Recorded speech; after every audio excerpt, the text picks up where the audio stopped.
to Zen at Home. I'm Claudia Webb, and I have created a beautiful sound ceremony for you. The benefits of sound are so insurmountable. They are great for balancing your nervous system, for activating your chakras, and to making you feel incredible. So, this set I have for you is put together by my mentor, my sound mentor, Geraldine Glass, and she is the owner of all these beautiful bowls. So I just want to give a shout out and thank you for her. And it's aligned with the love alchemy. So it's all about self love.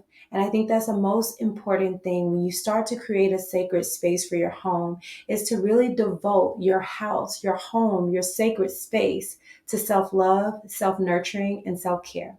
So I invite you to, if you haven't already, light a candle, get in a comfy, cozy place, grab a blanket or a bolster if you have it. Just get as comfortable as possible. If you have a pillow to place across your eyes or anything that makes you feel more cozy and ready to float, then grab that. I give you a moment to grab that. Also, grab a glass of water so you can drink something just in case you're breathing and you need a glass of water. You can have that. And I'll start playing in 1 minute while you're grabbing those things and getting comfortable. I also want to share about my relationship with Christina. She is a beautiful curator of all things luxury. And so it's just an honor to be with her and be with you as part of her community and the other incredible presenters coming. So as you start to get comfortable, I invite you to take a deep inhale and exhale, sigh it out. Deep inhale and exhale, sigh it out. And I'm going to turn on my timer so I make sure I can play with you for about 15 minutes. And I invite you to completely relax, release, and let go. Clear your mind and surrender to your breath.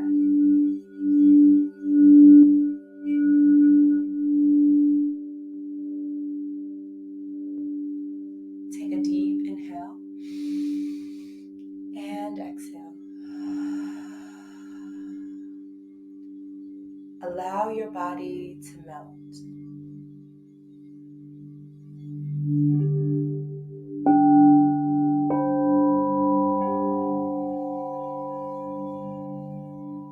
Surrender to the sound.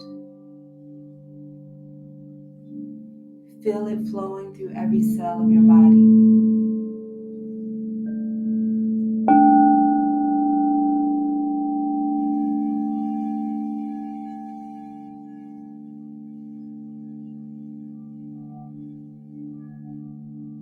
Note if any thoughts or energy is coming up. Without judgment, just observe.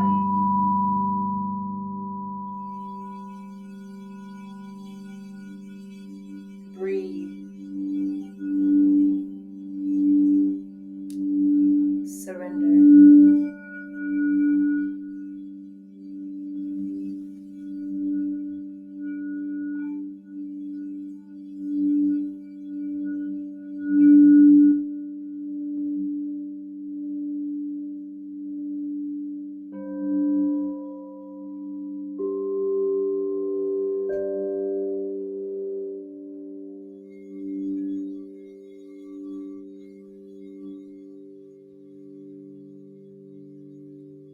Starting with your root, affirm,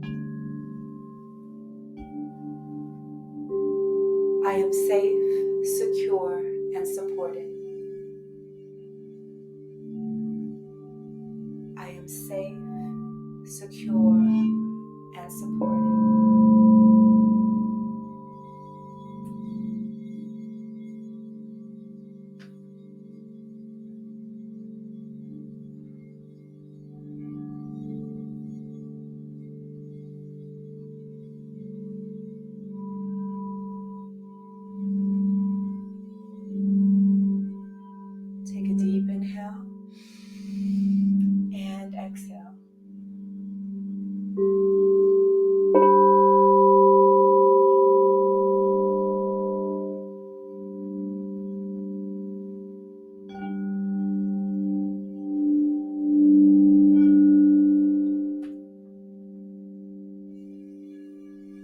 Notice your breath and how it's becoming lighter.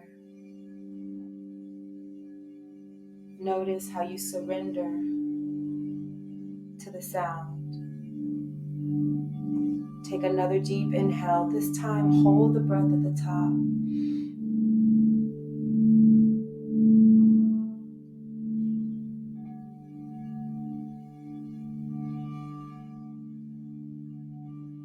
And slowly release.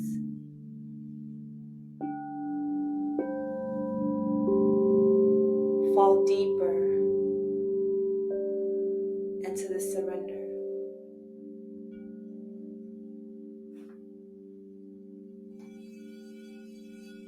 Deeper into this sacred space that you've created for yourself.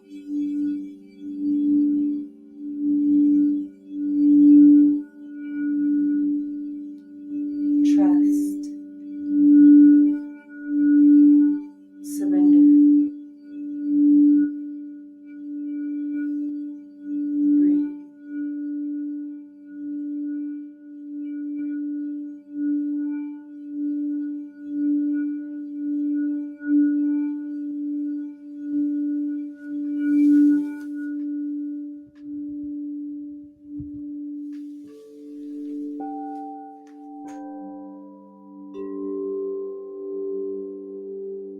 As we move into your sacrum,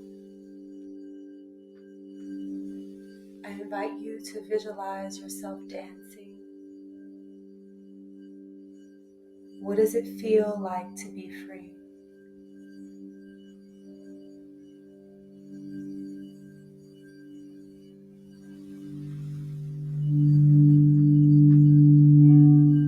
What does peace feel like?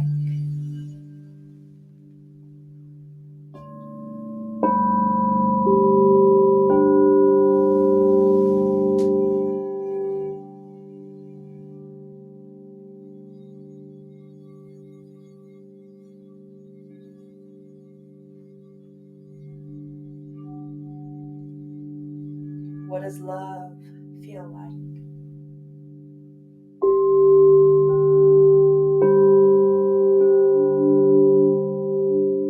Take a deep inhale and exhale.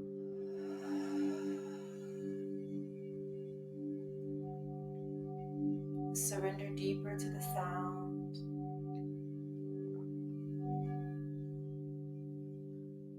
See yourself floating. Floating above the problems. Floating above the stress. Surrendering.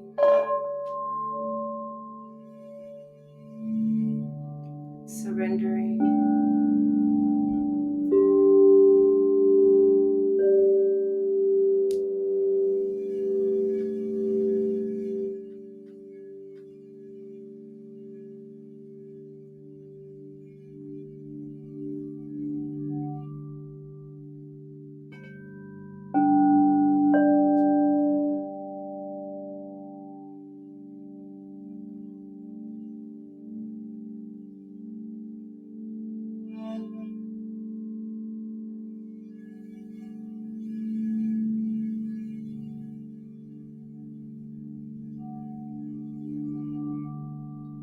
What would it feel like to open your heart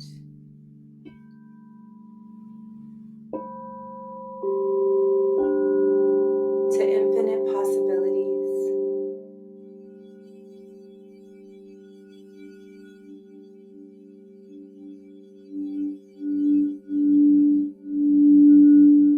What will it look like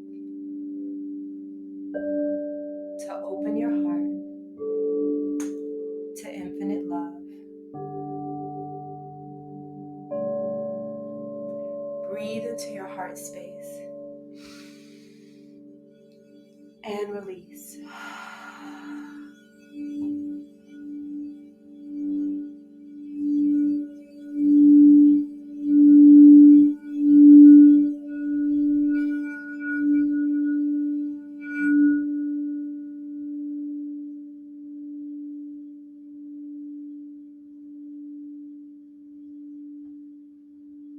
Take a deep inhale.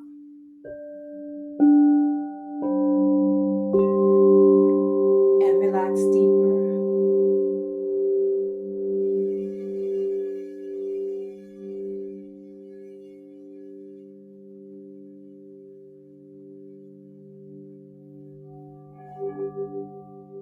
Breathe deeper.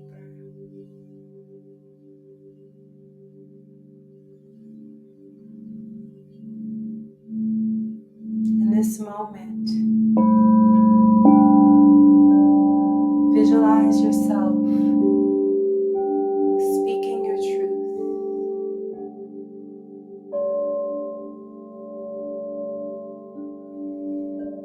Visualize yourself ascending, trusting your intuition,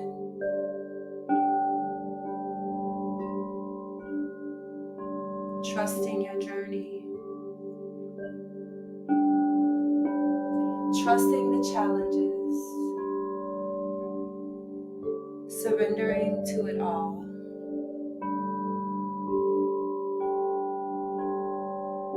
Surrender to divine guidance. Surrender to love. Surrender to peace. Surrender your fear.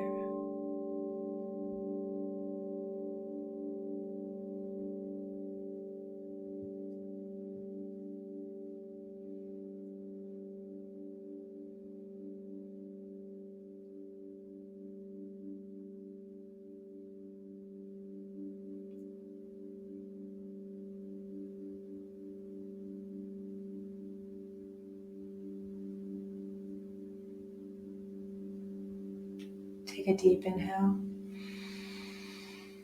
and exhale. As you prepare yourself for this incredible event, surrender perfection and know that whatever you receive is good enough. Where you are now is good enough. And as you start to add things that bless your home and bless your life, know that whatever you do is enough. You are enough, perfect, whole, and complete. Take a deep inhale and exhale, release.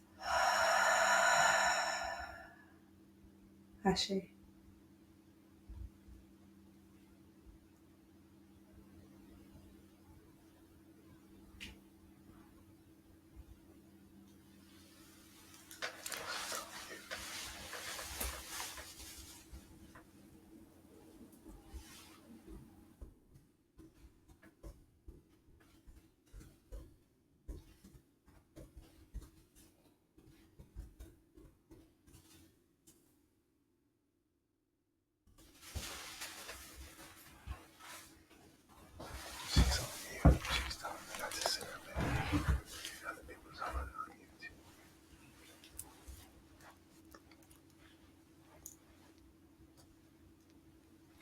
Sorry, guys.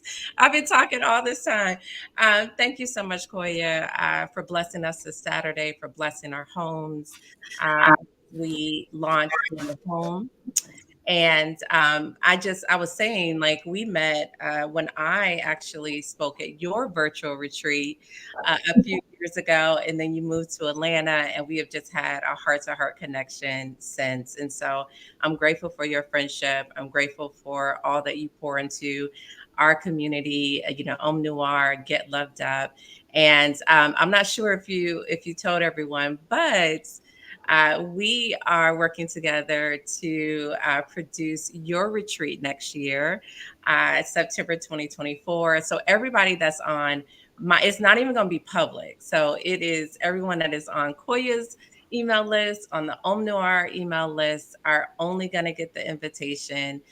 Because this is for us, like I said, this heart to heart connection is pouring back into our community. So I'm so excited to work with you, and thank you again. I'm so excited as well. Thank you, Christina, for the space that you hold and the zen that you give us all. I appreciate you. Thank you. I love you. Yeah, love you too. Bye.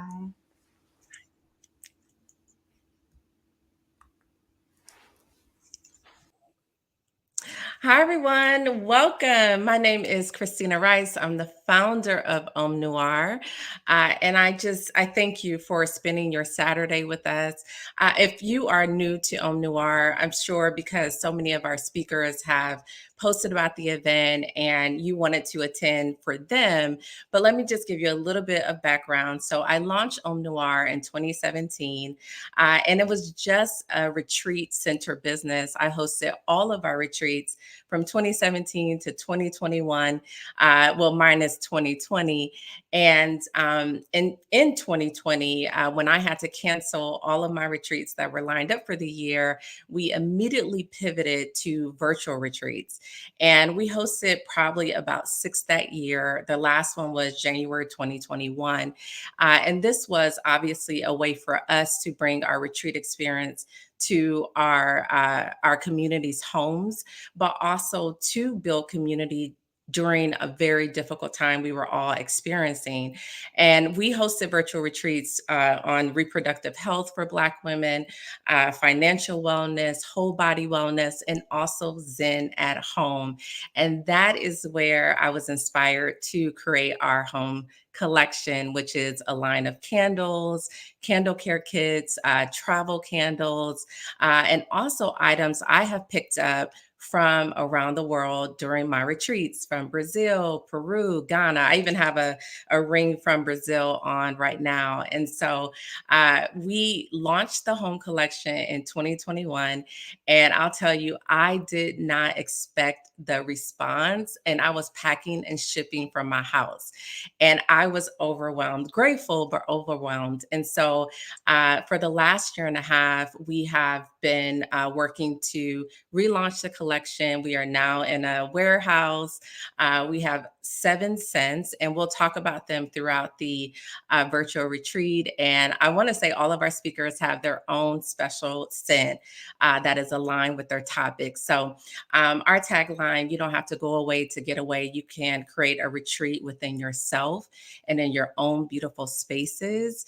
And so today is again a reintroduction for our Zen at Home collection, but also we wanted to, as usual, bring our retreat experience to your home. So I'm super excited for our lineup today. Our speakers, they have all graciously said yes, and they have beautiful, beautiful presentations and discussions for you today. So I hope you can stay for the entire day. If not, this will also be on our YouTube channel in a couple of days. So thank you again. You'll hear from me all day because I am, Q&Aing with speakers and having discussions and things like that. And I'll also talk a little bit more about our candle collection and other products on our shop page. And we'll be dropping links and whatnot. So I saw on the front of the event, I saw several people who are returning customers who have supported us throughout the years. And so I'm excited to hear from them and their Zen at home experience and the candles that they purchased. But I am excited again for you all to experience what an Om Noir retreat is like while you are at home, while you are bringing Zen at home and inner peace and harmony to your spaces. Thank you and welcome to Zen at Home.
Hello, hello, I'm back.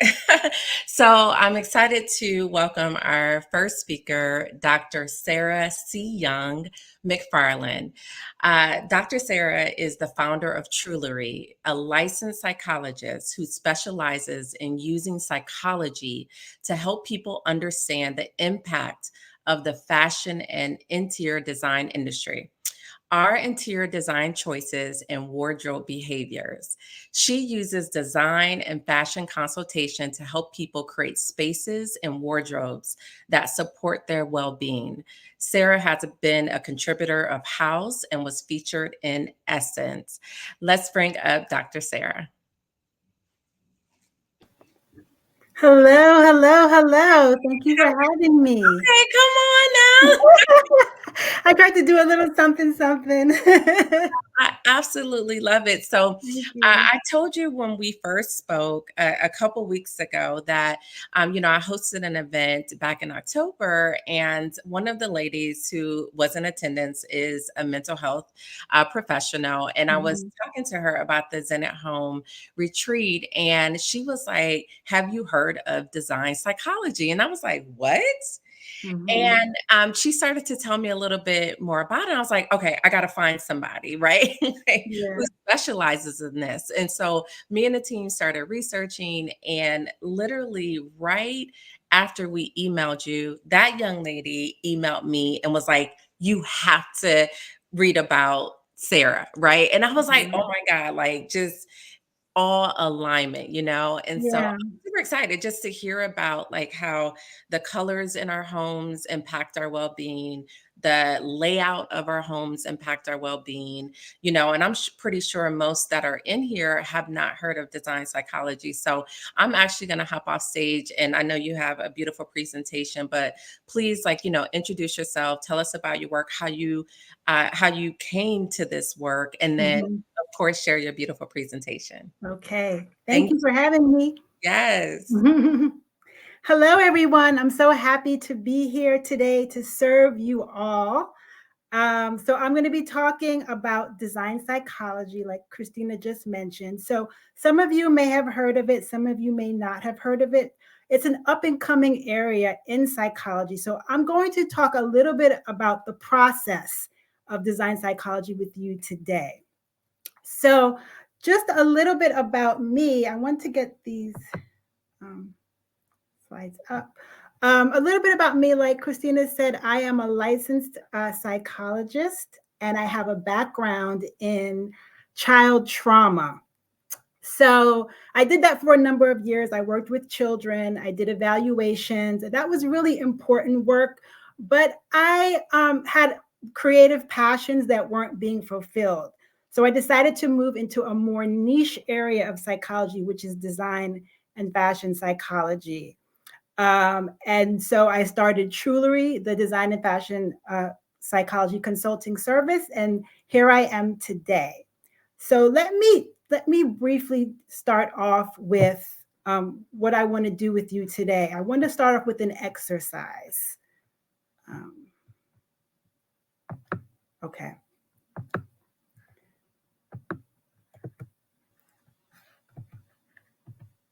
Okay. So complete this statement. My home feels. How would you finish that statement? My home feels like me. My home feels stylish. How would you complete that statement? My home feels empty, some of us. My home feels alive. You can put it in the chat or you could just say it to yourself. How would you complete that statement? For me, I like my home feels like me because home is a reflection of you. It's what they call a symbol of self. And if somebody says, comes into my home and says, your home really does seem like you, I feel like that's the highest compliment. If, of course, the home represents the best reflection of me. So if you made this statement and you feel like it's less than what you want your home to be, design psychology can help. It can help you create your ideal home. And I'm going to talk a little bit about that. So, what exactly is design psychology? So, one of the founders of design psychology, her name is Toby Israel, came up with this definition. And basically, it's when you use what we know about psychology, the research of psychology, um, when you use it and you apply it to design for the purpose of creating an emotional connection to your space. So that's really what's important, being able to feel attached to your space. And we're going to talk about ways to do that. So a little bit about the theory behind design psychology. So if you took Psych 101, you probably learned about Maslow's hierarchy of needs, right? So that's the idea that certain needs need to be fulfilled in order for you to become a self-actualized person. So, needs of security, needs for love, belonging, all of that you would need to have to be a self-actualized person. Well, design psychology has taken that same idea and referred to what we call the self-actualized home. And that's the idea that you have to have certain needs fulfilled to have a home that meets your needs, to have a self-actualized home. So if it meets all of those needs, then you have that. So if you look at this chart here, you see home as shelter. So that's, you have to have the basic needs fulfilled. So, some people could have a really fully designed space and some people could have an empty space. But if that basic need is not met for safety and protection, none of the other needs matter. So as you go up the ladder, you start to fulfill different needs. And when you fulfill everything, you have what's called the self-actualized home, which helps you become the self-actualized person, which is the highest version of yourself. All right. So if you see a design psychologist, what they will do with you is they will give you a series of assessments. So a total of 8 assessments.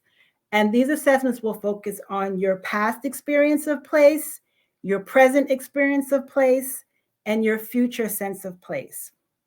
Right. So the results of those assessments um, will result in what we would call a design psychology blueprint.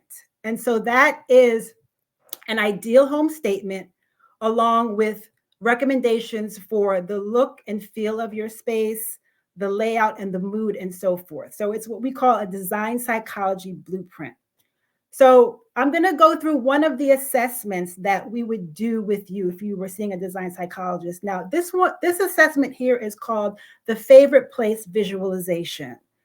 So I'm not going to go through the full assessment with you because it's a whole meditation process. I'm just going to kind of give you a sense of what it's like to do this one particular assessment. So think of a favorite place from childhood. So that can be an inside place, an outside place. It could be a place that you created. Research shows that the places that people remember as their most favorite during childhood are the ones that they created themselves. So think of any place from childhood that you remember. And what I want you to do is I want you to write or draw what you remember about that place. So I'm going to give you some time to do that. So write or draw what you remember about that place. So for me, I remember when I was a child, my parents took me to this really, really awesome home. It was like so big to me as a child. It felt very stately and grand. And it had like all of these like winding staircases and ornate or moldings. And it had like traditional furnishings. And I was like, wow, I felt like I was in a storybook. So that's like an example of a favorite place from my childhood that I still remember. So as you're remembering the place that from your childhood and you're drawing or writing about it, I want you to pick out certain words that you remember that are important, key words. So like for me, it might be stately or grand or ornate. So I want you to pick out certain words and then just hold those there. So again, so we're thinking of a favorite place from childhood. We're drawing or writing about what we remembered, and we're picking out certain words. Along with that, what I want you to do is think about where you live right now. Is there anything from that favorite place that you remember? I'm sorry, is there anything from that favorite place that you have in your home right now? So think about that. Is there anything from your favorite place that you have in your home right now? And if not, how can you incorporate that into your space where you live right now? So, like for example, maybe during your childhood you remember grandma's home, right? Grandma had these pillows that you just loved to lay in, and the pillows had texture, and it felt warm and it felt comfy. Now, keep in mind though, with design psychology, it's not about recreating the past. We don't want to get stuck in the past. What we're trying to do is we're trying to capture the essence of those favorite experiences. We're trying to create high positive associations. So you have these pillows that you remember. Maybe you don't want those exact pillows, but there something about the experience that you can incorporate into your home, like the warmth, the texture, the coziness. Is there something from that past experience that you can translate and incorporate into your home? So that's how I would kind of guide somebody through this exercise. Okay, so again, thinking of a favorite place, writing down what you remember, plucking out keywords, and then just thinking about if you have any of that in your current space. Okay, so we're going to move on to the next thing. So with each assessment, this chart gets filled out. So you have objects, house, and home setting. So remember how I said to pluck out certain words? So this is where you're going to put those words. So for example, home setting. So for me, it might be something like suburban and access to the city, because that place did have that. And that's important to me because I like the idea of being in a suburb, but having access to the city. House. Maybe for me, it might say stately, grand, um, uh, nobility, something like that. Objects. I remember checkered floors, which kind of has like a modern feel, but it's classic. Traditional furnishings. And the two kind of are important to me because I like to mix certain styles. So again, you're plucking out those words and you're putting them into this chart. And remember how I said there are 8 assessments? So with each assessment, you're filling out this chart. So this chart the list gets longer and longer as you do each assessment. Now, what's not actually captured here is that a design psychologist is really trying to understand the meanings behind some of these things. Sorry, I'm just going to go back. The meanings behind some of these objects. But the design psychologist is really taking note of that as this list is being made. Okay, so along with plucking out the words, putting them in the chart, the next thing is you're going to come up with an ideal home place statement. So remember how I said you get a design psychology blueprint that includes an ideal home statement and then recommendations for like the look and layout. This is the ideal home place statement. So mine, based upon this one exercise that we did, mine might say something like, my ideal home place is stately with a sense of awe, something like that. And keep in mind that as we go through each assessment, the ideal home place statement becomes richer and deeper, and has more depth to it. And then that gets translated into a design space. So I'm going to give you an example of a case that I did. So I worked with this client a couple years back, but I thought it would be still helpful to use it here. So as I'm doing assessments with her, what I'm doing is I'm picking out themes that are meaningful to her.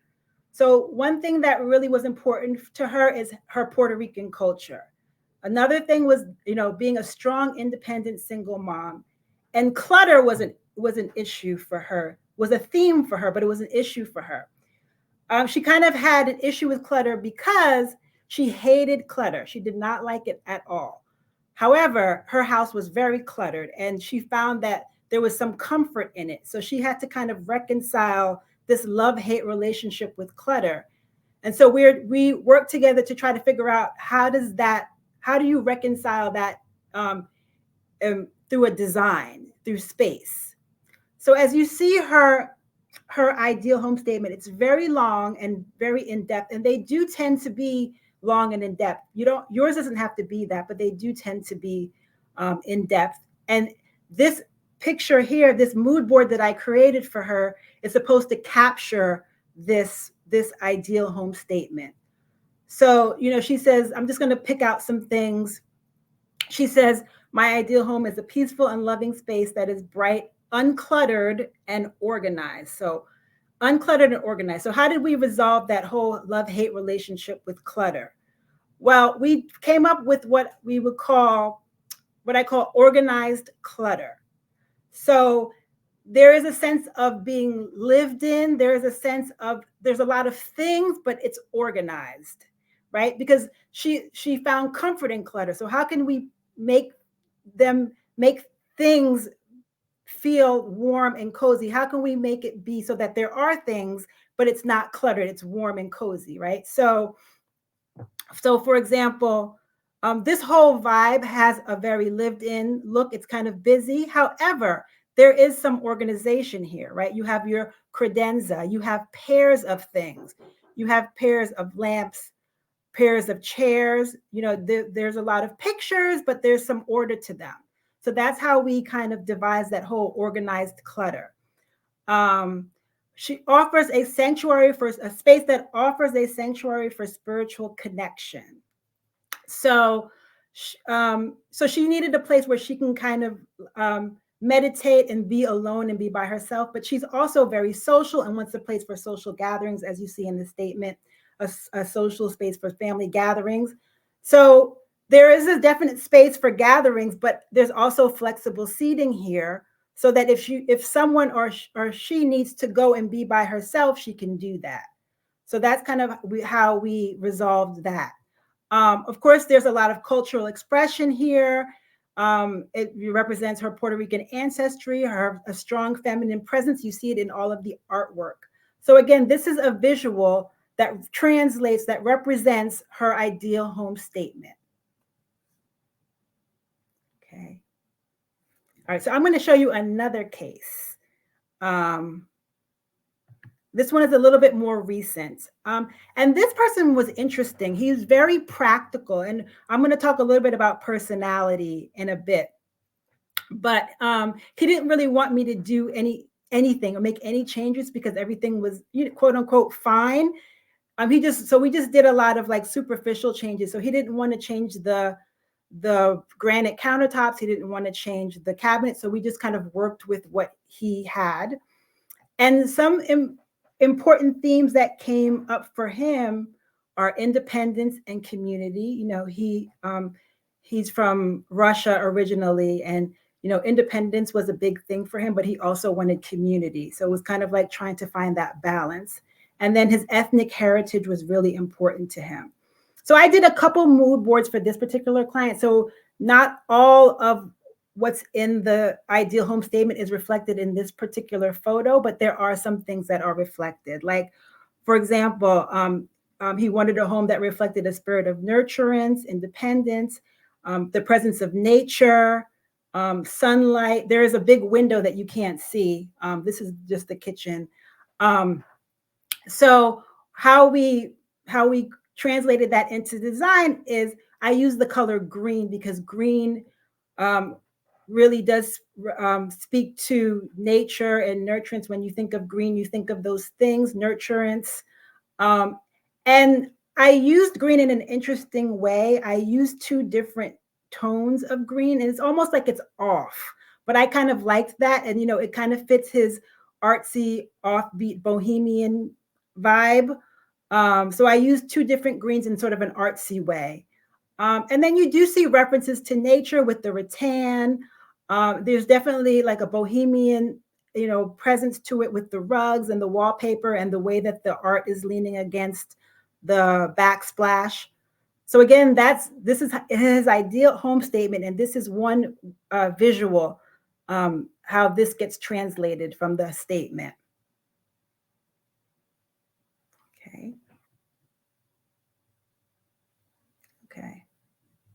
All right. So, in addition to exploring your past history of place, um, a design psychologist will also really assess your personality patterns, because you definitely want a space that is responsive to your personality style. If you're going to have, if your home is going to reflect you, if your home is going to be a symbol of self, if you're going to be attached to your home, have an attachment, a positive attachment to your home, you want it to be responsive to your personality, right? So I'm going to show you. I'm going to go back to the first client. I did do a personality assessment with her because that is part of the assessment process. But keep in mind, these are not clinical assessments. They're not for a clinical population. These assessments are accessible to everybody. And the one I gave her, you might have recognized these letters, INFJ. And these results are similar to what is given in the Myers-Briggs, but this is not a Myers-Briggs assessment. This is an assessment that everybody has access to. So how does someone's personality assessment get translated into a space? So for her, INFJ. So she's more on the introverted side. So of course that doesn't if you're more introverted, it doesn't mean you're not good with people. It doesn't mean you don't like people. It just means that you get your energy from within. So she was more introverted, right? So how does that translate into space? So remember how I said she wanted a space that she can connect spiritually. She needed a space to do that. So she would probably have that space, but as far as what's reflected here, there's flexible seating here so that she can go off, or anyone can go off if they need to the side and be alone. So that's kind of how that would get translated. Intuitive, what does that mean? So if somebody falls on the more intuitive side of the scale, it just means that they're open to possibilities, they're imaginative, maybe fanciful. And so how that gets translated to space is that this space kind of has an eclectic feel. So that kind of represents being open to possibilities. So like you have some classic furnishings, you have some modern furnishings, you have some mid-century furnishings. So it's an eclectic feel. She came up feeling as opposed to more logical. So she exudes personal warmth. And I think this lived-in feeling does have that personal warmth. The couch is not very streamlined. It has a comfy, thick feeling to it. And again, she's judging, so she likes everything in its place, right? So you have, again, the credenza that kind of reflects organization, and then you do have pairs of things which also reflects that as well. So that's just one example of how personality can get translated to space. And of course, there are creative liberties with this. So like, a person with these personality patterns, they can have a room, these same personality patterns, they can have a room that looks different than this because there are creative liberties. But this is one way that can get translated into a space. Okay, so most of you are probably not going to go out and take an in-depth personality test. But there is a way for you to start thinking about how your personality patterns are impacting your space right now. So there's an environmental psychologist, Dr. Sally Augustin, who she wrote a book called Designology. And she gave a really simplified version, a simplified measure of personality. So there are only 3 dimensions here. So it's introverted, extroverted, conscientious, and openness to experience. So people fall anywhere along the introverted extroverted scale, right? Like I said before, if you're introverted or you're extroverted, both can be really great with people, both can really love to be around people. However, if you're more introverted, then you probably get your energy from within and you need to recharge alone. Versus if you're extroverted, you get your energy from being around other people. Okay. Conscientiousness, you can be less or more, right? So if you're more conscientious, you probably are very very specific about things. Like you like things in its place. You are very orderly, very organized. So that's kind of like being more engaged, likes to plan. If you're less conscientious, it doesn't mean you don't like order or organization. It just means it doesn't bother you as much if there's not order there, right? You don't get as bothered like the person who's more conscientious. So, like if a piece of paper falls on the floor, you might not be the first one that goes to pick it up, right? Um, Openness to experience. So that's how daring are you? How out the box are you willing to go? Versus someone who's less open to experience, who just likes to kind of stick with what they know, likes to stick with the tried and true. Again, none of these are good or bad. This is just more or less, and the people just have different styles. So, what I'm going to show you right now is I'm going to show you how these dimensions can look as a room translated into a design. Now, I'm only going to look at the first two just for simplification. So let me go to that. So you see here, all of these dimensions that I mentioned. This is how they look as a room. Now, the author used specific names, so like she has enthusiast, intellectual. Don't worry about that because that actually gets kind of confusing. So you just focus on the dimensions themselves. So you have here someone who's more extroverted and who's more conscientious. So how does that look as a room? What's one way that could look? Because there's different ways. What's one way that that could look as a room? So people with these personality patterns tend to thrive in energetic and coordinated spaces. So they like a lot of busyness, but they're conscientious. So there tends to be some coordination there. So how that could look here, how that could look as here, you see, it's very busy, right? There's a lot going on. It's very stimulating, right? That's kind of how what an extroverted room might look like. Very stimulating, but there is some coordination, some organization, some conscientiousness going on here, where you see the couch and the coffee table are the same.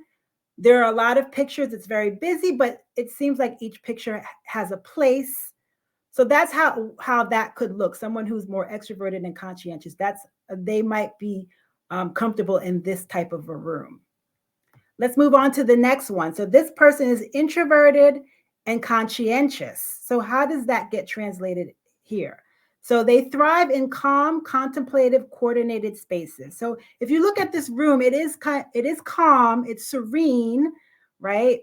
But there is elements of conscientiousness here in order. Like for example, the pillow and the duvet are a matching pair, right? It's almost subtle, but you can see it if you pay attention to it. So that's how someone who's introverted or conscientious, that's a room they might be comfortable in. So looking at the next one, extroverted and less conscientious. So people with these personality patterns thrive in energetic spaces that nurture relationships with others, laid back. So if you look at this room, right, to me, it feels very extroverted. It feels very energetic. There's a lot of socializing going on because of all of the different chairs. But it's laid back, right? It's not, the chairs aren't situated perfectly. The coffee table functions as a seating. You have a lot of different styles. It's laid back. So that's one way that that could look. Someone who's more extroverted or less conscientious. That's one way. The fourth one, introverted and less conscientious, right? So people with these patterns thrive in edited, soothing, laid back spaces. So if you look at this room, you see that it is calm. There's not a lot in it. It's very edited, right? But it's also laid back as well. There's no headboard. The bed is not really quite made all the way. It's kind of like they just put a cover over it. So this is how that could look. So again, these are all examples of how certain personality types could look as a room.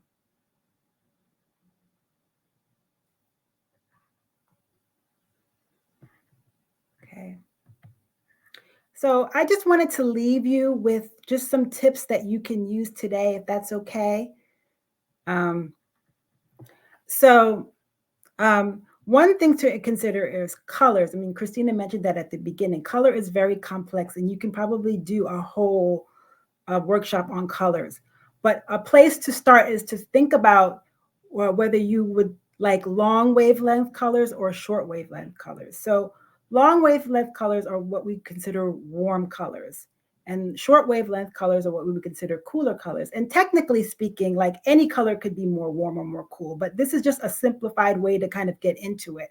So if you want a room that energizes you, that makes you feel like, you know, you want to get up and get things done, it's probably better to have warmer colors.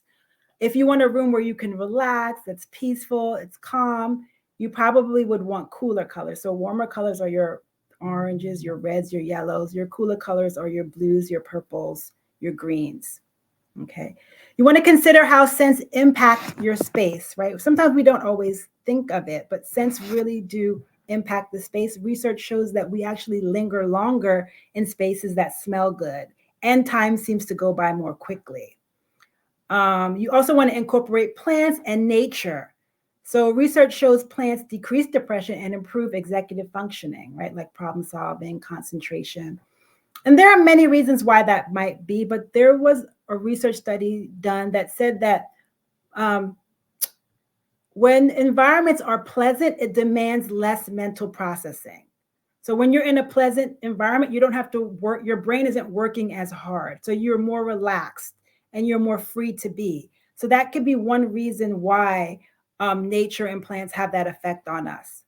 Move objects around. So often when we have a space and we have the furniture layout the same way for a long time, we kind of get bored and we feel like we just need to do something to make it more exciting. We feel like we need to go out and buy something, but you don't always have to do that. Sometimes you can just rearrange the furniture and it gives you that same feeling as if you bought something new, that same excited feeling. You want to think about the type of control you have over your home. Um, so there's behavioral control, which is um, being able to do anything with the space. There is decisional control. Maybe you have a few options, and there's cognitive control. You can change the way you think about your space, right? So I work with youth who are in a housing program and they have no behavioral or decisional control. They can't do anything. They can't paint the walls. They can't put holes in the walls or anything. So what I try to have them do is think about what they can do. That's cognitive control.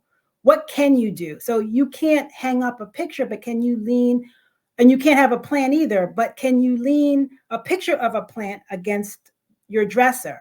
And that's one way that you can make it like you. Even if it's small, it's working with what you have. And that's really a life skill. Um, you also want to be attuned to what spaces trigger for you. So there's this whole area of psychology called trauma-informed design. And it's the idea that spaces have the power to trigger trauma responses, right? So we can design spaces in a way that reduce that.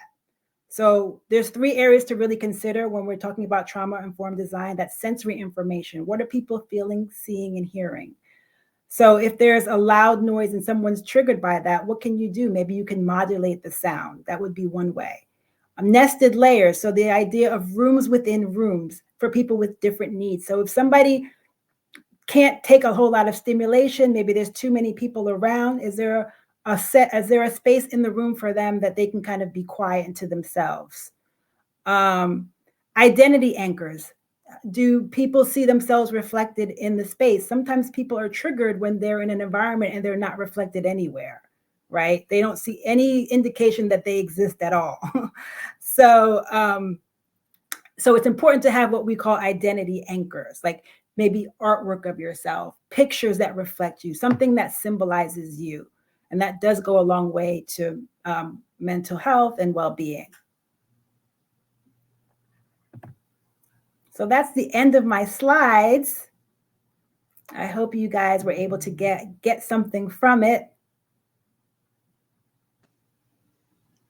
That was so good, first of all. And I knew that your session, well, of course, this is why we kicked it off, was going to be Yeah. a hot topic, right? And of course, anybody that has attended our virtual retreats, we always try to stay on schedule. But the Sorry.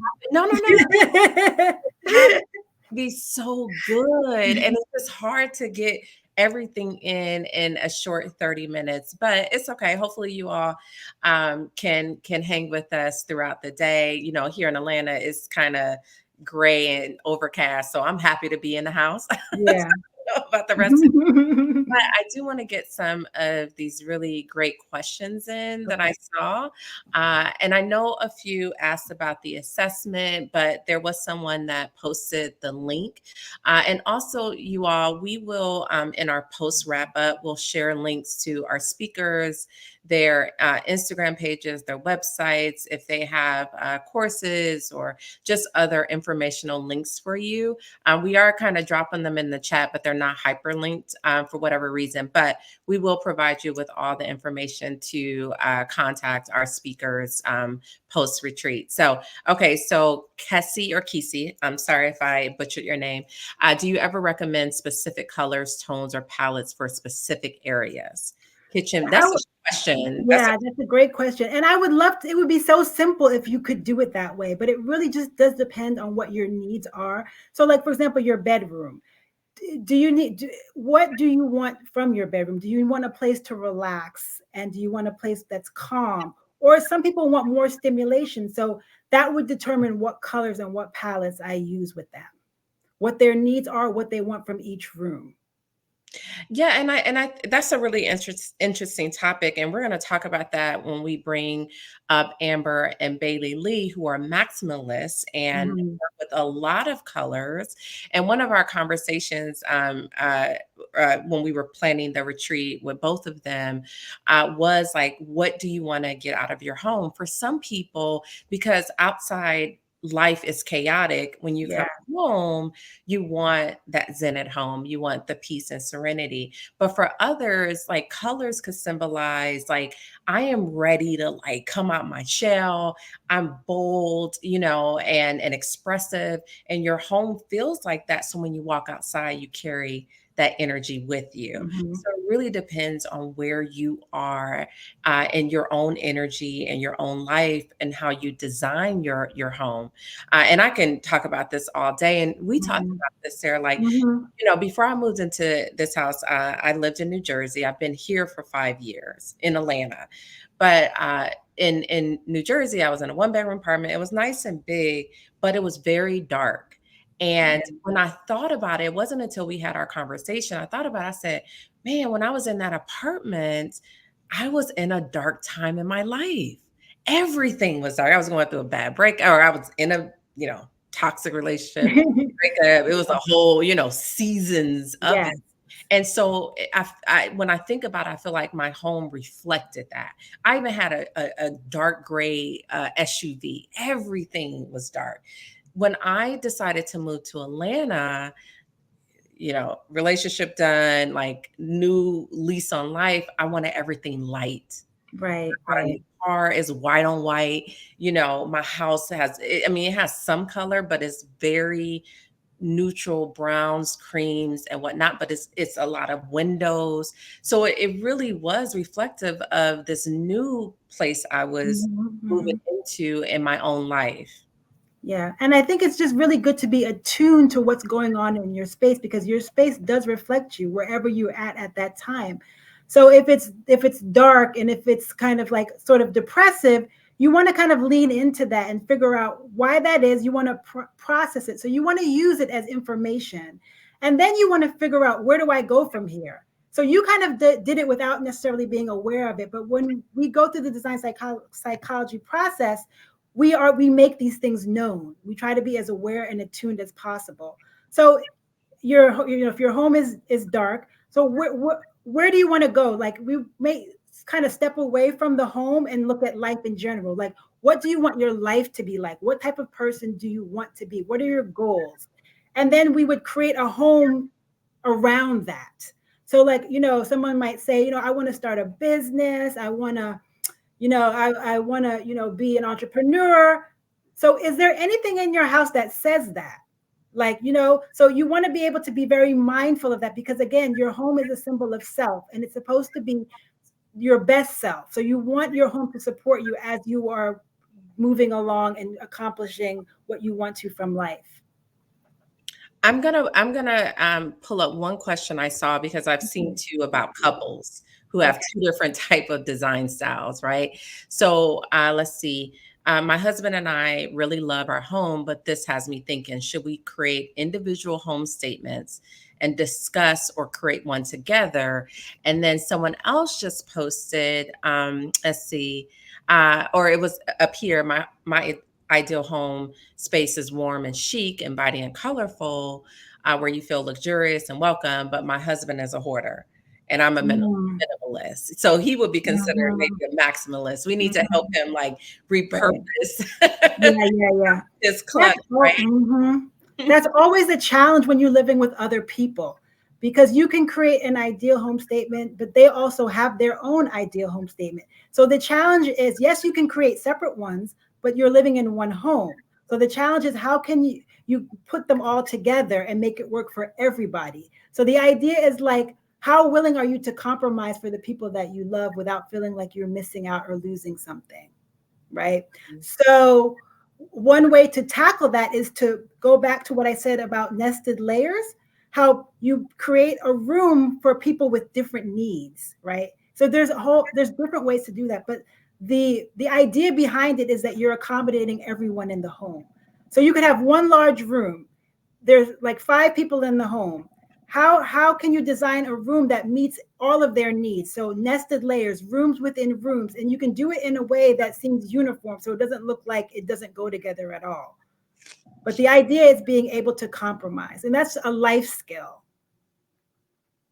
I love that. So, Mhm. Dr. Sarah, can you hang around a bit more in the event, and maybe some people have a few more questions. I don't want to Okay. hold you too long on your Saturday. If you do have time, I'm sure they'd love to hear from you, because there were some really, really good questions in the chat. Okay. And we'll drop and make sure you guys follow Dr. Sarah at TRULERY_. Did I say that right? Yes. Yes, yes. And if the Omnar team can just drop that in there, and you all can just copy it and save it to your computer or your notes, and make sure you follow Dr. Sarah. And like I said, we'll be sharing more about her in our post retreat recap. Thank you so much. That was Thank you.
All right, we are headed into our next session, which is one of my personal favorites.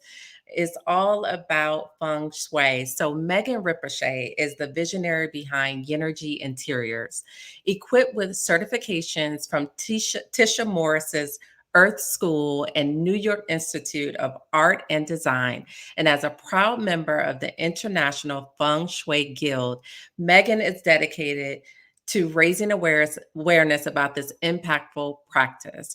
Her passion lies in assisting others in crafting spaces that truly embody and elevate their personal aspirations. So let's bring up Megan. Hi, how are Hello. you? I'm doing great. How are you? I am well. I'm so excited about your session. I mean, of course, following Dr. Sarah. Now we're talking about feng shui. And wait, did you receive your candle, your breathe candle? And I Yes, forgot to ask Dr. it's Sarah. right here. It smells so good. Oh, I'm so glad to hear that. You know, as I said in the beginning, with each speaker, we sent them a specific scent paired with their topic. So, of course, you is about breathing, right? And about clean, soft spaces. And of course, the benefits of feng shui and knowing how the layout of your home affects your energy. Let me tell you a quick story. So, I'm one of those people, I do not invite a lot of people into my home because I'm very well aware of what energy people carry into. And I remember there was somebody that visited my house, and immediately, and I didn't know them, they were friends of a friend. And immediately, like, I just felt this like heavy energy. And do you know, they were picking up my friend? Do you know they did not and would not move past the foyer of my home? No matter what, like, even it was like, "Oh, come on in." They were like, "No, no, no, no, I'll stay here." And I thought about it, and here's another thing. That night, I could not sleep well. I tossed and turned. And my friend was also staying with me. And the next day, I was like, "Man, I could not sleep." And she was like, "I couldn't either." And as the day went on, I said, "Oh my God, it was that person that brought that energy into the house." And so I'm very specific about like leaving your shoes at the door is not just about the, debris that people bring in, like the physical debris, is also the internal debris that they bring in to your home. So I won't take up too much of your time because I know this session is going to bring a lot of questions. And so I'm going to hop off and let you get started. Thank you, Meg. Awesome. No, thank you. All right. So, yes, thank you again, Christina, and the entire Omnoir team for having me today. I'm so excited to be here and share with you all a little bit about feng shui. I'm going to go ahead and, pull up the presentation here. So, really, my intention for today is to provide you all with a basic understanding of not only what feng shui is, but also leave you with a few tools and concepts that you can apply immediately to your own space. Okay. So, we're going to just dive right in because I also have quite a bit to teach you today. And I want to try to respect the time. So we'll just go ahead and get started. Again, I am Megan Ripoche, and I was born and raised in Columbus, Ohio, right outside a little tiny suburb called Westerville.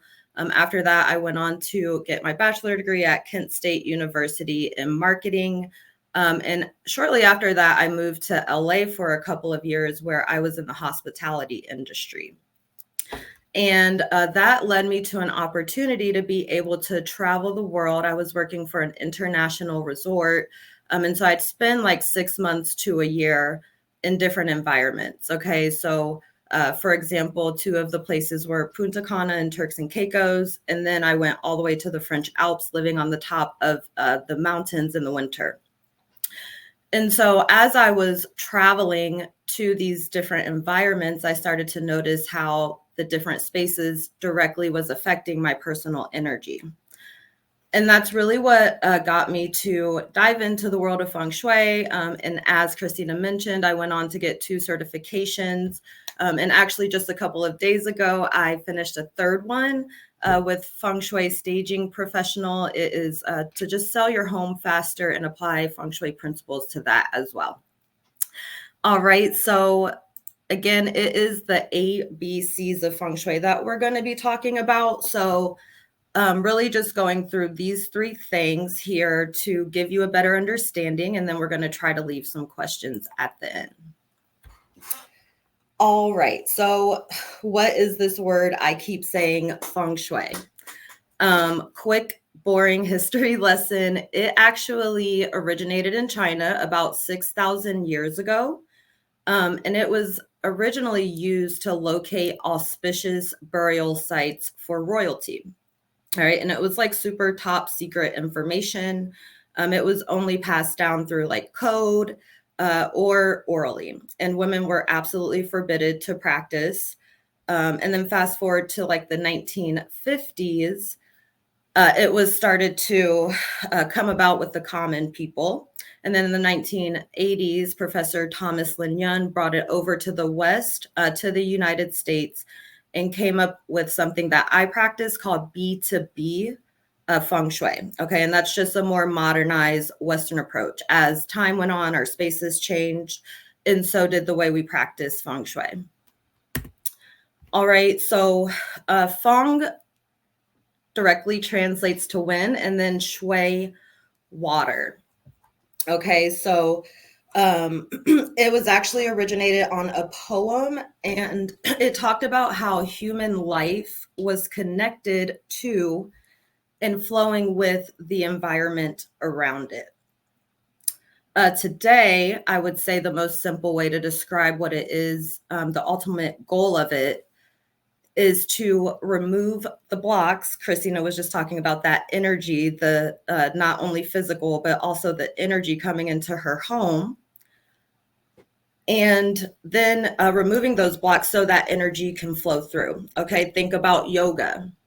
If you've got like tight hips or stiff shoulders, you want to remove the blocks in your body so the energy can flow. Okay. Same with Feng Shui. When you remove the energetic blocks from your home, energy can then flow through your home. And when energy flows through your home, it can then flow through your life. Okay. So I always tell my clients, your home is a mirror of yourself. Same with your business. Okay. Your workspace or your office is a direct energetic reflection of your business. All right, and let's see here. That's going to bring us to the A. So I'm talking about energy. In Chinese, the direct translation is qi. And really the goal is auspicious qi. So positive energy flowing through our home.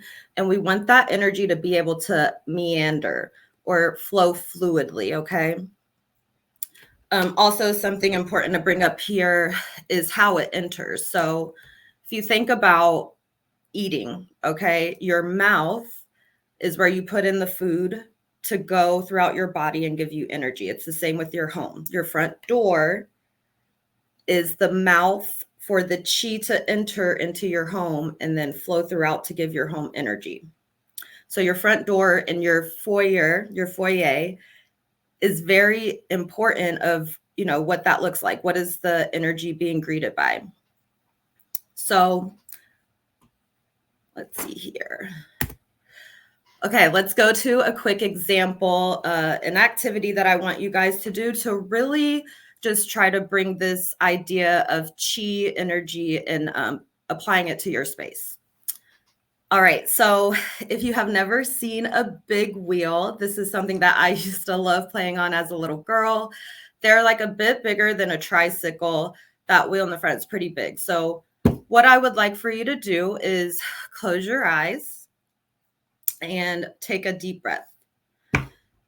And I want you to imagine that you are on this big wheel at your front door of your home.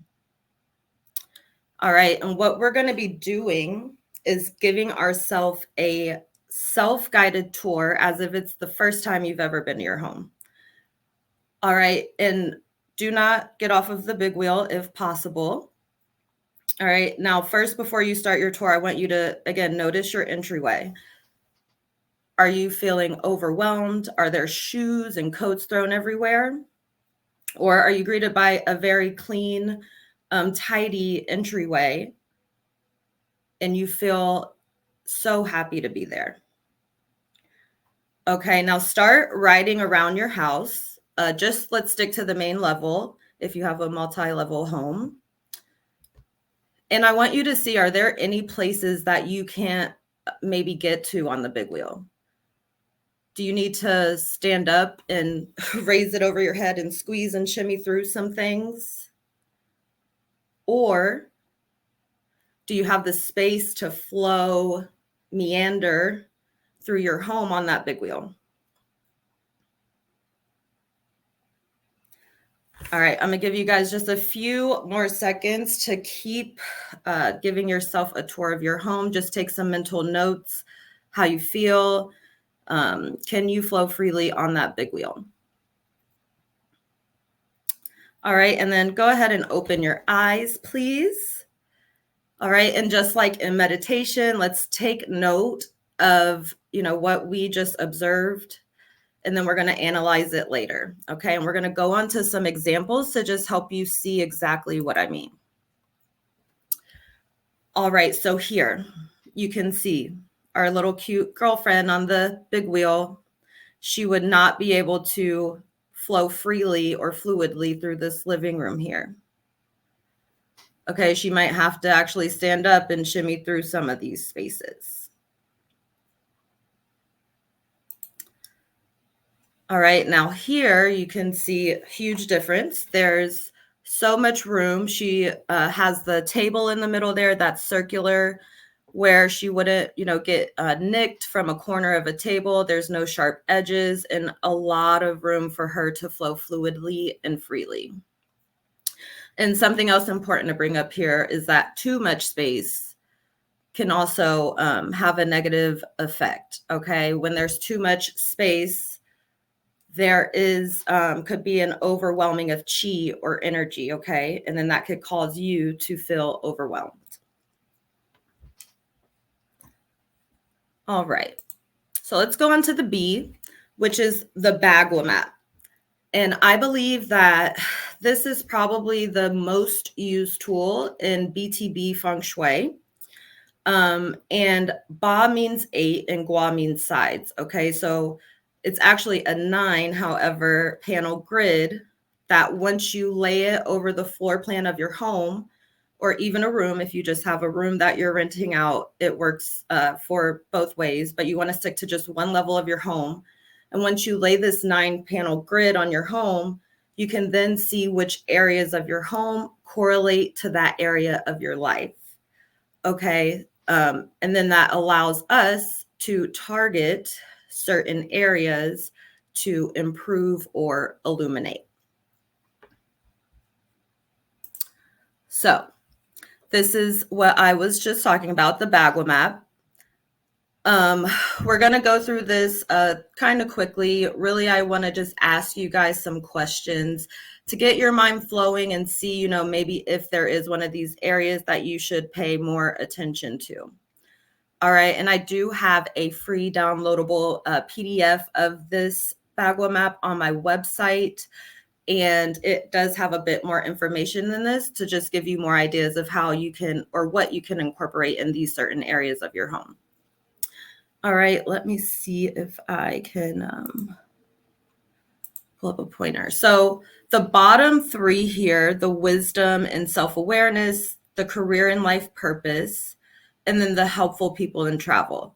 This is where your front door is going to fall. Okay, so if you're standing at your front door, looking into your home, it's either going to be in the middle, the right, or the left. Now, if you use your side door to get in and out of your home, but you have a front door, this is still what the architect intended to be the front door. So that is where the chi is trying to get in and out of. Okay, so you still want to lay the map on the originated or the intended front door. Okay, so back here is by abundance and fame. That should be your backyard. All right, so again, I'm just going to go through these areas here and ask some questions. So let's start with the career and life purpose. Again, that's going to be in the north or front middle of your home. And just ask yourself, are you happy with your daily work right now? Do you feel stuck or frustrated with your current job? Or do you desire more clarity around your life purpose? Okay. Again, we talked about your entryway and the foyer of your home being the first thing you see. It's the first thing that energy sees. And doors represent opportunities. So when you're opening that front door, do your opportunities have space to come into your home and into your life? All right. Wisdom and self-awareness. So do you want to learn a new skill? Do you want to go back to school? This area is also for spirituality. So do you feel spiritually connected right now? Or do you want to have a daily spiritual practice? This is a great area to put your meditation space. All right, and that's the front left area. All right, now helpful people and travel. The front right area of your home. Are you connected to a support system right now or a mentor? Or vice versa, are you able to give support to those who need it? All right, and then travel. We're all here because of Noir. Do you want to invite more travel into your life? Do you want to get paid to travel? And something important to say about the whole map is that when you are looking at these different sections, the first step is to make sure that it is clutter-free, okay? You want to make sure that energy has the space to move around that area. And then the way we activate that area is by lighting a candle. All right, so we have the shopping section next. So be sure to grab your candle. And then if you want to, again, invite more travel into your life, go ahead and light it to activate that area. You can also put up artwork of places you would like to travel to. All right, so let's go on to the middle of the home. Let's start with the left, the middle left side. This is going to be your family and community area. So just ask yourself, how is your relationship with your family right now? And are you happy with it? Do you have any unresolved sibling or parent issues? Okay. The middle, your health and well-being, that's the center. And this is your mind, body, spirit. Okay. This is your mental health, your physical health. This is the area that out of all, if possible, you want to keep clear of everything. I mentioned that Ba means 8. So technically this middle area is not a gua, okay? It is supposed to be technically the perfect Feng Shui home would have a courtyard there. Okay, so we just want to have that space clear so that our mental can be clear and our body can be clear of any sickness or disease. And then on the right, we have creativity in children. Okay, so this is not only about if you want to have a child, it's also about your inner child. Okay, so do you want children? Do you make time for fun? Or do you feel like all you do is work every day and there is no time to feed into your inner child and have that break of joy? Okay. Now, the back 3 is where I will say, honestly, is probably what I get contacted for the most. Okay, so let's start in the back left, the rear left. So if you're standing at your front door, looking into your home, the very back left corner of your house, this is the money area. Okay, this is your wealth. This is your abundance. This is your prosperity. All right, so what do your finances look like right now? Do you have a sense of everyday abundance and prosperity? A little gem I'll drop here is that if you have a back door in your wealth corner, this could be your finances going out the back door. So how we remedy that in Feng Shui is we put a little bell around your door handle, and that'll call the money back in. All right. And then in the middle, back So just straight back in your home. This is the fame and reputation area. All right. So this is all about how the world sees us. So how do you want the world to see you? Okay. What are you known for? This is a great area to hang your awards or recognitions or certifications.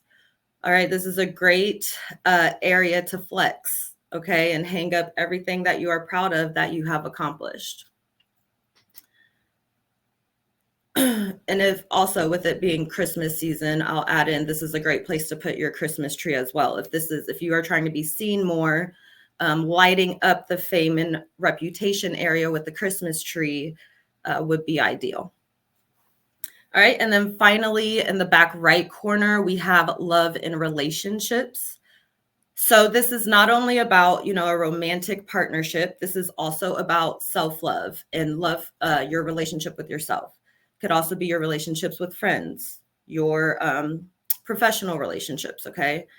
Any kind of relationship works here. So what does your relationship look like with yourself? What kind of partner do you not only want to receive, but what kind of partner do you want to be? And how is that reflected in that area of your home? All right. So we're going to, actually, before we go into there, how to use the Boggle map. So the first step is you want to either draw a sketch of your house. It does not have to be perfect. It can be literally squares and, a small little rectangle for your couch. It doesn't have to be anything professional. You can even print off a blueprint or get your floor plan if you live in an apartment community off of your community's website. And then after you have the sketch, you can also do this for one room. You take the 9-panel grid and you lay it over, okay? Or you just, if you're meticulous like me, you can get a ruler and a pencil and map it out. But honestly, just free handing the 9 areas, as long as they're not all disproportionate, of course. And that'll kind of give you an idea of what areas are where in your house. All right. And again, you want to make sure that the bottom 3, the helpful people, the career, and the wisdom and knowledge are going to be where your front door lies. All right. So that brings us to the C, the last thing. And this is one of the most effective things I have personally seen, not only for myself, but my clients as well. And this particularly applies to your bed, desk, and stove. But I took stove off of there because it's just kind of hard and like nearly almost impossible a lot of the times unless you redo your whole house. And when you're renting, that's not really an option. So we're going to just stick with the bed and desk today, okay? And this is something that you will see in all forms of Feng Shui. So there are other methods that are practiced over here in the US. Again, I practice the BTB method, but you'll see this across all forms of school. And so what it is where you can see the doorway coming in. There's a solid wall behind you. You can see out a window if available, and then you're not directly across from the door. All right. Before we look at some examples, I have a story from myself. I just moved back to the United States and I jumped into insurance sales. Okay. And I had never been in sales, never, knew anything about insurance at all. And I had my desk right in line with my front door. And I was always feeling overwhelmed. And, I was in training. So it was just a lot of information coming at me. But what I didn't realize is that I was in that direct line of energy coming in and out. So I was directly affected by it. So my mind was just everywhere. Fast forward, I decided to move my desk to the power position.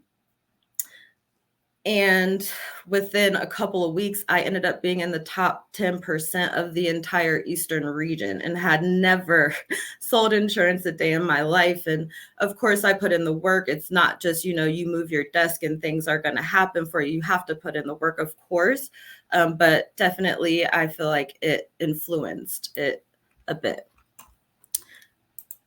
All right, so let's look at these examples. Let's look at example A. All right, this would be the best bed placement. You can see they have a solid wall behind them. They can see the door. If there was a window on the left here, that would be ideal. And then again, they're not in direct line with that door. And then B here would be the next best placement. And that would be if there was a window on that back wall. Okay, so if there was a window back there, you would then put it on this wall where you're still not in direct line. You can see who's coming in and you have a solid wall behind you. And these can be interchanged with your desk as well. All right, so you can just same sit. You can imagine your desk there as well. So C and E, it's kind of the same thing. You've got that direct energy coming through that door directly at you, okay? And that is it could cause restless nights. Now, I will say, if it's not broke, don't fix it. So if your door and your bed are in direct line with each other and you sleep like a sweet baby angel every night, hey, keep it. Feng Shui is a very personalized concept. It's not just a one size fits all remedy. So I like to say your space, your vibes, period. So if you're good there, leave it. All right, this is just a generalized concept. And then D in the bottom middle here, this is also not ideal because you have, you can't see who's coming in the door here. And it's kind of like that fight or flight mode. All right, we don't like to be snuck up from behind. We don't like to be caught off guard. And that could cause a sense of constantly looking over your shoulder and not, knowing what is coming at you. So that is why we don't want to be in, not be able to see who's coming in. And this is why if you ever have a guest bedroom that doubles as a home office, it's hard to style that room because the desk and the bed are fighting for the power position. All right, so you have to ask yourself, what's more important to you? A guest, getting a good night rest, maybe once every 3 months, or your business. All right, you can you can decide that on your own. Same for a therapist. If you are setting up your office to speak with a client, do you want to be in the power position, or do you want your clients to feel empowered? Okay. Again, something that you have to ask yourself and evaluate your own situation. All right. So I believe that concludes my presentation. I appreciate everyone for listening. Please stay around and ask any questions you may have. If you want to stay in touch, feel free to contact me here. The most important thing I want to mention is that if you do have additional questions or are interested in any kind of Feng Shui service, you can go on my website, book a free consultation, and just mention that you are at the Zen at Home retreat, and I am going to give you 22% off of your first service. So thank you again. Hi, Christina. Hi. I'm like, yes. Okay. I need that consultation too. That was so good. Okay. So I was thinking during your session, especially with the bedroom layout, I remember when we did our first Zen at Home virtual retreat, and we had another young lady, not necessarily like a feng shui expert, but she just kind of, knew her ABCs of it. And she mentioned, and especially for those who live in New York, we're in small apartments and things like that.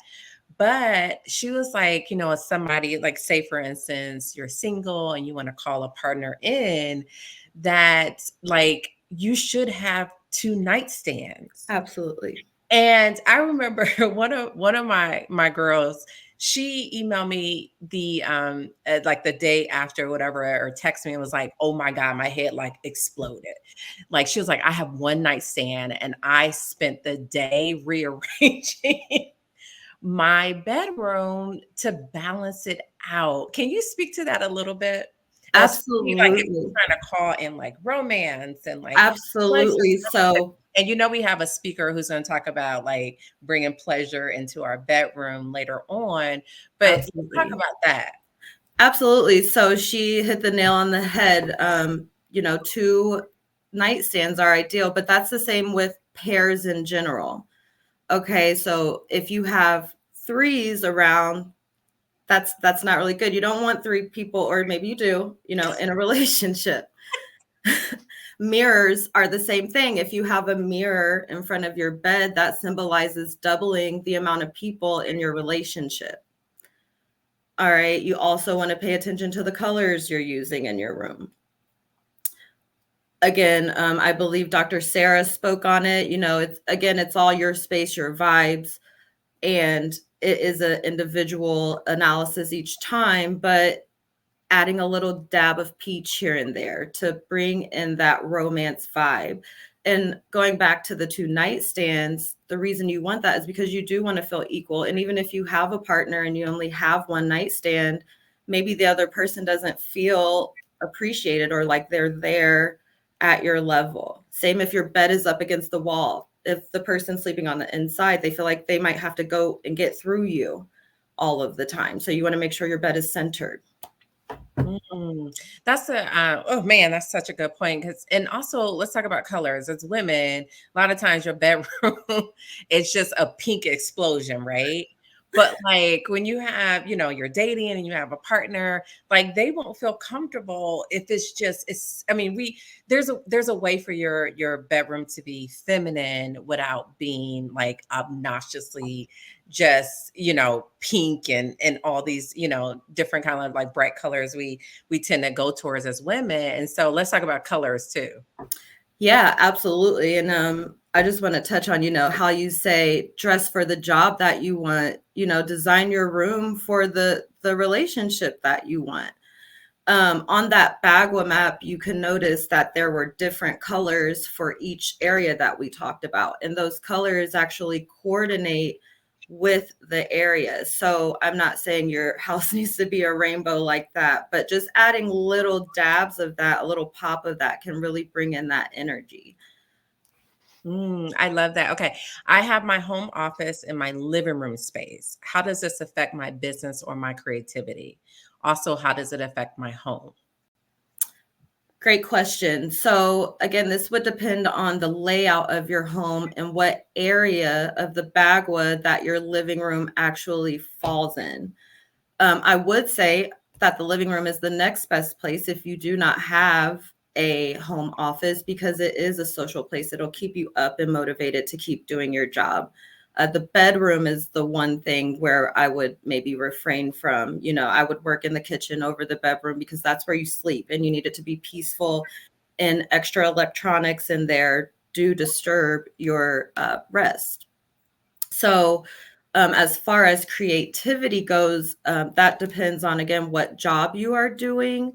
So, I would love to chat with you more and we can kind of isolate, all of those factors. So I'd be able to give you a more appropriate answer. Yes. Okay. So last question. Of course, you guys, Megan, if you can hang around in the event, and maybe there are some other questions, but we'll also drop your website consultation because it looks like a lot of us need one. So should you ever place your bed on the wall with the bathroom? I've heard that you should not.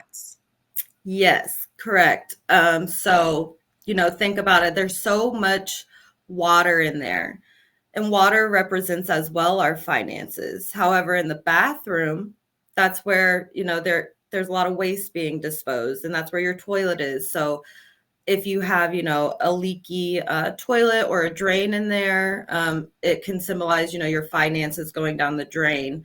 And I would not recommend sleeping, with your head next to that energy that we expose so much waste and we clean ourselves there.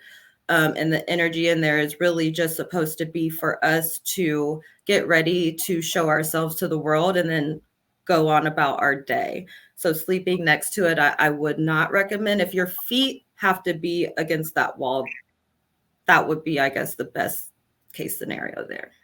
Thank you so much, Megan. Okay, so she's going to come into the front, and if you have any other questions, then hopefully she can hang around a little bit to answer them and book that free consultation. Obviously follow Megan at Yenergy Interiors, and we're going to have you back. We know this, and Yes, I would be honored. like a 2-day retreat. Exactly. I would love to. Thank you so much. Wonderful. Thank you so much. Yes. Have a good day. Bye bye.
All right, we are back. We had a short break built in, but because we're running behind, we're going to keep going.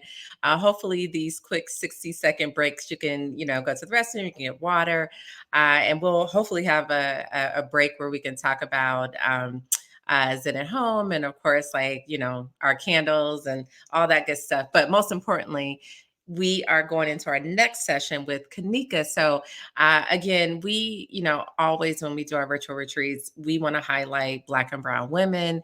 And in the pandemic, when we were hosting our Zen at Home retreat, I found Kanika on Instagram. And so this is her second time returning to Zen at Home. And we also did a pair of workshops for Peloton sometime that year as well. And so I just always love working with her. And I'm going to read her bio real quick, and then I'll bring her up. Kanika, a home organizing expert, is the founder of Tidy by K. Her mission is to help high achieving women and families create home environments that serve them through functional, intentional, and streamlined living.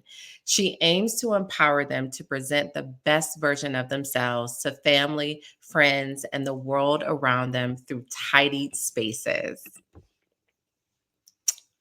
All right, let's bring up Kanika.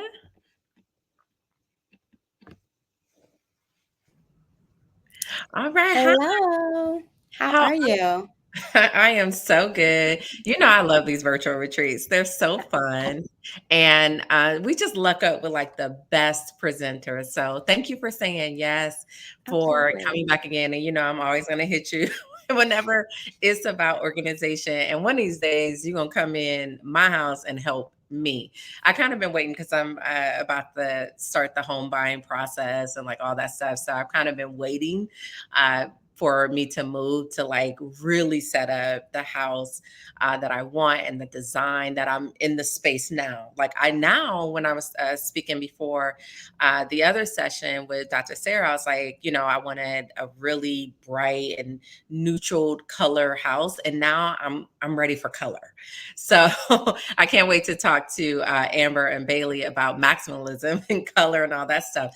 But we talked about design psychology, feng shui. Now we know, how we need to set up our homes for our energy and to bring inner peace and harmony into our homes, but also what's most important is how we organize it as well. And so I'm super Absolutely. excited about your session. So I'm going to hop off and introduce yourself and tell us about your work. Awesome. Again, my name is Kanika. I am a professional organizer. I have been doing it for about 5 years professionally for clients. And really, my big motto with organizing is just to make sure that you are creating a space that you absolutely enjoy being in. And it starts with organization. So I'm super excited to be presenting to you all today. And yeah. Um, Okay, so I guess we can go ahead and get started. So really quickly, I am a former teacher. You guys will learn a little bit more about me, but I always have housekeeping goodies. So one, I really want you guys to take notes. Obviously, you guys are very excited for the retreat, so if you can limit your distractions. And then also at the end of this, you guys are getting a wealth of information from all of the other presenters, but commit to taking action to implementing some of the things that's being shared with you all today. And then on the flip side of that, don't not take conviction, right? So no action means that you're not going to be working towards creating a space that you enjoy being in. Okay.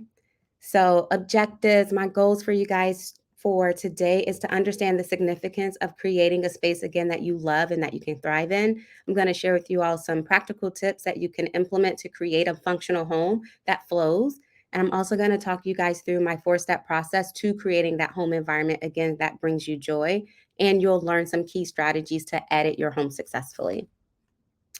A little bit about me. I am a vegan foodie. I've been vegan for the last almost 8 years, which is insane to me. I have 2 fur babies, Bliss and Bailey. I am the first in my family to graduate high school and college and start my business, my own business.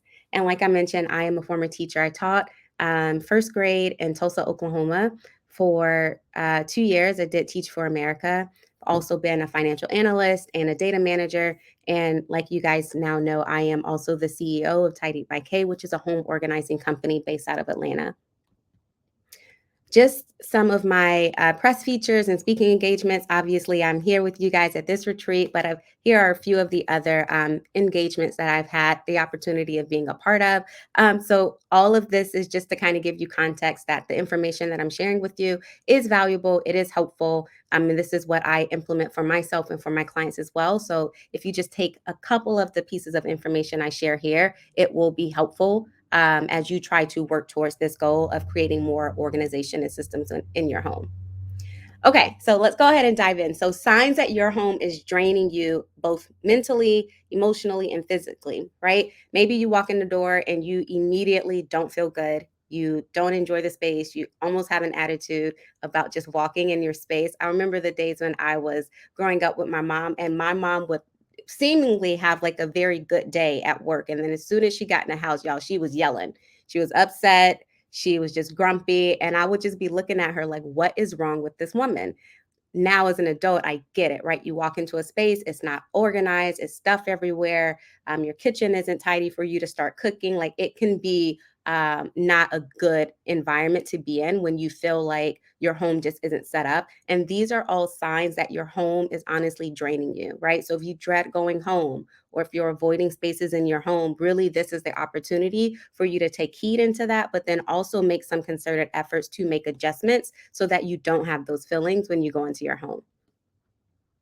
So, home organization, I think we're all learning, right? Like Feng Shui and decor and all of these things are really important for you to have just a home that feels good to you, but also organizing your home, I do believe is like the ultimate level of self-care, right? Your home really should be your sanctuary and a place that revives you and recharges you from being out and about, right? I could be on a 5-star retreat in Jamaica or the Bahamas or Aruba or somewhere, and I will still have this longing desire to be home because I truly enjoy the space that I've built or created for myself. And so I want that to be true for all of you as well, right? You could be having the most luxurious retreat somewhere else, but just knowing that your bed is awaiting you or that you're going to be, you'll be home soon, that's the goal. And I think that's like a really high form of self-care. So, how to create that peace, right? How do you get to that space where your home feels like it's just extremely peaceful and it sparks joy for you? There are really two things. You have decluttering, which is editing your home, right? And then you have organization. So when you're thinking about decluttering is all about letting go of things in your home that you don't absolutely love, use, or need, right? Because all of these things require space and time and energy to maintain. So if it's not something that fits within that, just be confident that you can let it go and it's not going to cause any type of harm towards you, right? And then the second part of creating a space that is zenful is all about organization. So being able to pinpoint where literally everything in your home is at the drop of the dime, right? Organization is all about peace, it's about productivity, it's about efficiency. Think about, like, maybe you have a spouse or your kid calling you and saying, "Hey, mom," or "Hey, so and so, where is this thing?" Being able to pinpoint exactly, with you not even being home, where something is, that's the ultimate level of like your home being completely systematized, and that's a beautiful thing. So let's go ahead and get organized. So again, my goal is to teach you the skills you need to stay organized for life. Organization is a skill. Not all of us have that natural skill. Not all of us were taught that skill, but it is something that is teachable, it is learnable, and once you get with the understanding of how to organize it, right, you can maintain the system. So there are four main obstacles that I notice when it comes to achieving an organized space. One is lack of strategy. Like I said, you maybe didn't learn it, or it's not something that you have naturally. Um, Quantity of items, y'all. Holiday season, Black Friday, Cyber Monday. I know people are buying, right? There's no clear systems. So you just don't even have a solid way of putting things up. And then lastly, failure to establish and or respect the limits of the space or your home, right? These are the obstacles that I notice. And so we're going to tackle these problems in order, again, one by one, as we work through my framework, which I call REPO. And again, you guys, if you have questions, please feel free to drop them. I will try to respond as we're going. And then also at the end, I'll be more than happy to answer any questions you may have. So when we're talking about my framework, again, I call it REPO, how to refine, edit, think about the placement of your items, and then also create the order. So when you're thinking about refining, this is all about setting your goals, right? So what do you want from your home? How do you need each space to function and feel and look, right? This is going to serve as your framework and the foundation for the rest of the process. So, we're always talking about, like, writing down your plan or creating SMART goals. Like, what is the actual goal that you have for each of the spaces in your home that you really want to revamp, right? What do you want to make space for, right? How can you best utilize the space that you are trying to tackle? So here is a quick before of a pantry for a client. Now, just giving you context, this client, she uses her pantry different, right? She doesn't put her food in there. She puts all of her pots and pans and baking and dishes, all of that stuff is in her pantry, and her cabinets are all reserved for her food, right? And so when I saw the pantry space, I said, that's interesting. So I know that your goal is to kind of turn this into a closet space for all of your bakeware, all of your dishes, right? So that was her goal for this space. The second part of the framework is all about editing, right? So decluttering. So using your goals as a guide, you have to be very ruthless as you decide what stays and what goes, right? This is where the biggest transformation is going to happen. So as you guys can see here, out of this space, what do you absolutely need? What don't you need? What can you part ways with and not miss it? Okay. So you're looking at everything in the space that you want to tackle with a new lens, right? Is it adding value? If it's not, can you part ways with it? Can you donate it? Can you sell it? Can you give it to a friend, right? Is it adding value? Again, if it's not accomplishing these things, get comfortable with the idea of letting go, because they're only taking space from you, and you need the space to optimize the things that you absolutely want to have within that space. Hopefully, this is making sense. Now, when it comes to editing, this is the hardest part. What people tend to do when they say, "Oh, I want to organize my space," is they just immediately jump to buying organizing products. You don't think through what needs to go. You don't think through how you're going to set up the space. And so if you're paying attention to the editing process, and you're trying to start that process, people tend to think negatively about letting go. So I have a couple of reframes that I want to offer you so that you can feel confident in your decision to paring down again on things that you absolutely don't love, use, and need. So reframe number one is the ultimate goal of editing, again, is to create space in your home for the things that you absolutely want to keep. A lot of times I think people get stuck with, well, if I get rid of this, then I'm going to miss it. You're not getting rid of things that you'll miss, right? You're only getting rid of things that that hasn't served you in some time, or you never liked it when you got it, or it just doesn't fit the goals of that space. Okay. Reframe number two with editing is editing your home means that you're honoring the limitations of your home. Y'all, sometimes you just don't have enough space for all of the stuff you want to keep. And it's just literally as simple as that, right? If you have a, 750 square foot apartment in Atlanta, because they're building more and more apartments that are this big, you can't have all the things, right? Because you literally just don't have the space. So you have to really get comfortable with honoring the limitations of your home. And then the third reframe that I really want you guys to pay attention to is editing. Again, it's not a process that removes important memories. It's not a process that removes important events or people from your life, right? Those are all intangible experiences and things that you're going to have that you're not getting rid of when you decide to declutter or edit your things. Okay. And then another part with decluttering and editing is setting goals.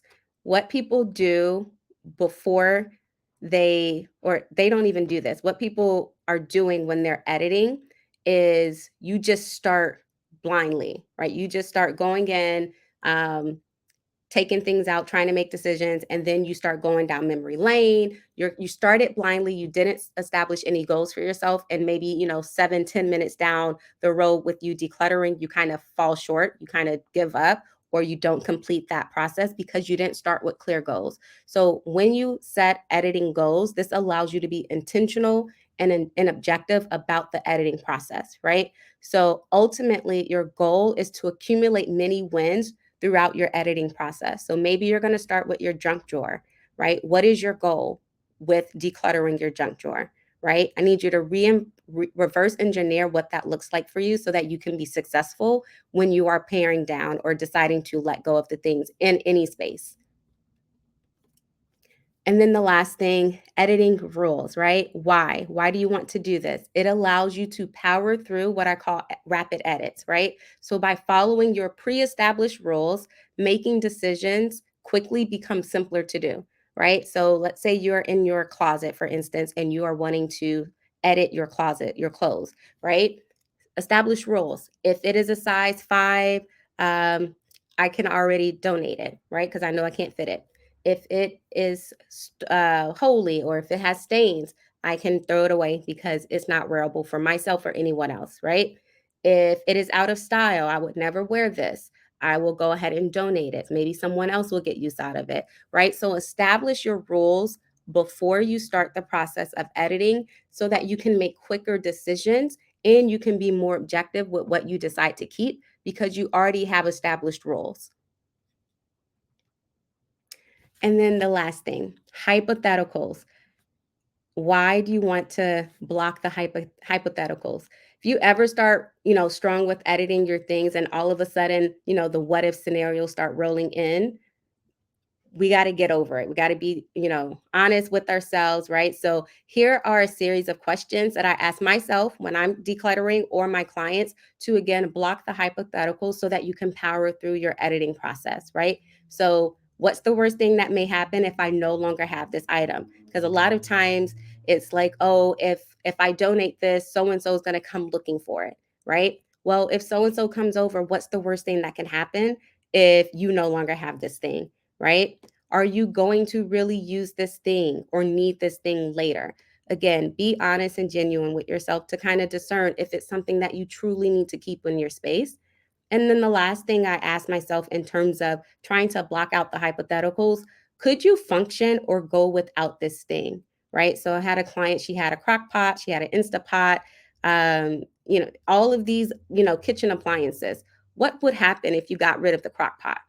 right? She also had a pressure cooker. Like, do you need all three big, bulky devices in your kitchen when you're already limited with space and there's no clear storage for all three of these items? Like, what's going to happen? Could you use your Instapot to do all three, functions of all of the other devices?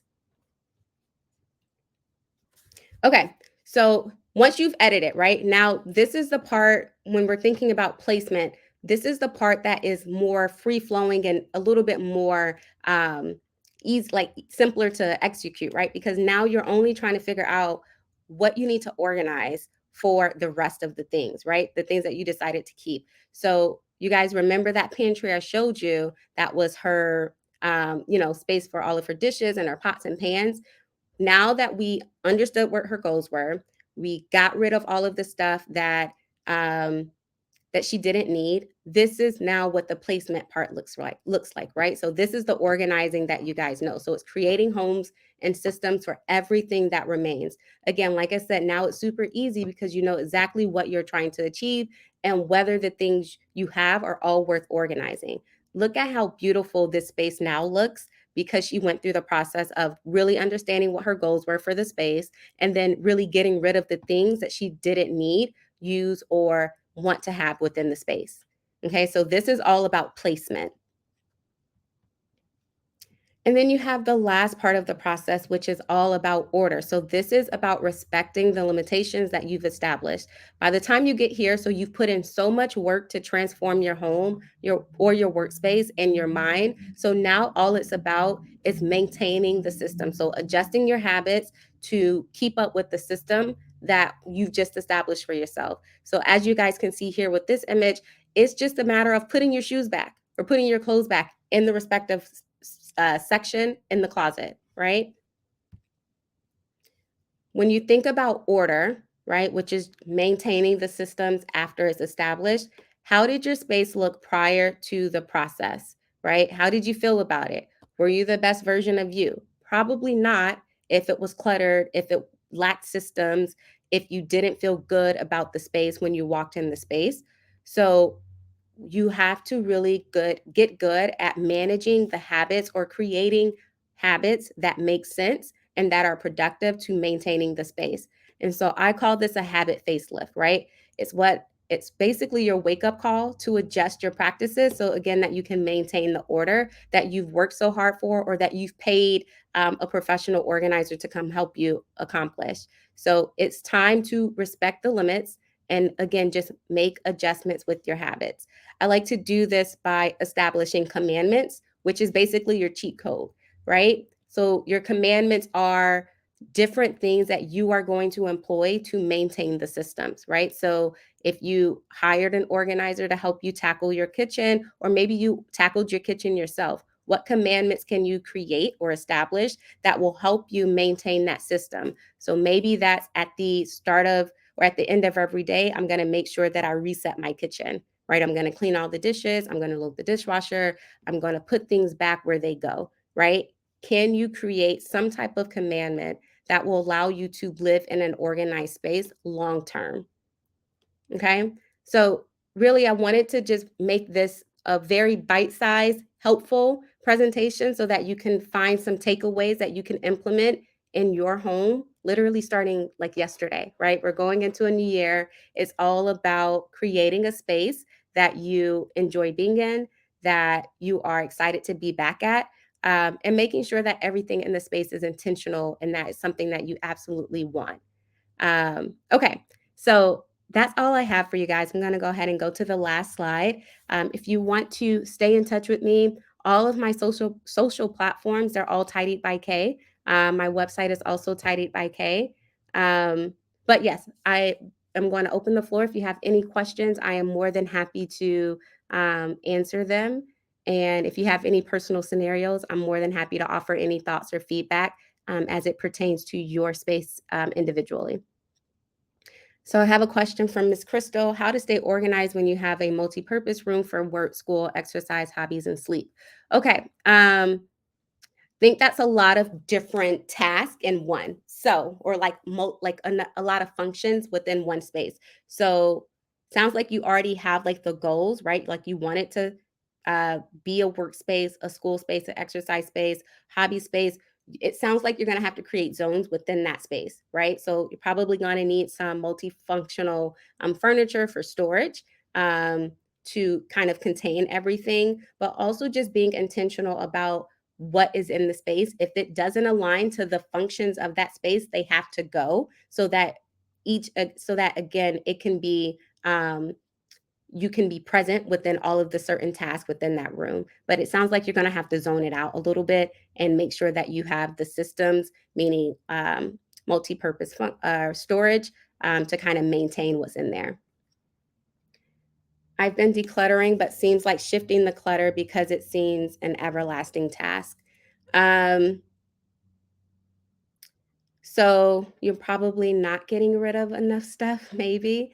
It seems like if you're kind of shifting, clutter from one space to another, you probably need to be a little bit more ruthless and objective with the things that are in the space and really be intentional. Like, is this something that truly serves me in the space? Do I absolutely have to have this thing?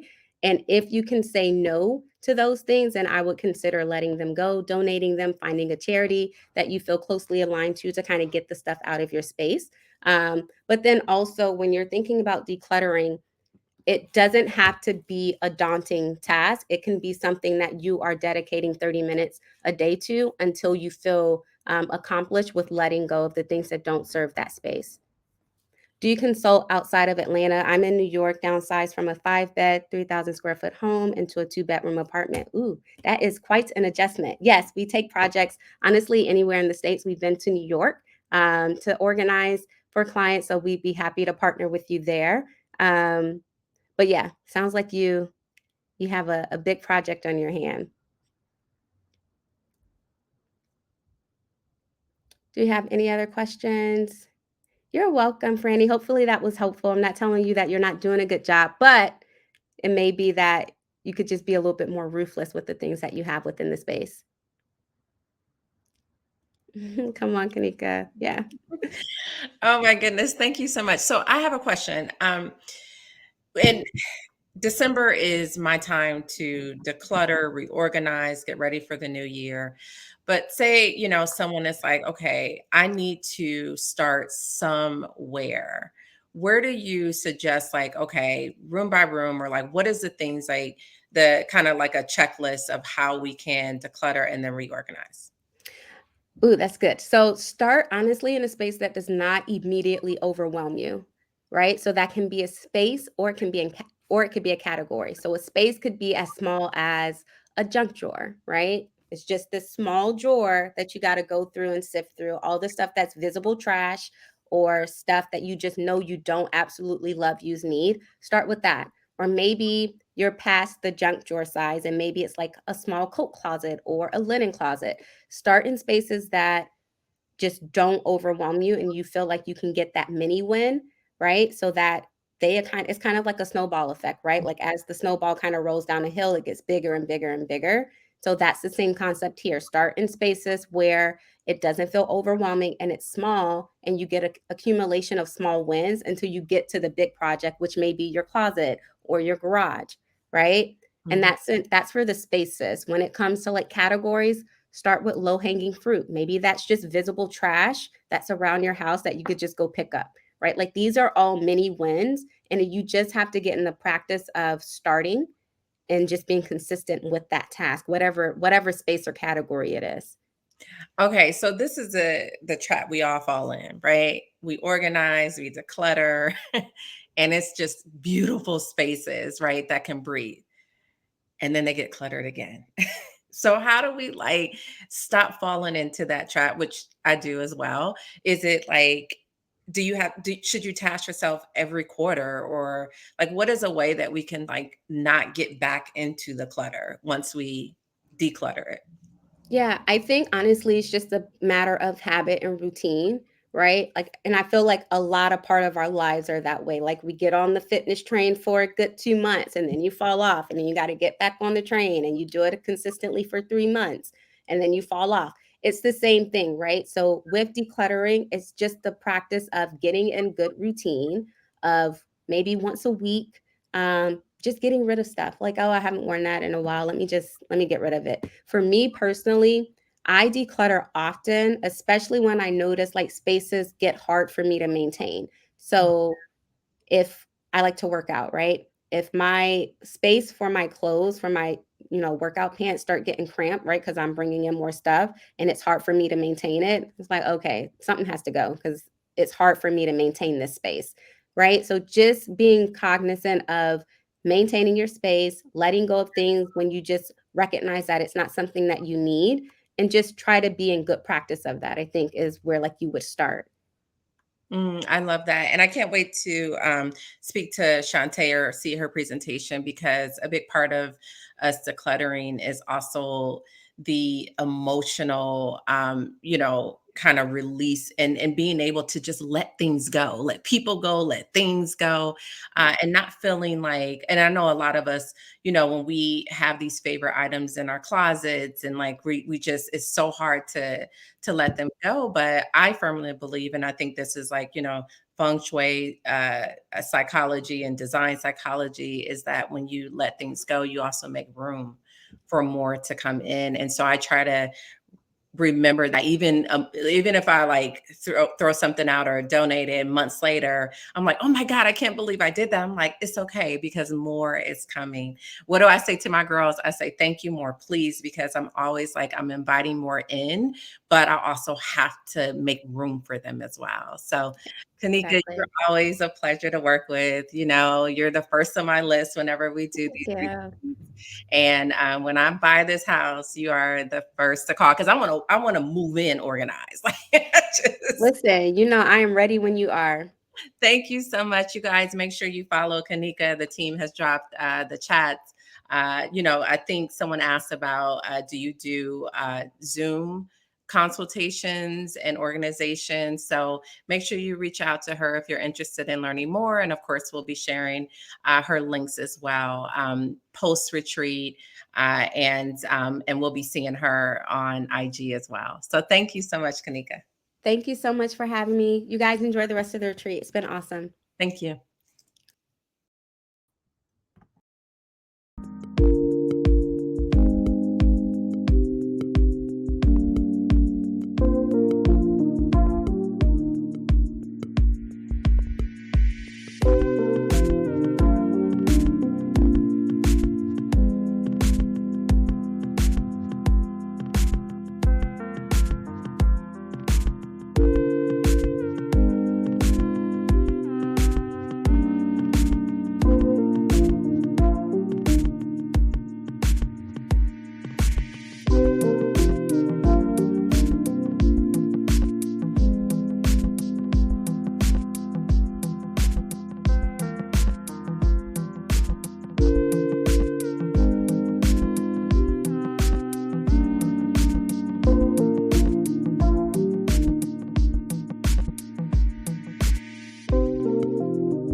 Okay, we are back. I am super excited for our next three guests because your girl needs some more color in her life.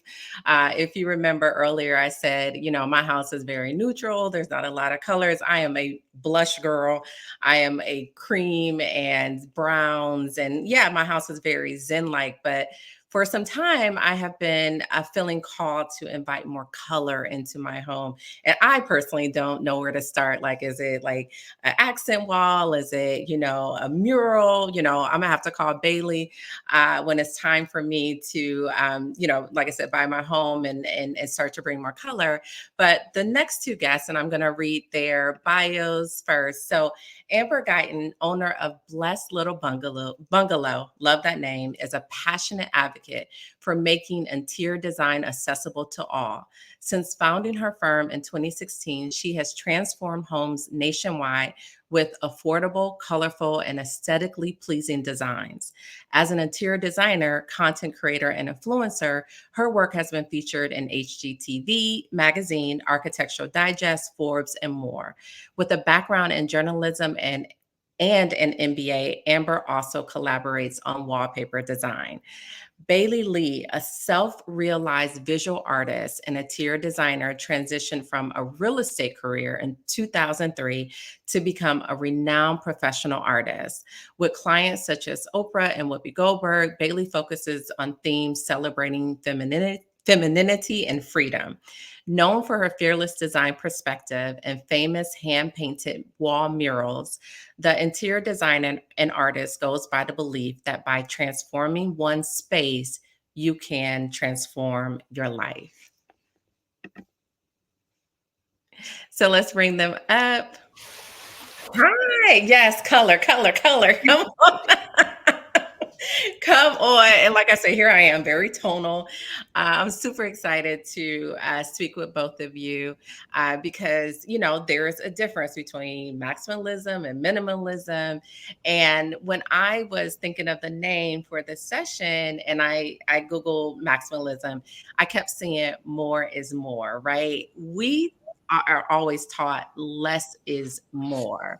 So I'm excited again to like have this conversation of how we can, for some of us that may have a lot of things and don't know what to do with them, or we want to bring more color into our homes, how we can do it. And you two were the perfect mix to have this conversation. So first I'll go to Amber. Please introduce yourself. Tell us about your work. Also love the name Blessed Little Bungalow. Can you tell us where that name came from?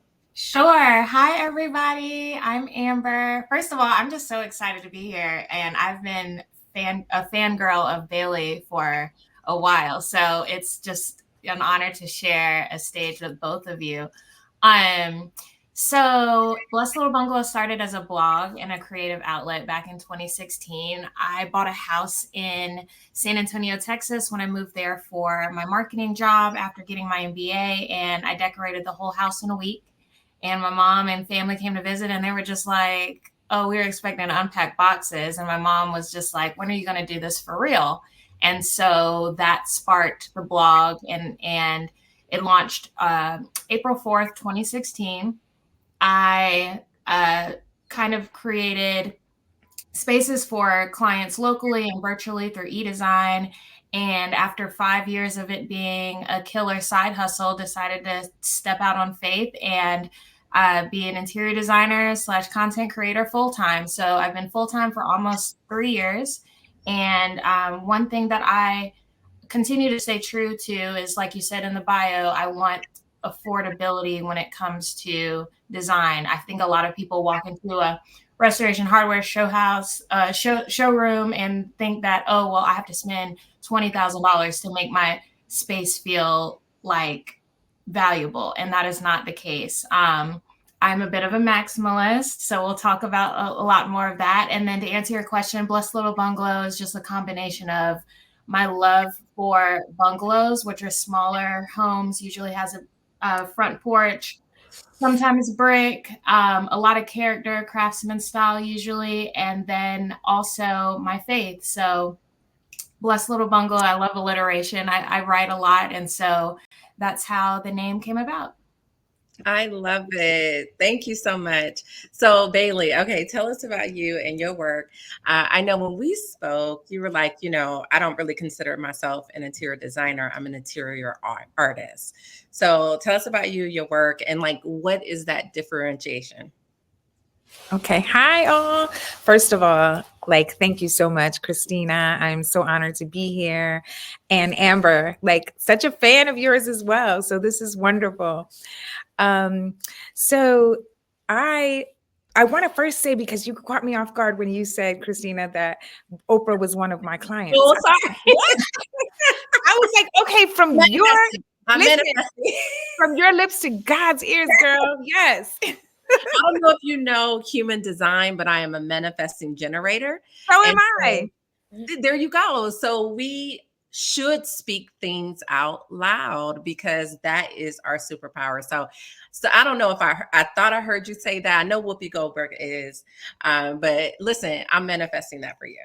Thank you. I receive it, girl. I receive it all. So, hi everybody. I'm Bailey.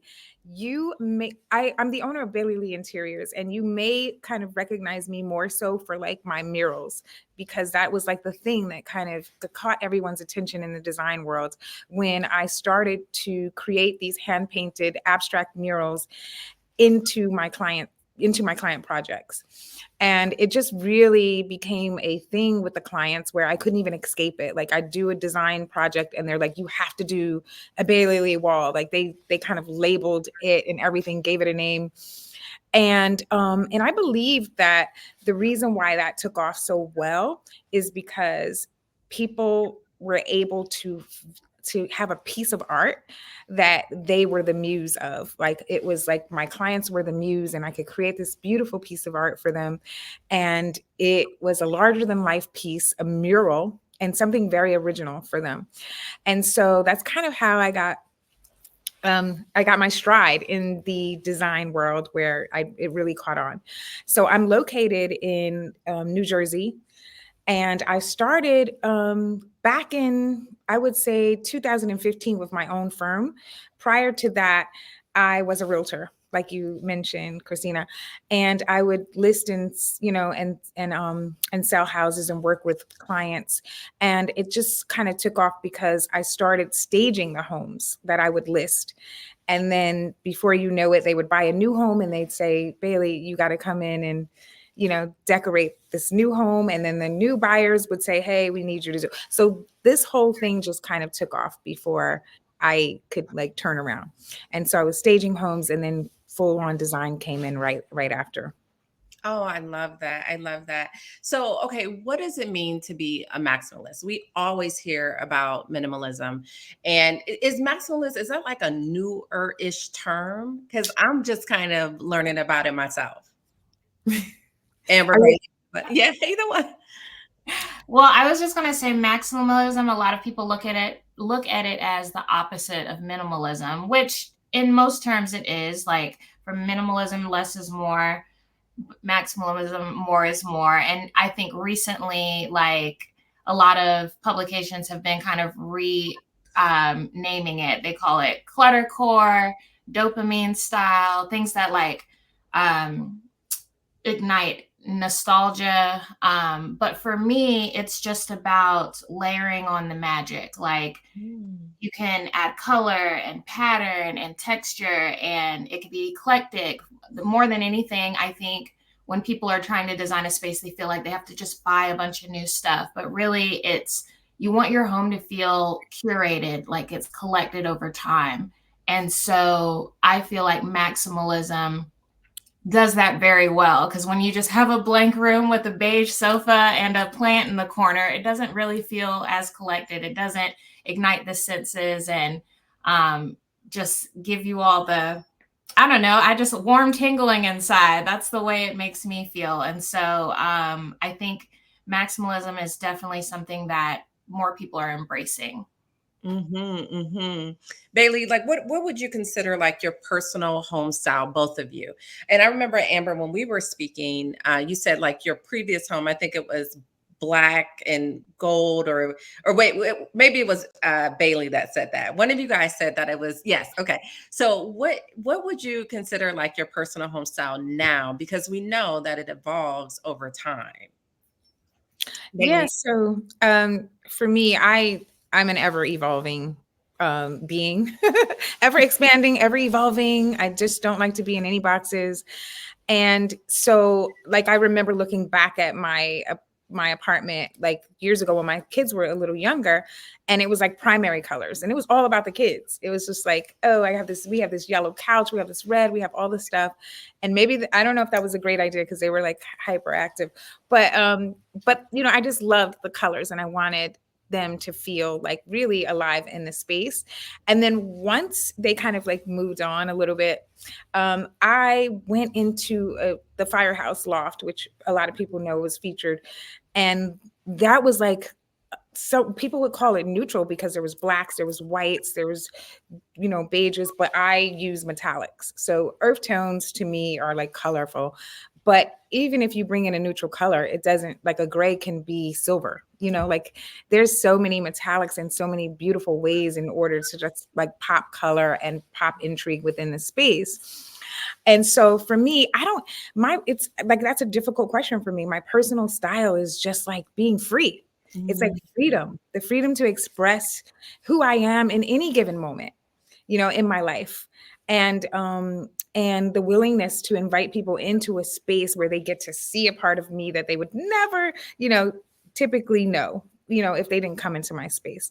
So it's House Beautiful called me the eccentric bohemian. I accept that, you know, but I don't know what I'll be, you know, in 2 years, because I change, I evolve.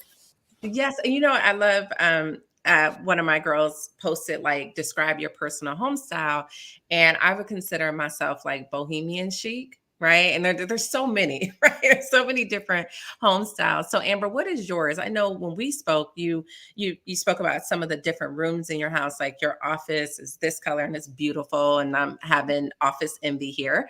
But like, how would you describe how, you know, you've designed your entire house and how each room may feel different? Yeah, I think that one misconception with design is that everything has to match, right? But no, everything doesn't have to be matchy matchy. If there's navy blue in this room, there has to be navy blue in all the other rooms. It's more about, do the spaces complement each other? Does it flow? And so my living room is like a nice merlot-y mauve color, and then I layer on some deeper purples and some neutrals. And then you go in my kitchen, there's green cabinets with pink counter stools. And in this office, it's like Pepto-Bismol pink. But throughout my home, one thing that is a constant thread is brass, gold, artwork, gallery walls, and black. Like black is a great foundational color. I'm not so much into just a black and white space, but I love black and white being the foundation and then layering colors over that. So if I'd have to describe my style, definitely maximalism. However, I love mid-century modern. I love mixing in tastes of boho and glam, and just doing so in a way, first and foremost, that just feels comfortable. I love creating spaces that feel like a little crown box. Like I loved a fresh box of Crayola crowns and markers as a child. And I feel like a room should feel that way for me because color brings me energy and makes me happy. I love that. So Bailey, I love when we spoke too. You made a statement that your home should be a reflection of who you are becoming. Can you expand on that a little bit more? Yes, I do. And I remember one of the ladies, the former speakers, said something similar. I can't remember which one, but yeah, it's important for us to understand where we're going, and you know, and really like the goal of who we want to become. Who do we see ourselves as? Because our space should reflect that, not like who we are in this very moment, but you know, the bigger vision of like am I deciding to be? And what does that look like? And I think the design psychologist said it best. Does my space reflect that? Is there anything in my space that really points to that? Because that's my daily reminder every day to get up and be that, right? And stand into that and embody that. So did I answer the question? Because sometimes I go on a rant. Absolutely. Okay. And as you were speaking, I just thought about this. Like I said, I have always wanted to like play around with colors and things like that, but I always felt like colors would make my house feel chaotic, right? And like too much energy. But that was just kind of like my misconception on how you can design colors and things like that. When you are working with a client, and I'll go to you, Amber, and there's some resistance in, like having these big bold colors in their homes and things like that. Like for me, like you came in and it's like I said, it's all one color. I got like some Listen, beige is a color, though. Honor that. Beige is a color. Yes, it is. How do you give them the confidence to say, okay, at least like maybe let's start in one room and let's start with one wall. Like, how do you kind of help them come out of their shell and step into like these big bold colors? So, on my design questionnaire that clients fill out before we even have a consultation, the last question on the questionnaire is asking for a design song. Because I feel like a lot of times with homes, well, most of the time, like I want to know how you want to feel at home. Like the aesthetics, the way things look, all of that is tied to a feeling. And one sense that I feel like there's this song that's like trending on TikTok and Instagram right now. Can I Call You Rose? Like the way that song makes me feel is just like, ooh, this is how I want to feel when I'm cozying up in the living room or whatever. So a lot of times clients will give me a song, and whether it's Sade or Kanye or whomever, like there's usually some colors or whatever associated with that, whether it's a music video, the album cover. And a lot of times also I ask clients to like search their own wardrobe. Like for me, as you can see, I've got this cheetah print cardigan from Amazon on. Like that is a love language for me. Like cheetah print is a neutral, like animal print's a neutral. So I like little peaks of animal print and things of that nature in my home. So I say dig a little in your closet, in your music catalog, Spotify, whatever. And as you're looking, like what colors come up, what colors bring you joy. Like I have a client, her stepdaughter loves magenta, but she was like, we are not painting a magenta room. Like it's not happening. And I was like, well, okay, well, can I add it in with artwork? Like introduce it there, or with pillows or the bedding or the rug. Like there are ways to tiptoe into color that doesn't feel so overwhelming. So, yeah. And more than anything, if you're hiring a designer, you have to trust them. They're not going to steer you wrong. And this is a true collaboration, so you have to have some level of bravery when decorating. And it's never, no one ever regrets it, like stepping outside their comfort zone. And so that would be my advice. And like you said on our call, you said like start with a wall. That's like the easiest thing to do. Yes. Is if you want to introduce color. I think some of my hesitation too has been like I'll just get tired of it. If I have like this, turquoise and gold and yellow, design room, that at some point I'm like, okay, I'm over it, right? So and one of the ways too is, and we've heard a few, is like shop your own home, but knowing how to like repurpose and move things around to get back to, or to get to the style that you are now moving into. So Bailey, for you, I loved, our conversation as well, because you kind of come from also a more like energetic and spiritual space when designing, and it really is internal, right, of how you're feeling and really the space you're in. If you're somebody that's like, I'm ready to break out my shell, like I'm ready to be like bold outside, it also starts inside as well. So how do you Yes. start with that? Like the first question is how do you want to feel, right? But also who are you becoming? So like how do you work with your clients in that sense, like when you first get started with them? Yeah, the same, there's definitely a questionnaire, there's definitely the consultation, but then I do take it a step further, which is like to really spend time with the client. You sit down, have a glass of prosecco, go to lunch, like whatever, to really understand like where, like who are you, right? Who's all this amazingness that got you to this point where you are today? And then what are your goals? Like what is it that you see yourself as and then I can, that whole time I'm kind of, analyzing, intuiting, and doing a lot of stuff while I'm in their presence to really get to know like what this person needs. Like I hear you. You may not hear what you're saying to me, but I can hear it, right?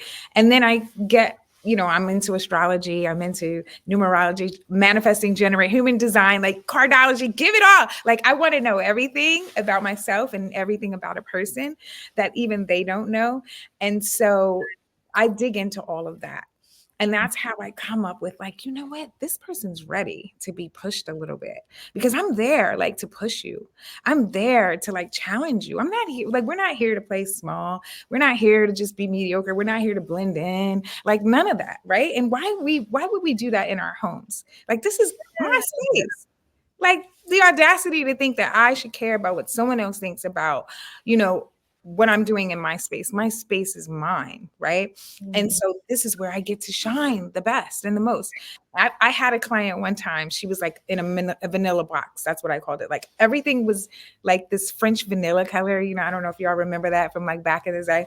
And it was like a gloss. It was kind of like a shine to it too. It was like terrible.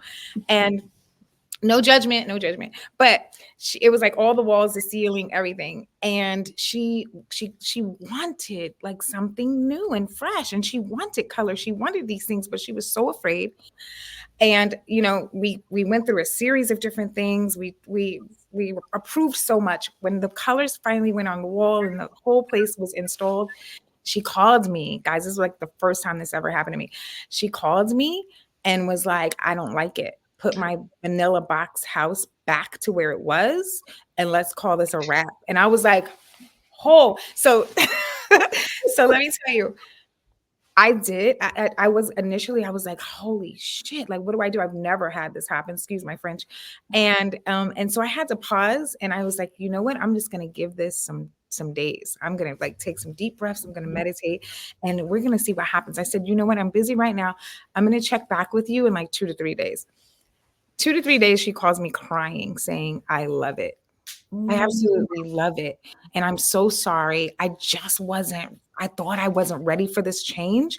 I thought the change was too big for me. I thought that I couldn't become this person that I wanted to be. But it took me a few days to realize it's me. It's like the me that I never knew was inside. And like you brought it out. And like now I'm here. Now I'm her. And so sometimes you have to give like people a moment, like with the changes, because change is a huge thing. It's not small, like to just change something. A lot of people come to me because they're changing their life. They're like going through a divorce. They're like, they got a new position. They're rebranding themselves. Like it's a whole thing. And so you have to be really conscious and tap into people to see where they are in their lives and to see how far you can push them. But you should challenge them as a designer. And because like if we don't challenge ourselves and we don't have someone there to say, hey, you can do this, it's gonna be okay and you're gonna love it, then we're just gonna stay in mediocrity. I love that. I don't teach as often as I used to yoga, only at my retreats, but there was a pose that I would intentionally hold people in. It's a difficult pose. And I will always say, go to your edge and then go a little bit further. Yes. What you think is your end, like the edge of your comfort zone. There's so much more in you. And it would be this relief that they did get beyond that, whether it was 10 seconds or 20 or 30. And that reminded me, of what you just said, reminded me of that. Like, just go to your edge and just go a little bit further. So there's something so freeing on the other side of that. Right. And we're going to do that in our homes, not just in yoga poses, not just in like changing careers or anything like that, but in our homes. I am inspired. I am going to like paint a wall or something.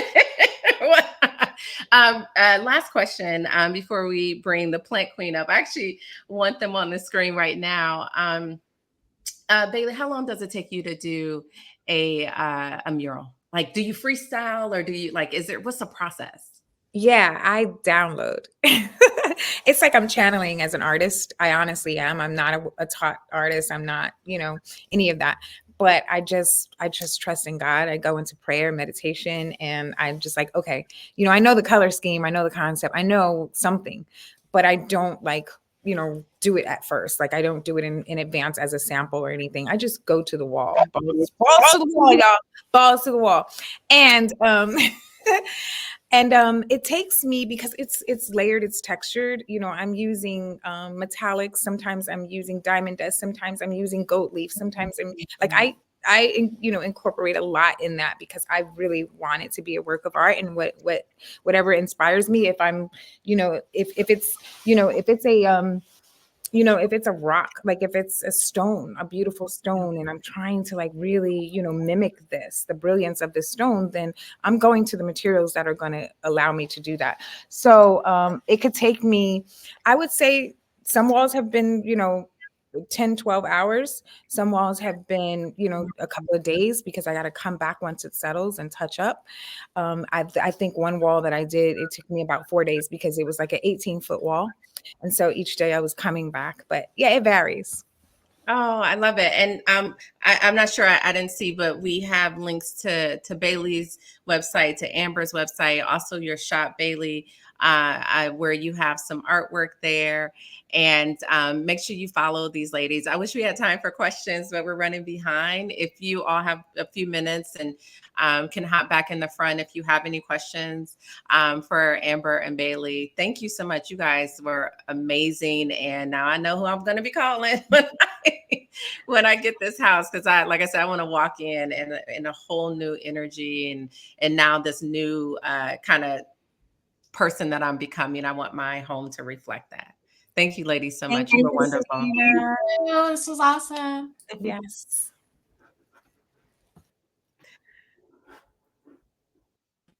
All right, we are going into our next one. Hey, Queen, how Hello, are you? Christina. How are you? I'm good. It's such a pleasure to meet you virtually.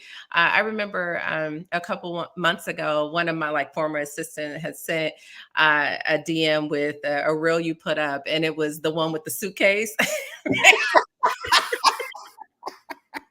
She was like, "You have to post this." We did retreats and travel and all that stuff. And when I tell you, I laughed out loud. I love your energy. I since then, just have been admiring your work and just who you are in this space. And so, thank you for saying yes. Of course, of course. And Thank you for I, having me. and listen, okay, my plans are struggling. I was like, I don't know who is more excited for you to join us, is me or my plants. But can you tell us a little bit about you and like, okay, what were you doing before Plant Queen? So you launched in 2016, or you started the Instagram page. So tell us a little bit about you, and then like how you came to be who you are. Of course, of course. So, hey everyone, Christopher Griffin here. I use they, she, he pronouns interchangeably. I tell folks I'm like a pronoun mannequin. Try them all on me. And so I grew up in West Philly and went to the University of Pennsylvania, where I received my bachelor's degree in psychology. And then I went to, and I'm in Brooklyn currently. So if you hear some noise, that's the sweet background noise of Brooklyn. So went to UPenn, did my bachelor's degree in psychology, then went to NYU to pursue my master's degree in higher education. And so I was always a lover of learning. I love learning. I love the classroom. I love the idea of folks taking in a body of work and then discussing it. That's like really exciting to me. But then also to see folks, professors who are really ingrained in studying a particular thing and sharing their passion with students who want to learn. That idea is just like fascinating to me. So I was like, well, okay, I really enjoyed higher education. So why not work in higher education? I didn't know that was a career until undergrad. But through the help of mentors, they, guided me through the process. And so I was a college counselor for a nonprofit for a while. And then I went to work at NYU in student programming. So my most recent job at NYU, I was the assistant director of the LGBTQ plus center there.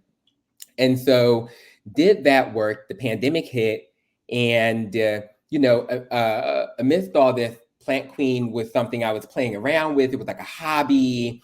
It was a passionate release. It was a way for me to express myself creatively, to pay homage to my grandmother, who was the original Plant Queen in my life. And so the pandemic hit, and that was the first time in my life that I found a true balance between work and my personal life. And so it kind of shifted things where I really wanted to put more attention into Plant Queen. And so now I currently work remotely for a tech company doing DEIB work, so diversity, equity, and belonging work, and also pursuing Plant Queen in a way that I wasn't able to when I was working in higher education. Oh my God, I love that. I don't know if y'all have caught this, but a resounding theme with all of our speakers is how they just leaned into a passion, something they loved, and then it became this career, right? And that's, what I said, like, sometimes we feel like we're at the edge of what we're supposed to do, and like, well, this is just my lane and I'm going to stay there. And like, if you just go a little further beyond that, a whole world opens for you. I mean, I started taking yoga in 2016. Seriously, like, I'm there almost every day. I was going through a bad breakup. It was just a bad time, and I just needed something, and fell in love with it. Got my certification, and then Om Noir was born. And it was no plan. It was just leaning into something that felt very nourishing and healing, and it just became a path that I just continue to walk. And now here we are. I just celebrated our 6-year anniversary. So Well, y'all congratulations. take anything away from any of our conversations today, it's about exploring what feels good for you, what nourishes you, and then so many things bloom from that. So you call your plants the green girls. You have 200. I'm sorry. You have 200 plants. I'm between 200 and 300. I can't keep 3. Okay? I can't keep 3. Okay, I'm so ashamed, but I do have. I actually I gave it was 3. I just gave up on them, and I said I'm gonna start over. But I was reading your article in Bon Appetit, and you said that, okay, you said I prefer small independent plant nurseries. So I'm one of those people, I'll be in IKEA or something, like, let me go pick up this plant, or I'll go to Home Depot. But after this last disaster, I was like, I really need to go to a nursery, knowing that these plants have been loved and nurtured. And then of course I kind of recoil when you say you got to look for like pests and like mice and like, Oh yeah, yeah. It's an adventure, y'all. like what? Like when you buy them from these like big box Oh retailers, yeah. and you even said like they've touched each other. Like it's so. What is that philosophy when you're like when you're buying a plant? Like it's not just, oh, I love this green beautiful plant. Like what goes more into it when you are like, okay, I'm ready for my next green girl. Yeah, and so I think the important thing, I always encourage folks to lean into curiosity, right? And not really think about the end goal, which is like having a plant in your space, but like allowing yourself to enjoy the process, right? A lot of us are unfortunately really detached from nature, from the land that we exist on. And so I, always tell folks that plants are like the the beginning steps of reconnecting with nature, right? One of the most easiest, accessible, and simple ways that you can begin to reconnect with nature is bringing nature into your home. And so I encourage folks to start with their spaces. And I've been really inspired by the conversations that y'all have been having. I recently just did like a remodeling of my home, and this wallpaper is very new. Thank you. And I encourage folks to start with their space. So really figuring out like what are the direction of your windows, right? Because that informs you of what kind of sunlight is coming into your space, right? You have north facing windows, you have south facing, east, west, somewhere in between, and figure out like how the sun moves through your space. That was the first thing I did when I moved into this space 3 years ago. It was completely empty. I ordered some pizza, had some wine. I sat on the empty floor and I watched the sun just kind of move through the space. And I'll never forget that day. It was one of the most calming and peaceful days that I gifted to myself. And so, really figure out like what's the environment you're working with.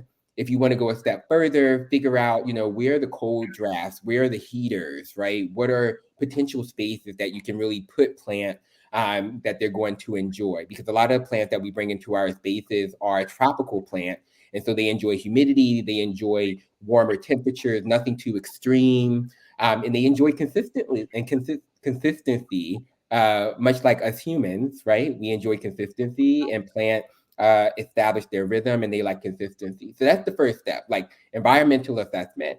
Know the scene that you're bringing your queen into, right? I think that's really important. The second step is research. There's so much information out there. And if you're overwhelmed, I encourage you to just go to your local nurseries. And I really support local businesses because it's one of the best ways that we can be sustainable, right?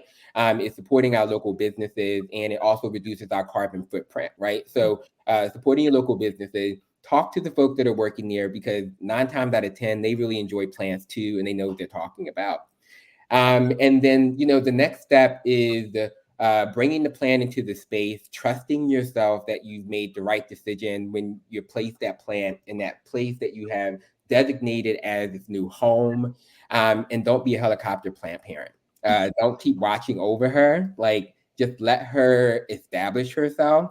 I typically try to, leave a plant in a place for a month just to see how she does. If more of the leaves begin to fall, that is okay. It's really looking at new growth, right? Because those old leaves grew in a different environment, right? So they may not survive. But if new leaves are growing, that's how you know that she's adapting. Much like us humans, we have to, I mean, all the conversations you always have. And I was like, ooh, child, yes, sometimes you gotta let stuff go to like grow a new direction. Our plants do the same thing. They are very similar to, how we exist in the world. But yeah, so those are like some of the tidbits I would, encourage folks to allow themselves the pleasure of diving into. Don't think about the end process. Just really enjoy the moments leading up to that final moment. And back to that article, I love when you talk about how you like nurture and nourish your plants. Sometimes you play music, or so you said some people play music. Yeah. You said if you bump into them, you say I'm sorry. And you said some of them are, or maybe all of them are named after drag queens. So Miss Ficus Elastica. Oh yeah. I love that. Yeah, those are the Latin names. I always think they remind me of like drag queens or drag king names. Oh, I love that. And you know what? So I'm ashamed to say, because I know a snake plant is the hardest thing to kill. It happens. It happens. I'm telling I you. kill one, and I tried everything. But what's interesting, and one of my other girlfriends, she's a plant queen too.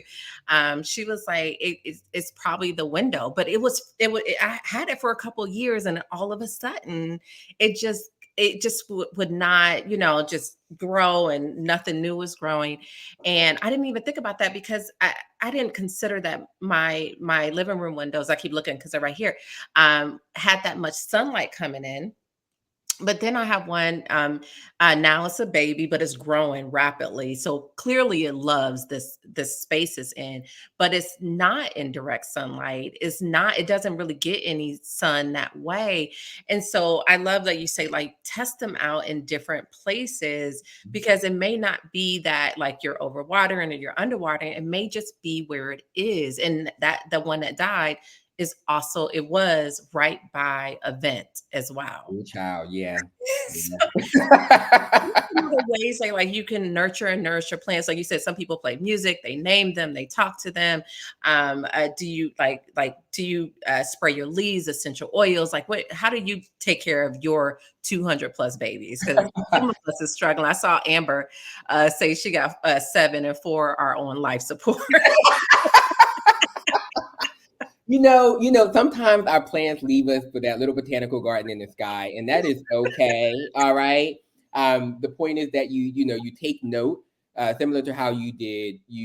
Took note and you strive to do better, and that's all you can do, right?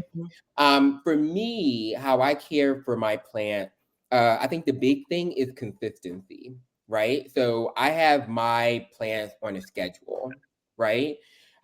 So I tend to water my plant in one swoop, and it's about a 4 or 5 hour party with myself, because the language we use to describe our actions also is just really really important. And so it's not a tedious task, it's not laborious to me. Like, this is something that I enjoy and I've really put my body into. I put my phones away, I put my laptops away, no TV is on, I have music blasting, have tea, coffee, maybe wine. All right. And I'm like having a party with myself.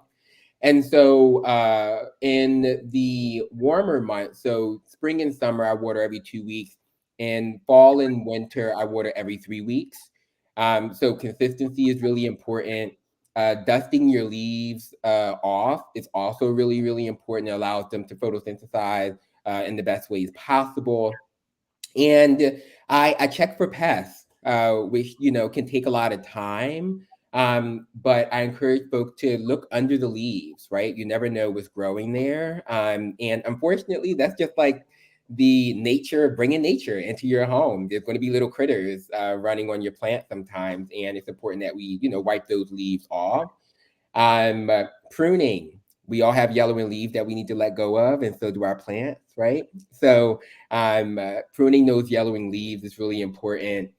And I do use Palo Santo to bring in energy that I want into my space. So I tend to do that process as well. And sometimes I'm speaking like affirmations as I'm going through watering my plants and caring for them. 9 times out of 10, it's not directed at the plants. It's probably stuff I need to hear myself, right? That I'm telling myself. And so that's like a bit of what I do for my plants. I love that. And that reminds me that, in the pandemic, plants was a big thing because, I think people felt the need to like nourish something and nurture something. But, it feels like your plants actually nurture and nourish you. Oh, yes. In so many ways. I mean, they remind me of the various ways that I can care for myself, right? So, plants need water. I need water. Plants need sunlight. I need sunlight. Plants need room to grow. I need room to grow. Plants need nutrients. I need nutrients, right? And so often I find that how well my plants are doing is often a reflection of how I'm doing, right? How balanced I am in my life. Am I stretching myself, way too thin to the point where there are some areas of my life that I am not dedicating enough energy to? Right. So whenever my plants are not doing well, I'm like, "Ooh, girl, wait a minute. Let me check in with myself. Check in, child." Because and 9 times out of 10, I'm usually like, "Okay, there is something happening here that I need to care for within myself." And my plant are kind of just like my identifying markers. They're like, "Hey, girl, I'm not doing well because you ain't doing well. So you better check in with yourself and get things going, honey." Listen, my head is like, Because when these 3 plants were dying like back to back to back, I was in the most busiest, hectic season. I wasn't eating well. I wasn't working out. I had a full scale workout routine. I was on a 3-day work week. I mean, I was living my best life, and the plants were doing well. And then all of that went to shit. Excuse my language. Dying. I didn't even think about that. Wow. Wow, because caring for your plants, like making sure they're on a water schedule, paying attention to them is very much in line with how intentional you are with everything else, including yourself. Yeah. You just said a whole word. We could just shut down. We could just shut down a retreat. We're done. Like we're done. I know we don't have you much longer. Let's pop some questions on the screen Sure. for Christopher to care. I think I saw someone say when you bring a new plant baby home. Oh, yeah. What do you do when you bring a new baby home to Oh, clean, yeah. protect the others? And yes. Yeah, so isolation is really important. So I tend to, and we all know this word, unfortunately, quarantine, child. I tend to quarantine my plant for at least a week before I let them, before I introduce them to the rest of the plant fam.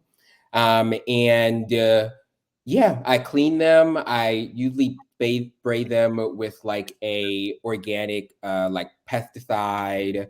Usually like neem oil is something that I often use. So neem oil is really good. Peppermint spray is really good as well. Or if you just want to use like regular like rubbing alcohol, you can use that as well. And then I'll introduce them. But that's typically what I do. And then repotting. So you typically want to go 2 inches larger than the nursery pot. The nursery pots are really just meant for transportation. So you want to make sure that you get them in a more permanent planter that allows them some room to grow. I love that. How often should you water your plants? That's always a tricky question, right? And It how do you know? depends, honey. It depends. And so there's no real, unfortunately, Science. there's no Yeah. cookie cutter answer. I encourage folks to do a soil test, right? So, and it's okay to get your hands a little dirty, honey. Get your hands in that earth, get your hands in that soil, right? And so typically I'll put my finger into the soil about 2 inches into the soil, or you can use a soil stick or soil probe, and it tests the moisture near the roots. And so I do that for all, and that's why it takes so long. I test the soil of all my plants before I water them.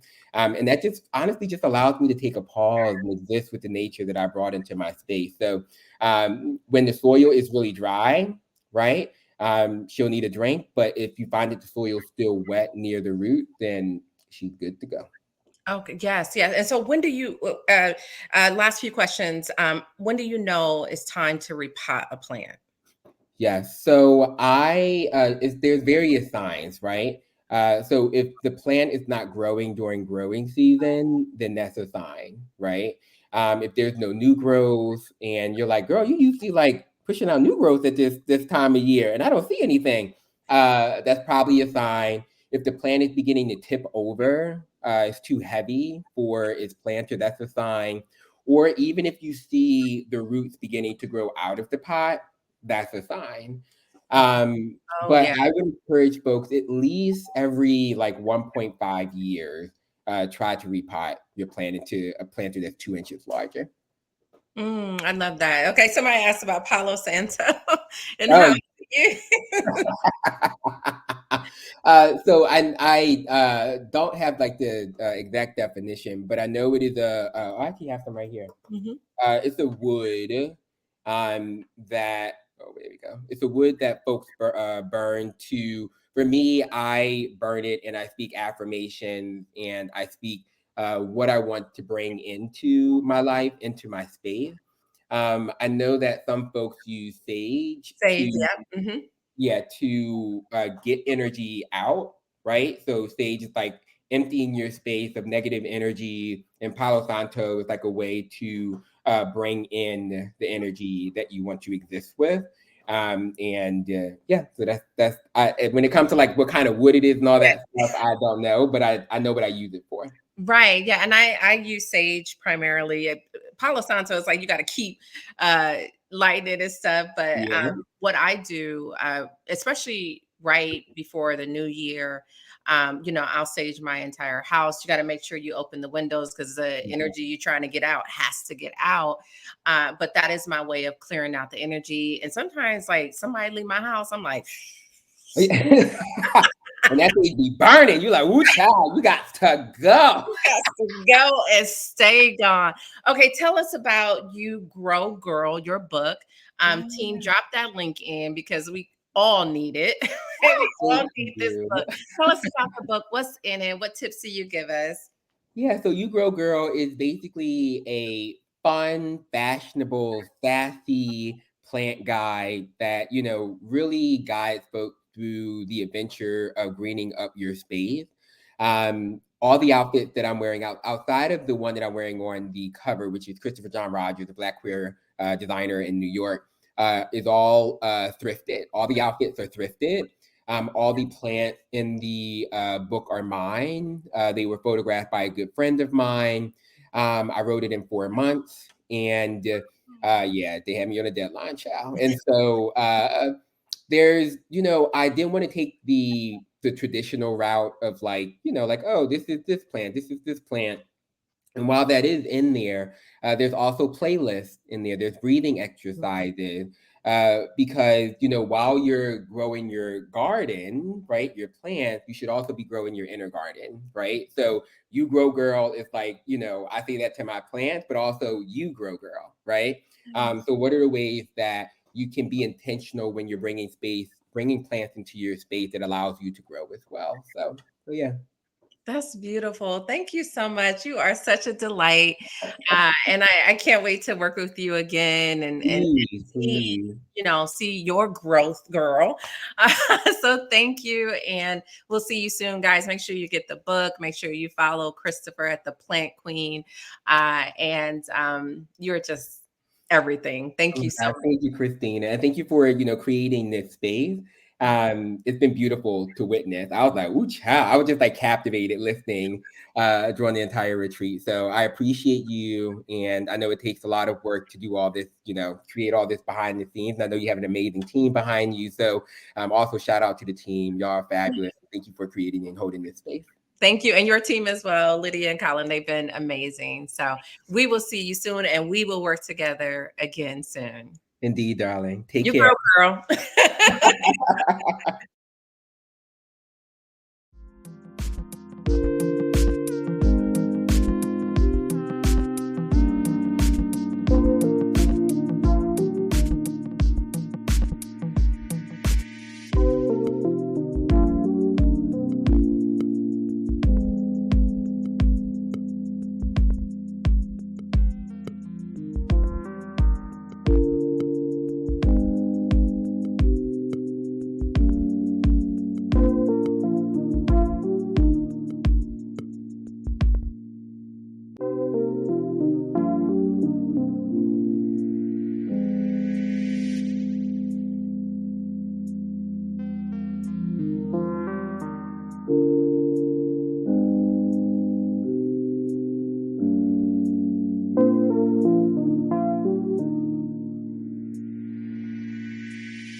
Okay, guys, that was a quick break because we're trying to stay on schedule and not take too much of your Saturday.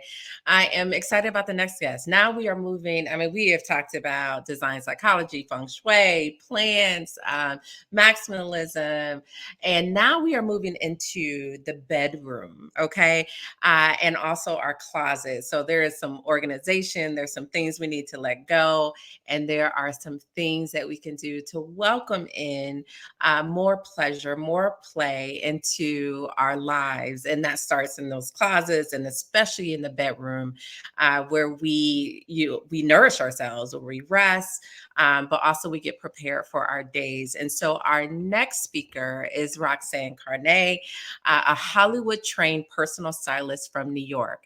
Since launching her company in 2013, Roxanne has helped hundreds of clients craft fully functional and stylish wardrobes adaptable to any lifestyle.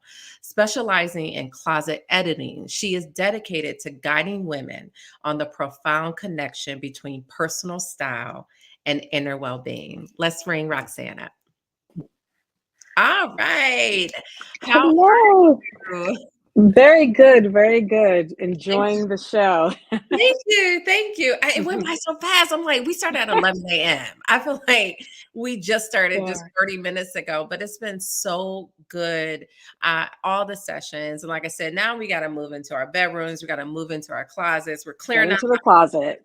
We're bringing in Yes. color, but what about what we put on our body? But first, we got to start thinking about what we're letting go. I remember, and it's interesting how all of these sessions are really tying into energy, and of Mm-hmm. course, like our inner well-being. And when we spoke, and we were talking about like the art of letting things go, and when Shantae Yep. comes by, she's gonna really, dive into that. But Mm-hmm. I remember another friend of mine, and she also dabbles in Feng Shui, and she was working with a client. And there was a client that had this coat that an ex had bought her, and she would Okay. let that thing go. And so my friend Mm-hmm. was like, I understand you love this coat, but what about the energy that's still there? It wasn't a great breakup. And she was like, you're wearing that coat almost like protection, almost like a cloak. But you're not realizing, even though you want to be in a new relationship and you want to bring a new energy, that you are like Mm-hmm. hiding yourself in that energy. So please help us understand, number one, why we gotta let things go, like let the things from the Yeah. exes go. But where do we start in our wardrobe? Yes. So, and thank you so much again for having me. And this is so important for the very reason you just said, Christina. One thing that all of us across the planet, 99.9999% of us do, unless you live in a nudist colony, is you put clothes on every single day, right? And right now, especially since we're really like living in this digital age, image matters. People see you before they actually see Yes. you, right? So it's so critical, when you're thinking about designing your life.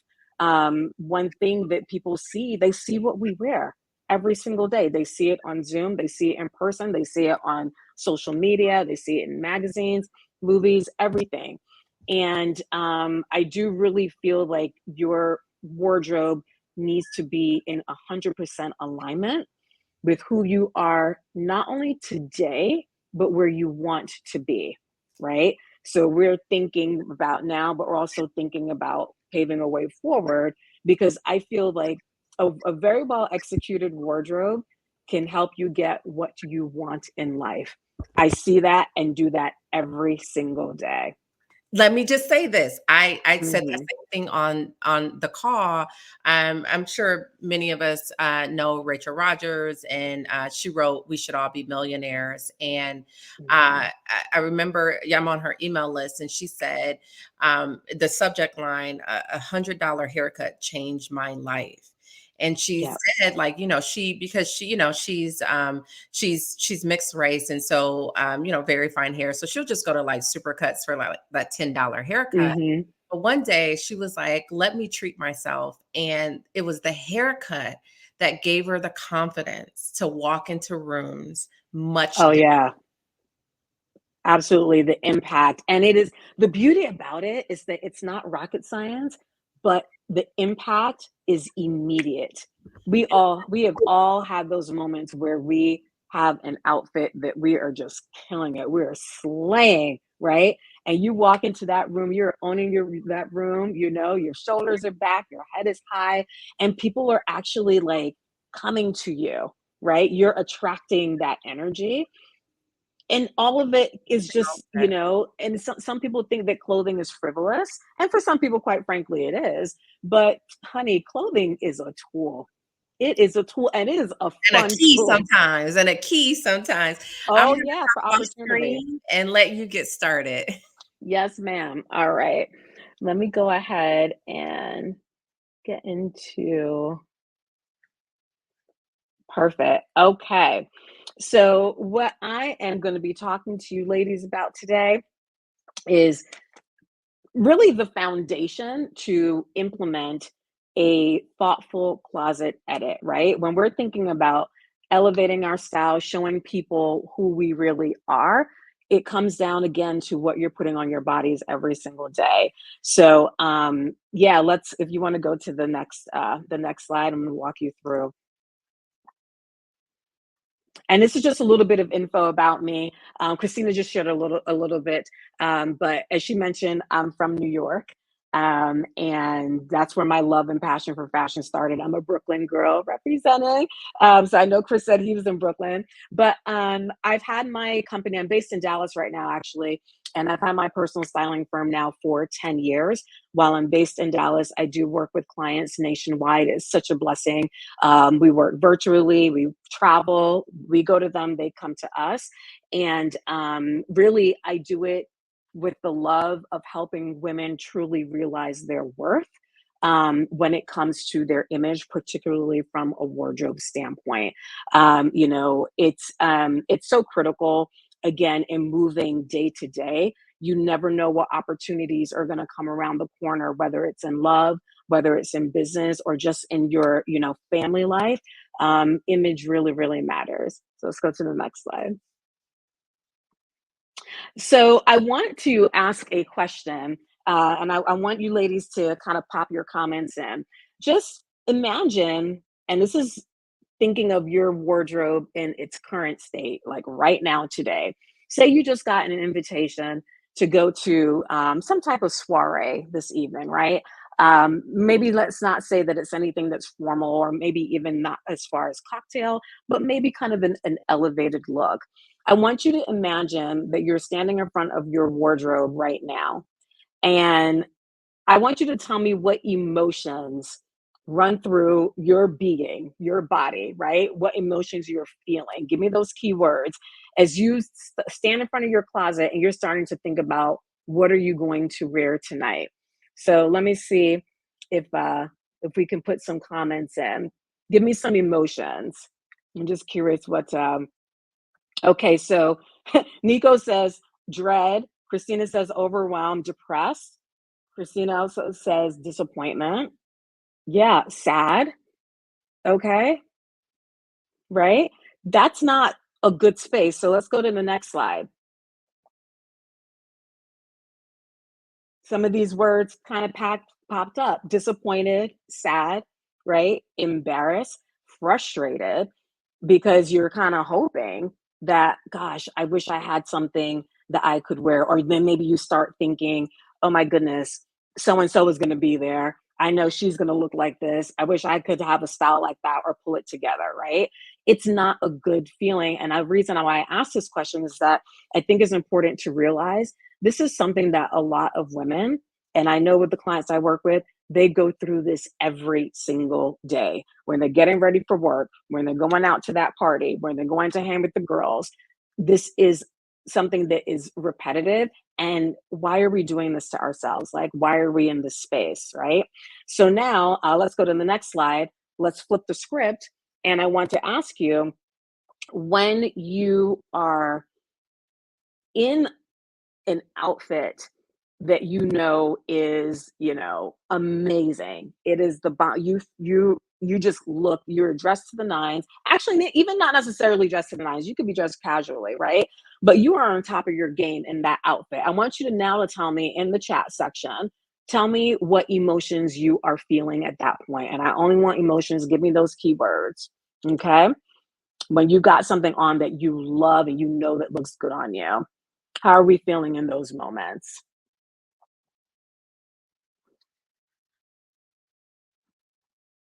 Ooh, Precious says confident. Absolutely. Confident and in flow. Ooh, I like that. in flow, right? Ultra confident, bad. Ngozi says bad, right? Yeah. Accomplish, right? So let's go to the next slide. Gorgeous. So yeah, these are we're now it's we're flipping the script. You're confident. That came up many times, right? You're feeling elated, fabulous, connected, like that girl, right? Positive. So this is what I'm saying. Clothes, the ironic thing about clothes is that when you're wearing the most amazing outfit, you're not thinking about that outfit at all. But what you are feeling is your authentic self, you at the best, really the best and most confident version of yourself. And guess what? Others feel it too in your community, in your family, at work, right? You're giving the full you, and people are seeing that you. That's why clothes matter. Okay. All right, let's go to the next slide. So just want to give you a few quotes about image, a lot of which we've heard before. The apparel often proclaims the man, or in this case, the woman, right? You never have a second chance to make a first impression. First impressions last a lifetime. Those go hand in hand. We know that, right? We've heard that. This last one is probably my favorite quote that a lot of people don't know. And this one is, you can have anything in life if you dress for it. Okay. Absolutely love, love, love this. This is a quote by Edith Head, who is a very, very famous costume designer who's since passed many years back. But this is something that I feel like you need to kind of have like ingrained. You can have anything in life if you dress for it. This is being prepared. Being prepared for an opportunity, you got to have preparation and opportunity that equals success. I want success in your wardrobe. You need to be prepared. You need to have a wardrobe where every single piece you own serves you. All right. Okay, so let's go to the next slide, please. So I want to, before I kind of give you some specific tips on editing your wardrobe, I just want to kind of share some thoughts with you about really the transformative impact that having a well curated and a very thoughtful closet edit, what that can mean for you. So let's go to the next slide. Okay, so style, clearly it is a reflection of self, right? That's how people, remember I said earlier, style and fashion can be fun, right? Use fashion, use clothing as a way to show people exactly who you are. Whether you are flamboyant or even if you're more so subdued, you can totally be stylish, right? But it's such a powerful and important form of self-expression. And again, people see you before they see you, right? So why not make that connection from the time they lay eyes on you, right? So styles of reflection of self is super, super important.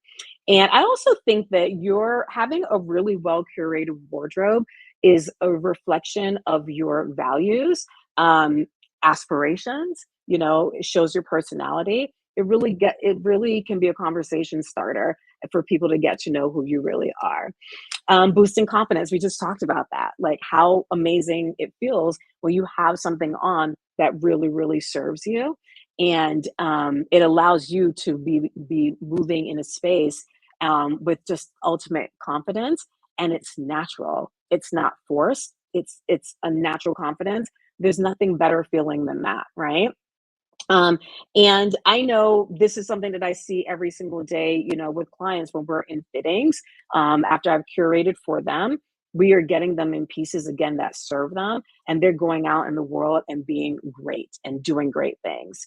Another reason why we want to have a thoughtful closet edit is that you end up being in a space where you can make more streamlined decisions, right? You can make better decisions about what to wear, from your daily routine.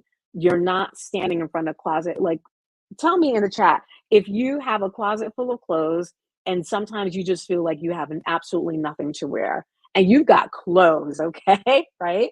Imagine if you have then edited that down and to a core set of pieces that are true winners, right?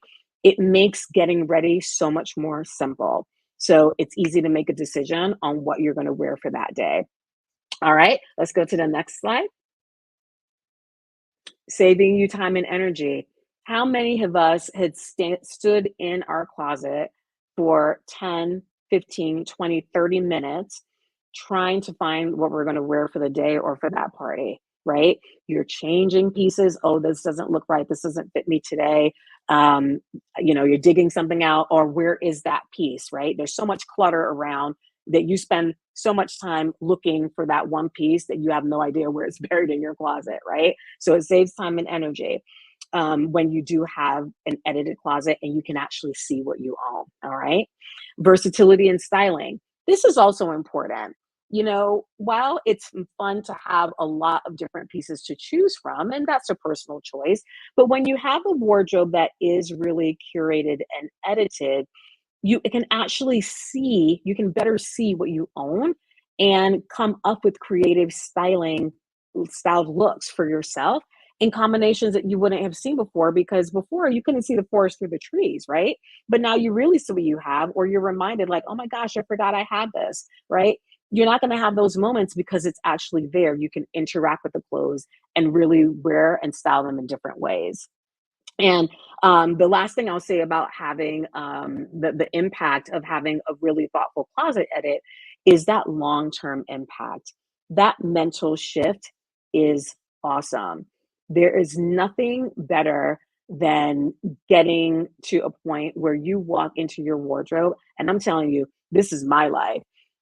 When I walk into my dressing room every day, I'm like, okay, this is what I'm doing. And I dress for how I feel. Of course, I dress based off of, who I'm going to be interacting with the audience, what I'm going to be doing through the day, because it should be stylish, but it needs to be functional. Absolutely.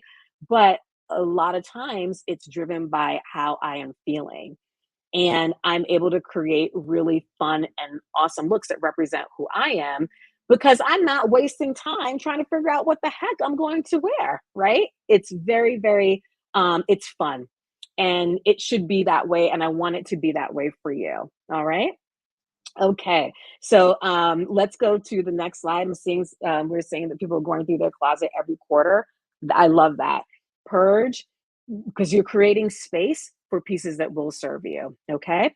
So I'm going to be walking you through 3 different sections of your wardrobe today. So if you want to grab, we're going to be talking about tops, we're going to be talking about pants and dresses. So if you want to grab any one of those pieces and maybe put it on while I'm talking and give those tips, feel free to do so. But I also want you to know that you don't have to be furiously thinking about, oh my gosh, I've got to write down all of these tips. I actually, and the team's going to share the link, but I do offer this closet edit challenge. It's an 8-day challenge that you can sign up for. It's totally free, that walks you through each core area of your wardrobe and gives very specific tips on how to make decisions on whether to say yes or no, whether you're going to keep something, donate it, or ditch it. Okay. So let's go to the next slide. So when you are considering donating, you got pieces that are gently used that you're going to have to part with, right? But sometimes it's hard making that decision. And I will say for a lot of people, clothing is very, it's emotional. I can tell you this dress that I have, I can tell you where I got it. I can tell you where I wore it the first time, who I was with, gifts that come from people, right? Clothing, there's a lot of sentimental attachment. However, just because there's sentiment doesn't mean that it's the best thing for you, right? So what you want to ask yourself, you want to have some type of objectivity in this process. So when you're going through and making these decisions, these are some helpful tips that will help you determine whether it's, again, something that you should keep or donate or ditch. Right now we're focusing on whether we're going to keep it or donate it. So the question here, have you worn it in the past 2 years? Okay. If the answer is no, you clearly haven't missed it because you've not worn it, right? But also, it's taking space. Like, why is it there? There's a reason why you are not wearing it. Could it be it doesn't fit you anymore? Could it be you don't like it anymore? A lot of times when I'm editing closets with clients, I'm seeing brand new clothes, okay, with tags that have been there for X number of years. Or they're holding it and say, oh, I plan on giving that to my niece or my daughter, just taking up space. It's ridiculous, right? So I want you to be honest with yourself. And if it's something that you have not worn in the past 2 years, the likelihood that you're going to pick that up and wear it again is probably minimal. Okay. Does it fit your lifestyle now? Again, I talked about alignment. We need to be aligned, right, with what we are wearing. If you put on something that is, perhaps not in the best condition, you're not going to feel confident wearing something like that, right? If you're wearing something that's out of place, you're going to business meetings, you're doing a lot of travel, and your clothing isn't conducive to that, or what you're editing, then get that out. If it doesn't serve you right now or in the future, then there's no need to keep it. How does it make you feel? Specifically, does it make you feel amazing? Does it make you feel fantastic? If the answer is no, it's got to go. Get it out of there. Donate it. Okay. Why are you keeping something that does not make you feel less than your best? Be honest with yourself when you're asking that. And then, does it fit? Okay, this is probably the most important question. And that's why I've got some slides dedicated again to tops, pants, and dresses, because the biggest area where I see women really faulting themselves in terms of dress is the fit of the clothing. Okay. If it does not fit, please part with it, right? We're not hanging on to clothes because, oh, I'm going to lose 20 pounds. Honey, you've been trying to lose that 20 pounds, I bet, probably for maybe at least 2 years. I know that because I see it every single day, right?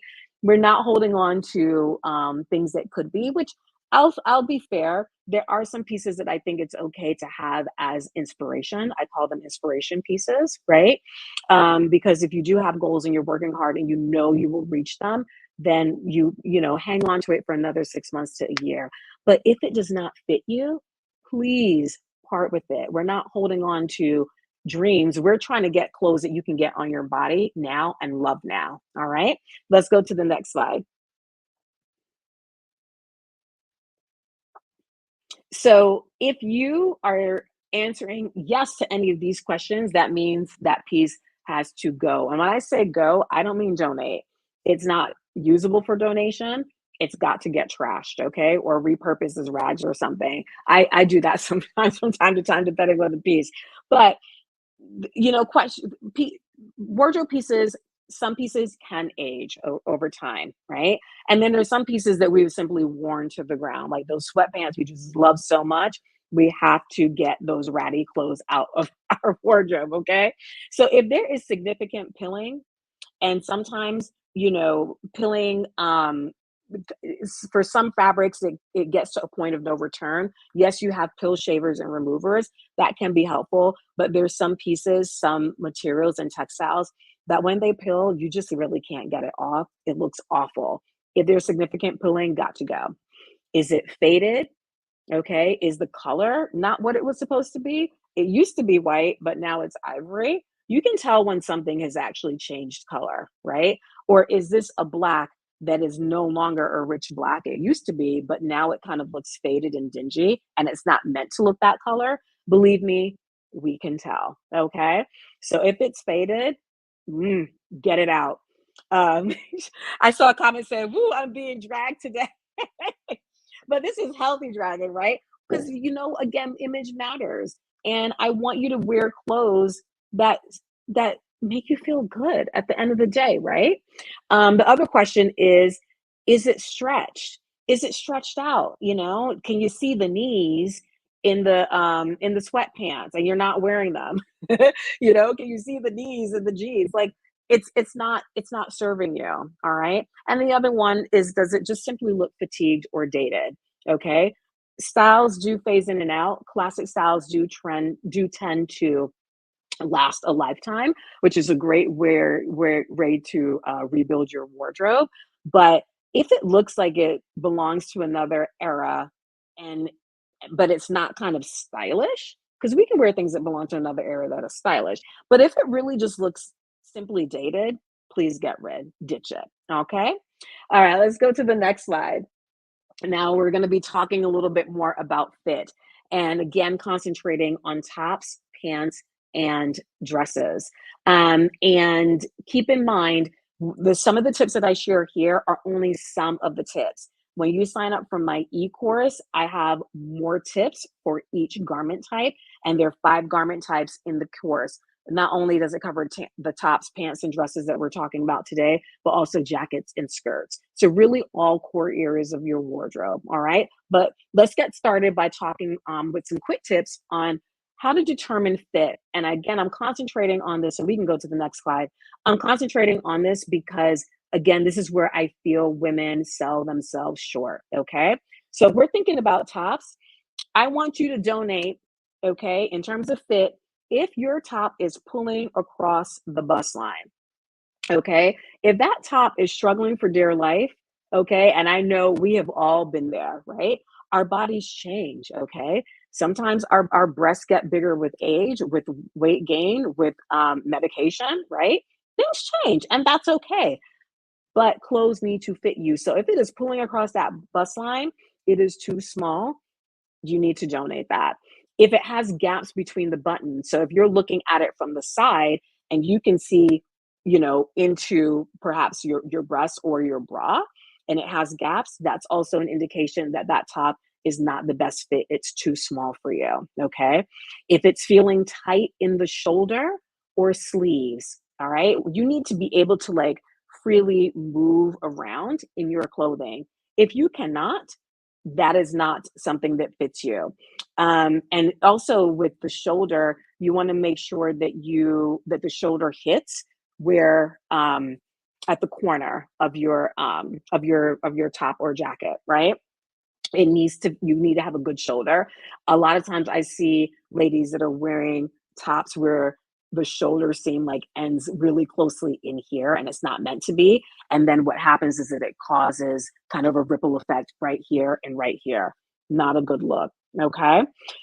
So that's a really important tip. And then if your top has darts or zippers that don't lay flat, sometimes we have these embellishments on the top where you can have maybe an asymmetric zipper here or something in the back. A lot of times you'll have it in the back. If you see that it is got kind of like an S curve or curves, that's not a zipper isn't supposed to do that. A zipper is supposed to lay flat. That's an indication again that it's pulling and it's creating that buckling. So visually, that's not a smooth silhouette. We need to get that top out of there. Okay. So those are tops. Let's go to the next slide. Pants. So if your pants or jeans are whiskering, and a lot of people may not know what whiskering is, but whiskering is when you think about the whiskers of a cat, if you think about that on the top hip area of your pants or jeans, where they're literally kind of pulling across and you have physical whiskers that are formed, that means that pant or jean is too small for you. Okay. Incidentally, there are designs in terms of washes that have whiskering kind of painted in. That's a design element that's meant to be there to show age and to show a little bit of weather, to maybe make it look a little bit more vintage. Coloring in whiskering is fine. Physical whiskering, no. It's too small, probably uncomfortable, and you probably had to squeeze to get in. Not a good look.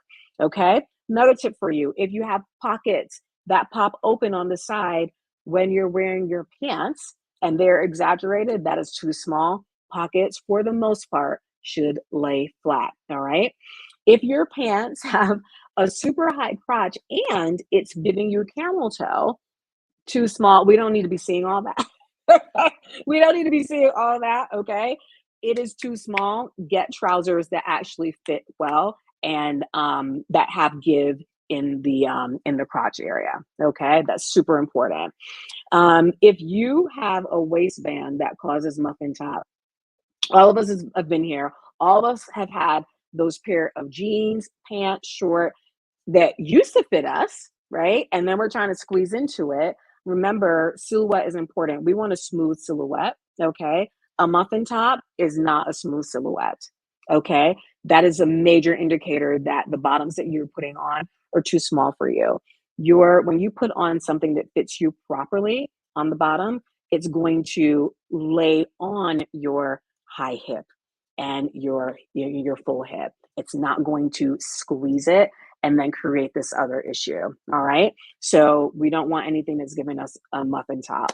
And then if you have pants that are too short and aren't meant to be cropped, then that's an indication that they're too small. Maybe some shrinkage has occurred and it looks slightly off.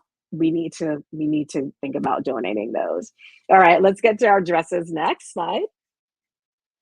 Okay, if your dress, similar to the top, when you think about the bodice, if your dress is feeling tight in the shoulder, that is not a good look. It is uncomfortable.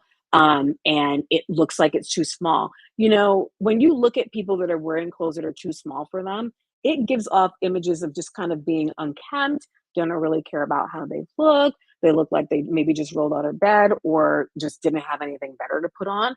You don't want to be in that space. You can do better, right? If it's feeling tight, it's too small. Don't wear it. If you have an armhole that is cutting into your armpit and it is uncomfortable, first of all, it's uncomfortable, but we can see that too. That's an indication it's too small. Let us get rid of that. Okay. We do not want to have that. It's not a good look and it does not feel good. This one is an important one. I actually pointed this out to a client of mine this week. We met for the first time. We were doing her closet edit. She was trying on some dresses and she had several dresses where the waistline of the dress did not align with her natural waistline. So you're probably asking, okay, Roxanne, where's my natural waist? Your natural waist is the smallest portion of your torso. And so when you're looking at measurements and when you see the waist measurement, it's not where your high hip is, right? When you put your pants on and your jeans, a lot of people think that's your waist. Your waist is higher up. It is higher up. If you're putting on a dress where the waistline is higher than your natural waistline or lower, it's not necessarily the best fit. It can perhaps be corrected with alterations or tailoring.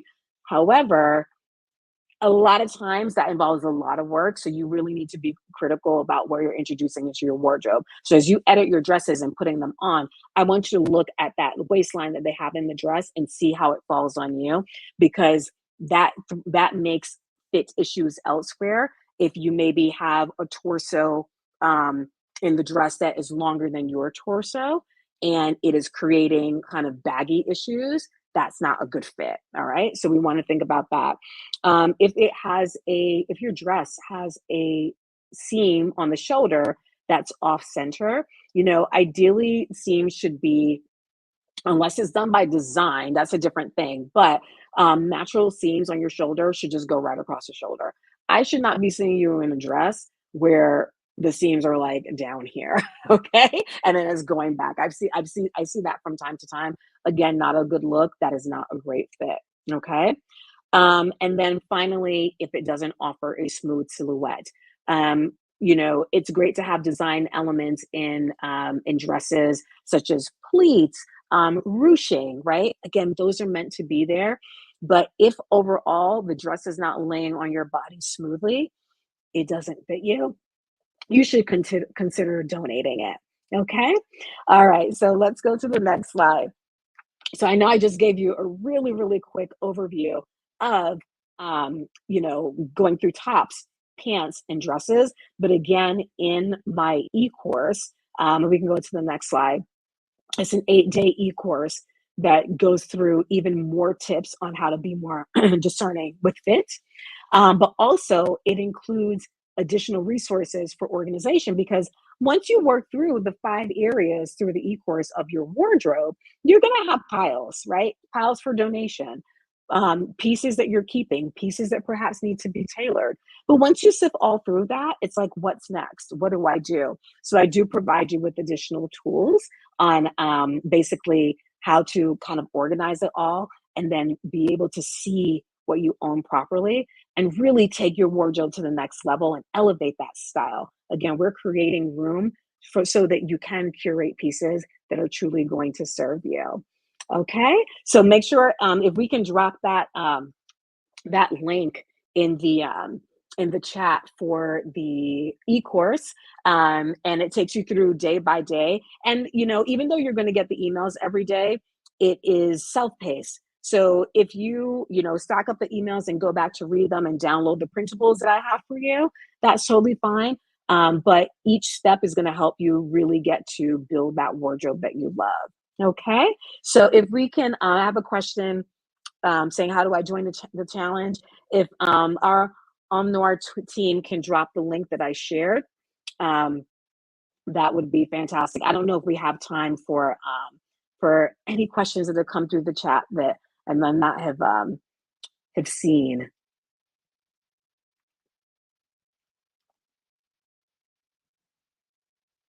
Yeah, thank you, Christina. Yes, that's the link. If you copy and paste that link in your browser, all you need to do is drop your name and your email, and you will get enrolled. You will need to confirm that subscription, but then your class will start. Okay, what advice do you have for those of us that are struggling to embrace our new fit size when trying to streamline our wardrobe? Yeah, and oh gosh, that's such a good question, Sierra. I mean, that's honestly where I spend a lot of time with my clients. And you need to understand that style is a blend of art and science, okay? And one of the easiest ways to kind of get through the struggle is accepting your body for what it looks like today and loving it and knowing that you can be stylish at any size, okay? What comes into play is your body shape. You need to understand how your body is shaped and learn, and this is what I teach my clients, learn what pieces are going to be the most flattering for you. When you have a framework of understanding what works best for your body and really nailing fit, you will feel better because you're going to be putting yourself in clothing that actually looks fantastic on you. Okay, so you need to reconcile however you're feeling about your body. Your body is beautiful today. You can achieve style at any size. I don't care if you're a size 2 or a size 22 or 24. It's all about proportion, okay? And again, understanding what fits best for you and how to look for those those tips that I gave you today, scratching the surface right there, okay? Any suggestions, and thank you for that question, Sierra. Any suggestions of companies that sell quality stylish clothes for mid-sized people? Oh my gosh. I mean, that list can go on and on and on. I mean, one that I think is kind of accessible for everybody. Nordstrom has an array of pieces for mid-size. They carry petite. They do plus size really well. But mid-size people, if you're mid-size, I'm translating that, and I'm hoping I'm understanding what you mean. I'm translating that as regular size. Regular size means that you're not, pretty much, if you're not petite or you're not plus size, pretty much what's in between. But I love that Bloomingdale's is also, they have a lot of great products. And there's, I mean, they're thousands. They're thousands. For the sake of time, I'm not going to be able to go through a whole big list of that. But if you need help, sign up for that course, and you can drop me an email. Okay, Crystal says, when I purchase trench coats and dress jackets, they're always tight on my arms, but fit anywhere else. Please help. Yes. Okay. So I have a couple of clients that are just like you, Crystal. In this case, these two ladies, they tend to work out a lot and their arms are a little bit bulkier. Here's the deal. You need to buy the size that fits your sleeve. What that will mean, though, is that you're going to get the rest of it tailored. Okay. This is another area where a lot of women do not invest in themselves. A lot of women only go to a tailor if they're like in a bridal party and they need to get the dress, altered, right? No, you need to have that tailor in your phone, okay? Because we're buying clothes that are ready to wear, pret-a-porter, ready to wear. These are clothes that are made for the masses. We're not getting clothes that are bespoke. And we don't have dressmakers like they used to be in the 50s and 60s. We don't have clothes that are custom made for us. So you need to buy a piece that fits the widest part of your body or the biggest part of your body, and then get it tailored. So that would be my recommendation to you, Crystal. You need to perhaps get a size up so that you've got comfort in the sleep, and then get the rest of it tailored to you. But you're going to have to invest in and working with the tailor. Okay. Okay, listen, there's so many questions. I know. Good questions though. The production team was like, all right, like last question. It's so good. It's so good. I don't know if you have any time to hang around in the front end to answer some of these questions, but guys, make Yes. sure you sign up for Roxanne's 8-day challenge. I need to. I saw Amber, our speaker. She says she already booked a session with you. listen, listen. I I said, love it. wow, I need to as well. This was so good. I mean, guys, I'm telling you, we do try to stay on time. We have a schedule for a reason, but the topics and the speakers are so good. And it's just like I said, we have to do like 2 days. I know. There's a lot of information, It's but a it's all good. It's all yeah, good. And the ladies seem to enjoy it, and I love the engagement. And the questions, there's so many things with our bodies and our bodies change. That's the thing. They change over time. You know, I'm in my mid 40s right now. My body is not what it was oh, even like 3-5 years ago. oh, It's yeah. not.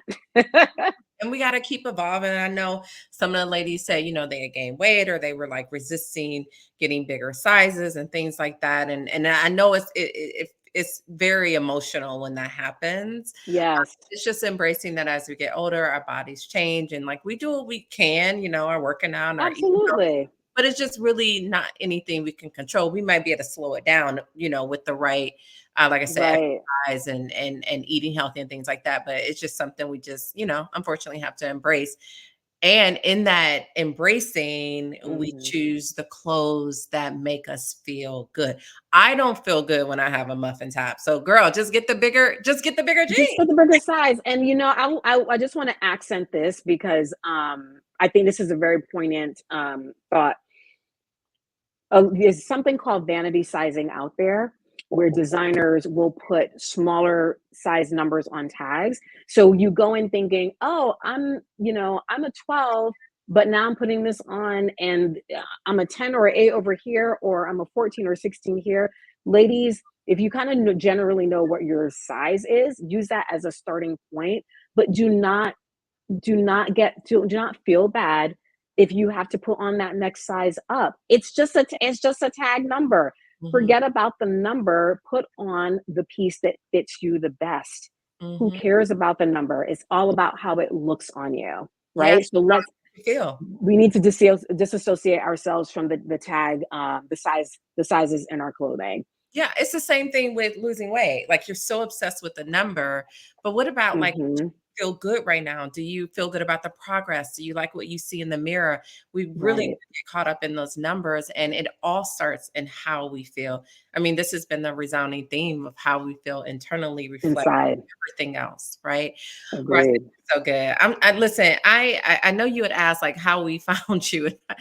Lisa on my team, like I mean, she is the She's resource. awesome. She's my I love spirit it. animal because I'm a Googler. I will find somebody, something that I want, and I'm so glad that we found you.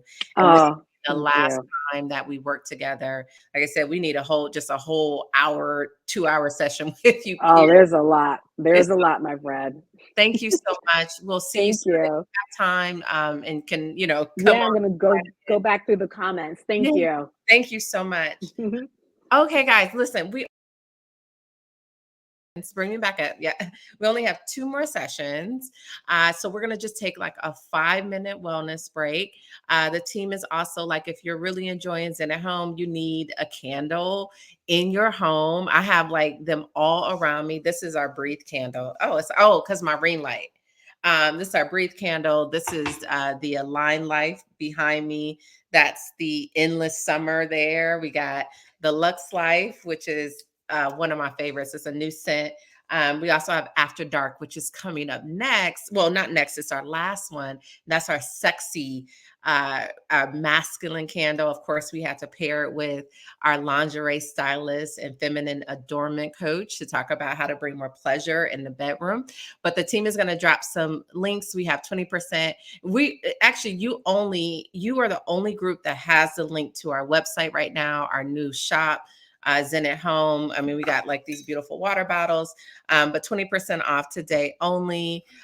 So take a break, get some water, go to the restroom, do a little shopping, and we'll be back in 5 minutes for our last 2 sessions. Thank you.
I was like, wait, I'm not ready. But I didn't type it too fast. Hey guys, we are back. I am just gonna pull up Shantae's bio really quickly. Uh oh. 1 second. I know I had it. I have so many tabs open in my on my computer. Okay, here we go. Shantae Duckworth is the founder of Shantae Eyes, Your Space, and professional home organizer. Shantae specializes in the art of decluttering and repurposing items to transform living spaces. Through her expertise, she not only helps clients declutter their physical spaces, but also imparts a deeper understanding of the profound power of letting go. Let's bring up Shantae. Oh my gosh, y'all did not crash the site. You better not. Hi, Hey, how are you? hey, y'all. How are you? I am doing well. How are y'all doing? Y'all are up in here cutting up and having a good old time. I'm loving all the comments. Every virtual retreat, it is like this. And I promise you, we'd be like, okay, it's going to end at 2:00. It's going to end at 3:00. It just never is. But I just, I attest to the team for like finding like such amazing speakers. Like Yes. everybody has been incredible. And these, besides Kanika, these are all new women, new speakers, and along with Plant Queen, who we have not worked before, and everybody has just been so incredible. So we're moving into the bedroom now, right? Yes. We got our Feng Shui, we got our design psychology, we got organization, colors. Now we got to move into the bedroom, right? Yes. And I remember when we were speaking, you were like, I want to focus on that room. Yes. But I want to make sure you talk about like your DIYing, right? And how you got to the space. Because a lot of us think about DIY and it's just such a heavy lift. It's like, how do I start? Because I've always wanted to like go to a thrift store and like get a dresser or something. Yes. And but then I'm like, well, how do I get it home? And then what do I do? How's it gonna get upstairs? And like, and I'm like, all the logistics. All of it, forget the creativity and what it does, and because we talked about that, like how the DIY for you is like very therapeutic. Yes. Right. And so, but before I even get to the therapy, I'm like, the logistics is too much for me. So yes. I'm gonna hop off and let you get started. Thank you for joining us. Looking forward to your session. Thank you. Oh, hey, y'all. Welcome to my presentation. How to create your daily bedroom routine. Your bedroom, for me, it's my favorite place in my home. I am a Taurus, which means I like being at home. I like sleeping, and my bedroom, if it is not the way that I want it to be, my day is not going to start off right, and I'm not going to get that good night's sleep. So, today we're gonna just dive right in. So to the next space. First off, I'm so glad that you guys are here. I know we are running behind time because it's like a big old family reunion up in here. But I just appreciate y'all being here so much, and we just gonna get right into it. Next slide. So a little bit about me. I am the CEO of Shantae Eyes, Your Space. I came up with the name because I said that if you wanted to work with me, you're going to have to first know how to say my name. Say my name like Beyonce said, right? And then second part is that I am bringing such an energy of tranquility and peace and mindfulness into your space. And so that kind of tied into my name. I officially launched my business in 2021 in May. So my business is a Taurus as well. I specialize in decluttering and repurposing. I truly believe in saving people as much money as possible. It does not take any money to get you organized. It just takes a little bit of energy, a little bit of intuition, a little bit of creativity, and anybody can get organized. And I have been featured in many publications, including Martha Stewart, Parents Magazine, Permit Therapy, USA Today. I've been on my local news. I've just been running it up, y'all. So anyways, next slide.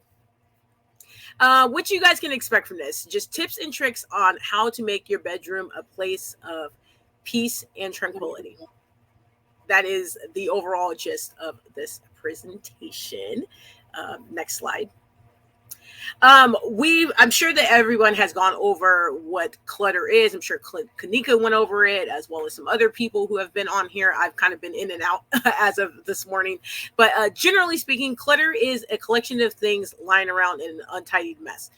we've lived in it, we've seen it, we may have grown up in it, we may be dealing with it right now, we may be transitioning out of it, but we've all dealt with clutter at some point in our lives. And clutter isn't just physical, it's also mental and digital. And now those other two parts are really keynotes that people do not even think about.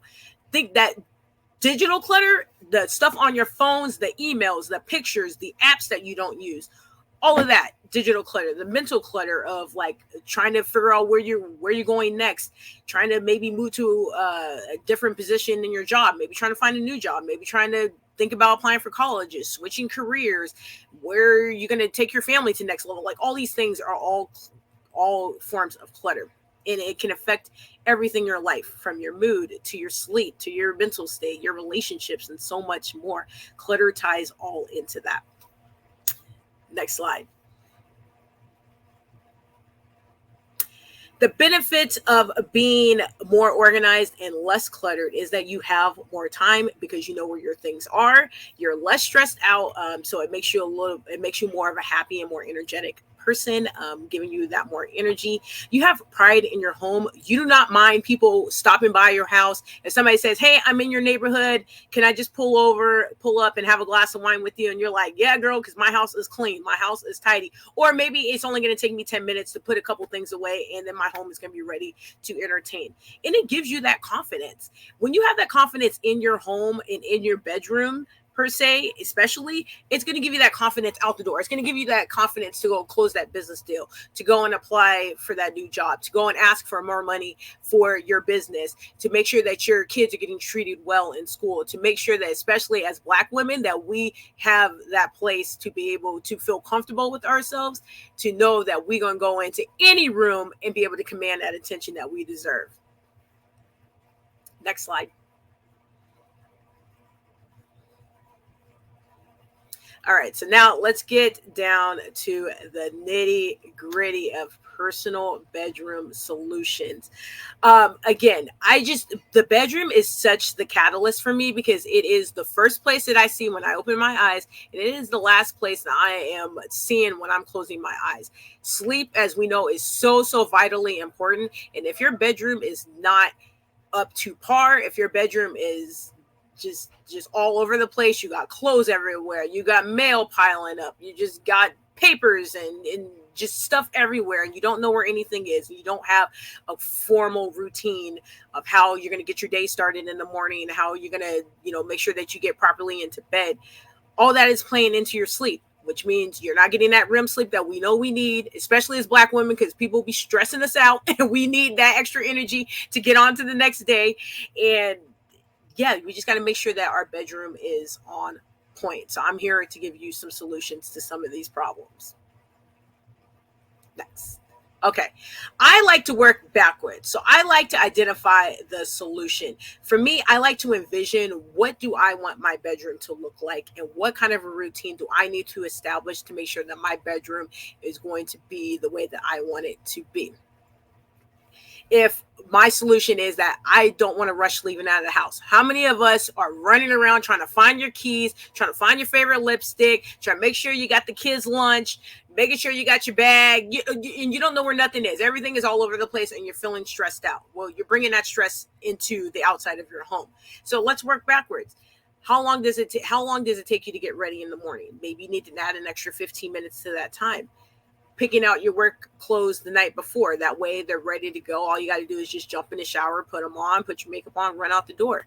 Maybe set a timer to your coffee maker. That way you make sure that you are getting up on time so your coffee is hot and fresh for you. Charging your phone outside of your bedroom. I know we are all bad at this, especially me. I am an avid TikToker. I will sit on TikTok for at least an hour a night. But again, that's affecting my sleep. That's an extra hour of sleep that I could be getting. Or maybe that's an extra hour that I can add on to my morning to wake up a little earlier to take care of some other things that I need to get done to get my day started. So charging your phone outside of your room or away from your bed, at least. If it's on the other side of the room where you're not physically rolling over and scrolling on your phone in the middle of the night, it's going to ensure that you're going to have that sleep to give you the energy to not rush out of your house. Again, having your work bag and lunch packed the night before, that way you just got to grab and go. And also putting your belongings back in its proper place. If you have a mudroom per se, and you know, like this is where I put my work bag, I put my shoes, I hang my keys up, I hang my coat up. That way it's just easy for you to just grab that stuff and run up out the door in the morning without feeling rushed. And also get your family on board too. Make sure they have their backpacks and things that are ready to go too. That way y'all can all seamlessly get up out the door in a timely fashion. If your solution was to, you know, you want to establish a workout routine in the morning, what can I do to prepare for my workout the night before? Laying out my workout clothes, having my post-workout snack ready, packing my gym bag if you take your workouts outside of your home, and having that ready to go. For me, Sundays, I'm at Soul Cycle. That is my jam. I'm in 9:30 classes every Sunday unless I'm on vacation or I'm not feeling well. But my bag is packed. I already got my spin shoes in there. I got a change of clothes. I got a protein bar in case I get hungry on the way, water bottle. That way I'm just able to just grab my bag and get up out the door. I have a general idea of what I'm going to wear to class the night before. So I already know what that is, and I know how long it's going to take me to get ready to prepare for that class. Also, I love having slow morning routines. I tend to do this throughout the week. I do work as an assistant manager at a restaurant, so I'm on restaurant hours on top of home organizing. So slow mornings is my way to just kind of get one with myself before I have to get out for the day. So if that means, you know, creating a meditation and prayer program, which I meditate every morning, having my journal nearby, that way I can jot down my thoughts and get my prayers and things out. Waking up a little bit earlier, that way I can stretch out more of my getting ready process. And, you know, again, having that tea and coffee ready to go if that is your thing. If you say that you deserve rest and relaxation, like we all do, sense the energy in your room. I know that they other uh, contributors to this workshop have expressed those already through Feng Shui and through other organization and things of that nature. Again, get that sense of your room. If you know that, again, this pile of clothes is laying up, I need to put these clothes away. That is going to be my goal today, is getting these clothes up out of here. That way they're not just hanging out in the laundry chair. You know, getting candles, you know, they're dropping the candles in the comments, y'all. And I got my candle at home and it smells amazing. So make sure you get your candles, and just, again, creating that atmosphere. That way you are able to get the most out of your bedroom. Next slide. These are my bedroom setup must-haves. I don't care what anybody says. This is the top things that I think that you should have in your bedroom. You got to have your bedroom tidy daily. That means putting the dirty clothes in the basket, or if they are clothes that you know you're going to wear, like a jean jacket, and you're like, hey, you know, it's not ready to be washed, where can you hang it up at, so that way it's out of the way and not just thrown around everywhere. Making your bed daily. I'm telling y'all, I started doing this in COVID, and it really changed the game for my daily mental state. I was the type of person to literally just jump out of bed and be running out the door at past the last second. Like I should have already been where I was supposed to be, and I'm just now getting out the door. And of course, making my bed was on the very bottom end of the totem pole. But every morning I make sure I get up, I make that bed, because it sets the routine in order. It sets the foundation for your day. Happy lamps. If you live in very seasonal weather, I'm in Seattle. It's rainy and gloomy here at this time of the year. I got to have a happy lamp. I don't care. That way I can kind of get that sense of sunlight in my face. Cracking a window open as well, getting that fresh cross breeze in, even if it is a little chilly outside. Again, it's just going to be able to establish that bedroom culture that you really want. Again, candles. We are all women on here for the most part. We love our candles. Please burn your candles. Use your candles. Don't just sit there and have them as decor and have the collection from Bath and Body Works, or you know, the candles for On or More here. Y'all, light the candles. Set the tone. Set the mood. And also finding new solutions. It's okay to change. Everyone, you know, we're also afraid of change, but change is good. Change is necessary. Change is how we grow as people. So please find new solutions.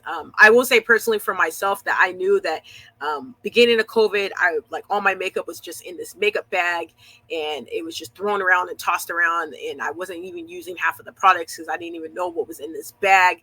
And now I have my makeup set out on my vanity, and every morning I'm going through and picking out, okay, this is the eyeshadow I'm wearing, this is my lipstick I'm putting on, and I'm able to, I personally have to see everything. That way I make sure I know where things are and that I can easily use it. But again, that's just a part of my bedroom culture, is that I like to have that stuff seen. That way I make sure that I use it. Yes, get the happy lamps, y'all. Get the happy lamps. Next slide.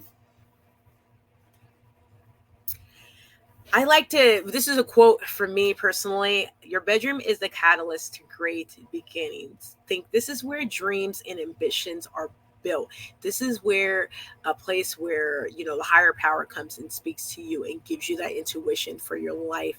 And y'all, you're going to get so much more out of it when your bedroom is the way that you want it and you design it. Daily routines is the key. You know, again, our bedroom is the place where we relax, we dream, we desire, and that should be reflected throughout our bedroom, through our routines, through our decor, through our vibes that we set intentionally. Next slide. And that was my quick presentation. I wanted to keep it simple and sweet and to the point. But again, y'all, you got to just find what you find, the routine that was going to work for you in your bedroom, and make sure that you set up your bedroom for success. And it's always good to change things up and switch things up, and don't be afraid to get curious about that. So yeah, that was my presentation.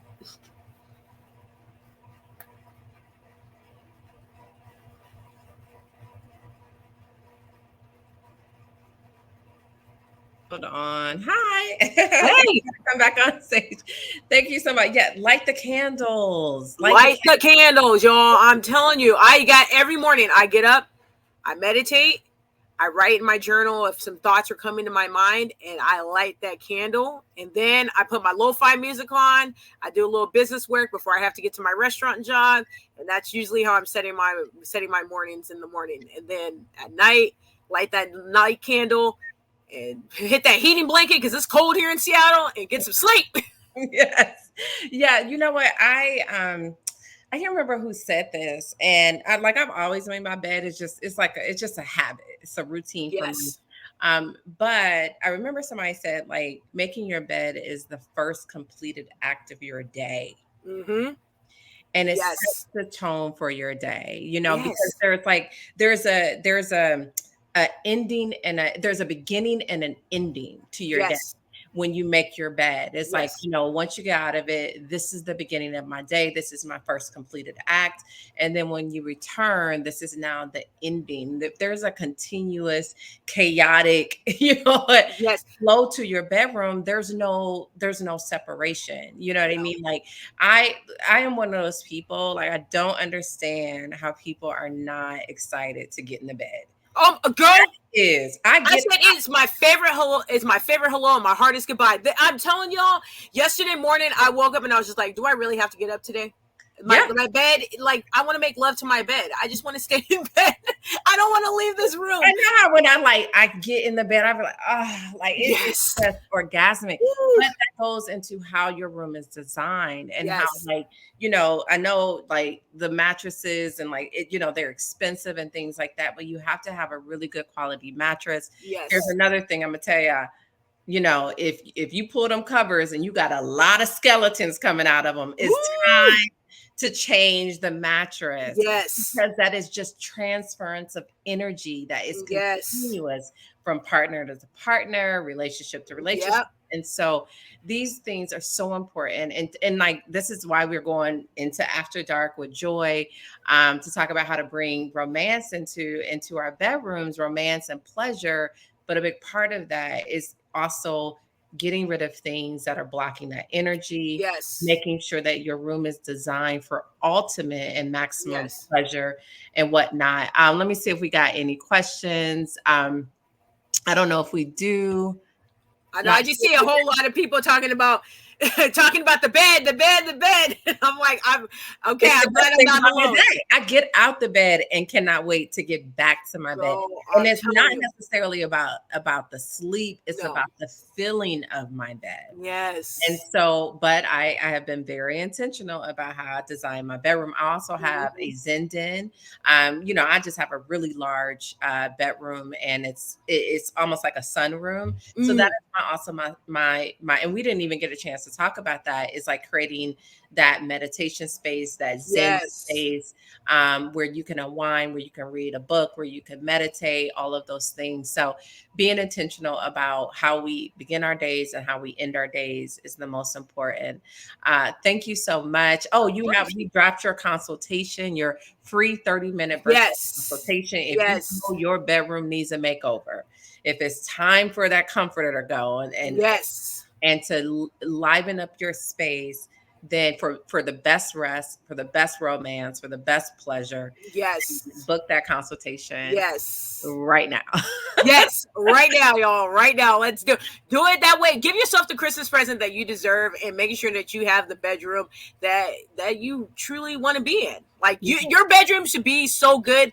You do not want to step out that door, even if you have to use the bathroom. You're like, you know what? I can hold it. I can hold it because I got to be up in here for another 5 minutes. Many times I'm like, I just don't want to get out of bed. Right. But I'm also excited to get up and like get my daily routine started as well, because I've established that through making sure that I have a great night's sleep the night before. So yeah, it's all interconnected. So I love it. Well, thank you so much. If you have time to hang out with us, if you have any questions, just drop them in the chat. Yes. And we'll take a quick 30-second break, and then we are on to our next guest and our final one. So thank you again. We'll see you soon. All right. See y'all. Thank y'all. Bye-bye.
All right. So let me tell y'all first where After Dark comes from, which is the inspiration for our candle. I just lit it right here.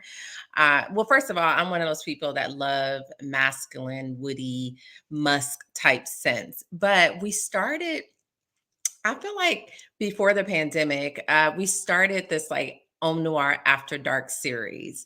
And it's when we would post, at like 9 o'clock p.m. on like a Friday, something very racy, sensual, pleasure focused on like our Instagram. Then we had a private membership community where we had a specific topic called After Dark. And we talked about sex and pleasure and relationships and dating. And that was the inspiration. Wait, let me show my candle because it's one of my favorite scents. And it's also, without setting my dried flowers on fire. It's also one of our top sellers, and it's a great gift for men.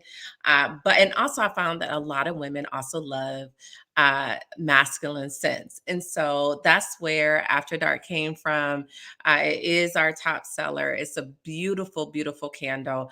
But what I am an advocate for is that you have to turn yourself on. And that is in various ways, whether it is how you dress, how you move through your days. Of course, it is, a big part of like your lingerie and what you wear underneath your clothes. And so whenever we do anything After Dark focus, we had a summit back in January of 2021.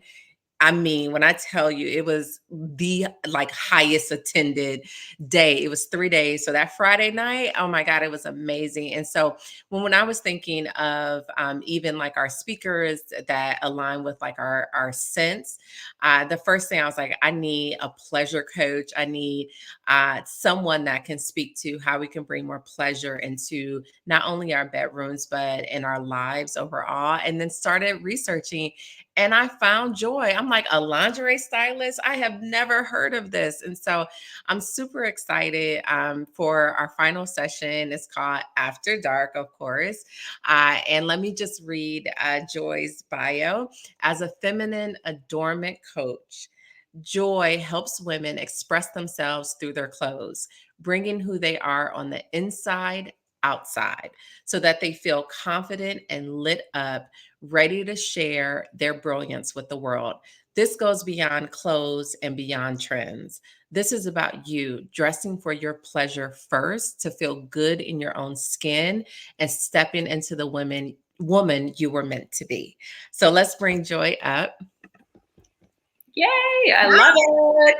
Okay, we got our candles burning. Look at that. I'm so glad it arrived to you in time. You're in Canada, so you never know.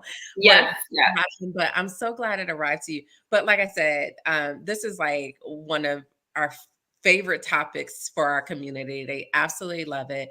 And I was telling you when we first spoke, I was like, in my 20s and 30s, like I just would wear lingerie around the house. Like my thing. I would sleep in it.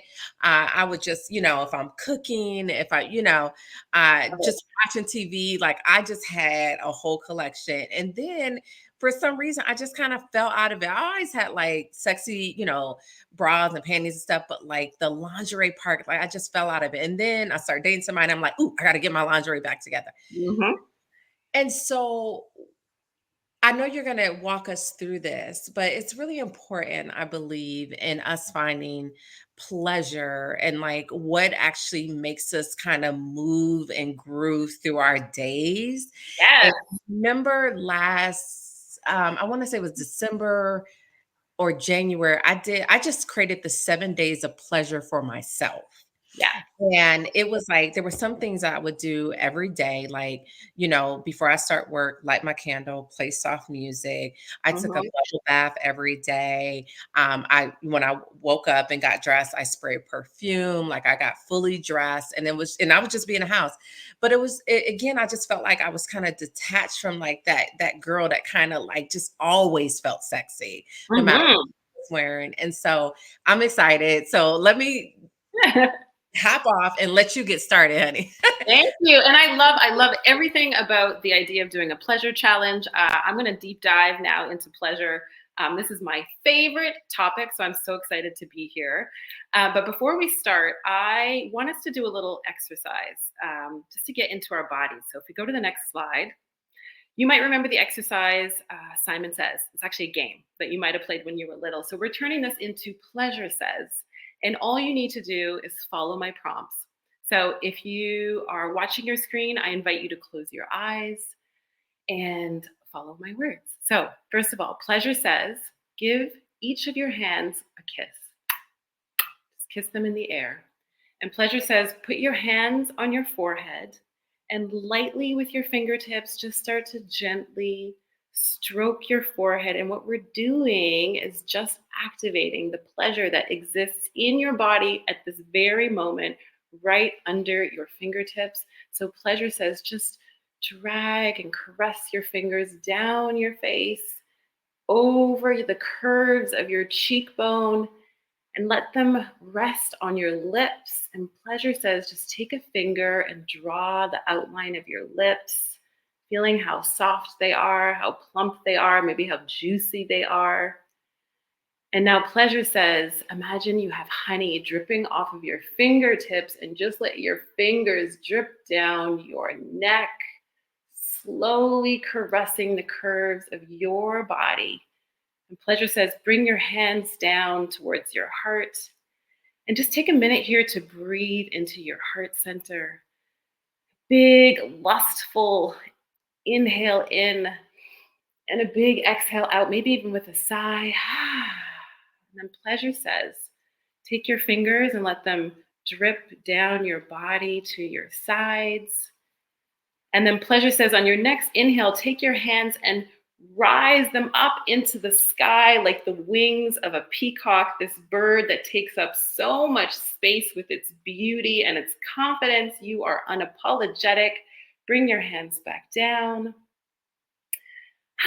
And hopefully you've had a little moment of getting into your body and stirring up some juices. I know some of you might have been sitting here for a very long time. Thank you for playing along with me. And before I start, I want to tell you a little bit about me. So next slide, please. So as Christina said, I am a feminine adornment coach. And to me, this is about more than clothes. It's about more than style. It is truly about finding what lights you up, what expresses who you are, as Christina said in the intro, so that you can illuminate the world, and specifically doing it through pleasure. I like to call this a pleasure first dress code. And the way I came to this work, I want to tell you a little story, was about 10 years ago.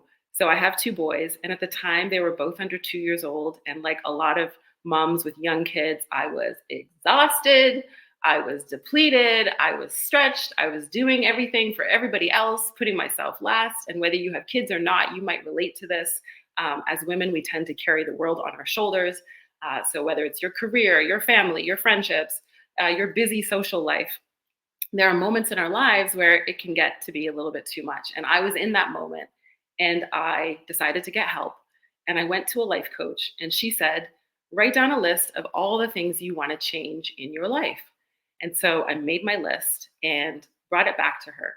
And she looked at one of the first things on the list. And that thing was, I want to change my underwear. And I thought she was going to say, let's work on your career, let's work on your family, let's work on your relationship. And she said, no, where we're starting is with the underwear. And here's why. So at the time, I was wearing underwear that made me feel old. It was worn out. It didn't really fit very well. I think I was probably still wearing my maternity bra. Basically, I had underwear that didn't make me feel good. And I probably should have gotten rid of it a while ago. And for whatever reason, I was still holding on. And she said, we're starting with your underwear. You're going to change your underwear. That's the first step in this process. And I was like, okay, here we go. And this launched me, that little change I made, and I'm going to explain why it was so effective. That little change launched me into this career, into about 5 years of studying pleasure, studying feminine adornment, studying the importance of dressing for your pleasure first, and creating my own methodology. It's taken me to national daytime TV here in Canada, where I'm a style expert. And one of the first segments I did, and one that was incredibly popular on multiple shows, was how elevating your underwear can help you change your life. The reason why it's so popular is because so many of us can relate to this as women, right? So no shame, but like put your hand up in the air if you've experienced this in your life. You have underwear that feels worn out, or maybe it's ripped. Maybe there's some stains. Maybe it's too tight. Your bra is digging into your rib cage. Maybe it's too big and the underwear is sagging a little bit. Maybe this is all TMI. Maybe it felt cheap and poor quality. And when you wear it, you feel kind of cheap because you know that you deserve better. Either way, you know that you have something that you should have gotten rid of a while ago, but you're holding on. And the reason why I say no shame is because I think at some point in our lives, we might have all experienced this. The reason is because we're busy. There's multiple reasons. We're busy, We might be tired. We might not have the time to go shopping because there's so many other things to be taken care of. You might be putting yourself last on the list. You're not the priority. Um, Maybe you don't have a partner and you think, well, if I don't have a partner right now in my life, it's not important. No one's going to see it, so who cares? But what I want everyone to know is that the most important person who sees it is you. So let's talk about pleasure. Next slide, please. This process of elevating your underwear, playing with lingerie, it is about pleasure. It's about prioritizing your pleasure first. It's about centering you as your own best lover. So I know Christina said earlier, we're going to talk about romance and pleasure. I think this is something that you can create for yourself. Yes, it's great when we have a partner and we have something to reveal and we can feel really sexy. That's also amazing. But this is about how you can create that feeling for yourself, regardless of who's in your life. This is about looking at what lights you up, what makes you and your body go, ooh, yes, yes, I want that. What brings you joy, what makes you feel excited, what makes you feel turned on, what makes you feel radiant, what makes you feel magnetic. And something that I say a lot is that this is about how it makes you feel. And you are allowed to feel so good in every waking moment of your life. Really and truly, pleasure is your birthright. And something that I experienced through all of my work studying pleasure, I've been in many rooms with women in various states of undress, so naked, in lingerie. The one thing that united these groups of diverse women, like all bodies, all shapes, all ages, from 20s to women in their 80s, all different backgrounds, the one thing that united them and that I witnessed in person being in these rooms was that when a woman is in her pleasure, she is at her most powerful. And so I want you to take a minute and just close your eyes. I'm inviting you to sink into this vision for yourself. So imagine yourself in your most glorious state. You are unstoppable. You are radiant. You are magnetic. You are lit up. You feel full. Now, from this place, is that the kind of feeling where you're making your dreams come true and you're attracting things into your life that you want, attracting your desires? I'm going to say yes. So if you ask yourself, who is the woman you want to be?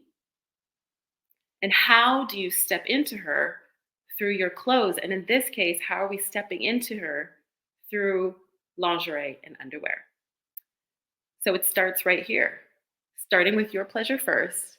We want to adorn you like the queen that you are. And even if you don't feel that way, like maybe you're thinking of the vision of the future you, the version of you who's unstoppable and magnetic, who's full, and you feel like, wow, there is a big gap between who I am today and where I want to be. I'll say that it just takes these small shifts. This is what I love about lingerie, because unlike maybe changing your entire wardrobe, where, yeah, sometimes it does require some budget, some time, some effort, your lingerie is this easy piece that's relatively affordable that you can do tomorrow. And we're going to talk about how. So here's why I think the lingerie and the panties and the underwear is so important. Because as someone just said, I think it was Shantae, this is your bedroom, right? If you're in your bedroom, this is the first place you wake up, the first place you go to sleep. Your underwear is the first thing you put on your body in the morning, and it's the last thing you take off. And there are anecdotal findings from research that says that you can really get a boost in your mood, how you feel about yourself when you're wearing nice lingerie in your everyday, not just for special occasions, not just for sexual, romantic partnerships, right? In fact, beyond that, when you're in a place where you are in that juicy, turned on, lit up state where you feel so full of yourself, that is the place where we're really magnetizing what we want into our lives and bringing in the partner if the partner isn't there. We're creating the bedroom that lights us up. And the fact that our lingerie is hidden from the outside world, that can be something that stops us from making the shift, right? Because you think, well, it's my eyes only, it doesn't matter. But as I said before, you are the most important person who sees it, because your shift is the thing that helps everything around you to shift. Also, the idea of being in a place where you don't need anybody's approval, you don't need any external validation, you don't need to people please, you don't need to wear what somebody else wants you to wear. You get to wear what you like because you like it. And that is more than enough. In fact, I think that is everything because you like it. So if we go to the next slide, next slide. By the way, while we're waiting for the next slide to change, this artwork, if anyone is wondering, is by Harmonia Rosales. And I love the way she's centering Black women in these Renaissance style paintings. I find it very inspiring. So if we talk about, we talked about pleasure. Next slide. And we talked about the why. I got so into it, I forgot to give the directions to go to the next slide. So we'll talk about your panties. So think of how you can use your underwear, your panties, your lingerie to express how you feel. And consider this, if you're not at the place where you're fully expressed in your day-to-day style, and when I say fully expressed, like you know that your clothes right now aren't meeting the badass, the brilliant, the beautiful woman that you are, you can start to play under your clothes. Maybe that feels safer. Maybe that feels easier. So it's an opportunity to play after dark in your bedroom. It's an opportunity to play during the day in the light of day. And maybe you want to bring out a feeling of being bold, or maybe it's fierce, or maybe it's feminine or flirtatious. Maybe you want to express a wild side or a side of you that's carefree or daring. Maybe you just want comfort, because comfort is luxury. There is some luxury in wearing things that fit you properly and that feel so comfortable you don't even notice you're wearing. So you have all of these keys you can play. As a woman, I believe we have like the keys of the piano. We're not just playing one note all the time, right? If you really want to expand into the breadth of who you can be, of who you already are, you can play multiple keys. So maybe one day on the outside, you are presenting as quiet and maybe not taking up as much space as you could be taking up, but maybe underneath your clothes, you're a goddess who can't be contained. Or maybe on the outside, you present as very bold and fierce and strong and no one's messing with you. But maybe underneath your clothes, you're playing a different note. Maybe underneath your clothes, you're all soft and pink and ruffles. And you get to decide how you want to feel. You get to decide what's in your pleasure. You get to choose the things that light you up. You can find your joy in lace. You can find your joy in silk. Maybe it's cotton. Maybe it's a high-waisted full panty. Or maybe another day it's a skimpy G-string. Whatever lights you up, whether it's black straps, whether it's ruffles. Maybe on Tuesday, you're wearing a practical t-shirt bra under your clothes. Maybe on Friday, you are wearing something naughtier, right? You have this array of choice. Next slide, please. Yeah, some ideas of different panties you could wear. Next slide. When I say that you have choice, what I really want us to remember is that you are a creatrix. And what I mean by creatrix is, a creatrix to me is a woman who owns who she is and who knows that she is playing her own game. She's not following anybody else. She doesn't feel like she needs to please somebody else. She's really running off of her own juice, right? Like she is turning herself on, lighting herself up. She knows that there are no rules. And that if there were rules, she gets to break the rules. She gets to change the rules. She gets to make the rules. She is the queen of her own pleasure. She is the woman who chooses to feel good. And she gets to step into who she wants to be and who she wants to become. That's power, right? So there's this opportunity with lingerie to decide, like, who do I want to be? How do I step into her? And I get to choose every day whether I wear, something lacy and feminine or something strong and sexy and really daring. So if we go to the next slide. So what are some small ways that we can start to do that?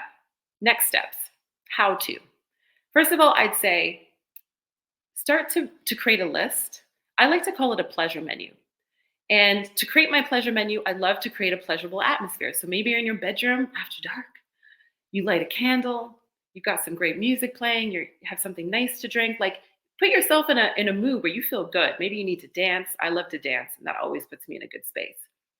And start to write out, what are the things that light me up? And you can start with something so small. Maybe it's, I love the color red.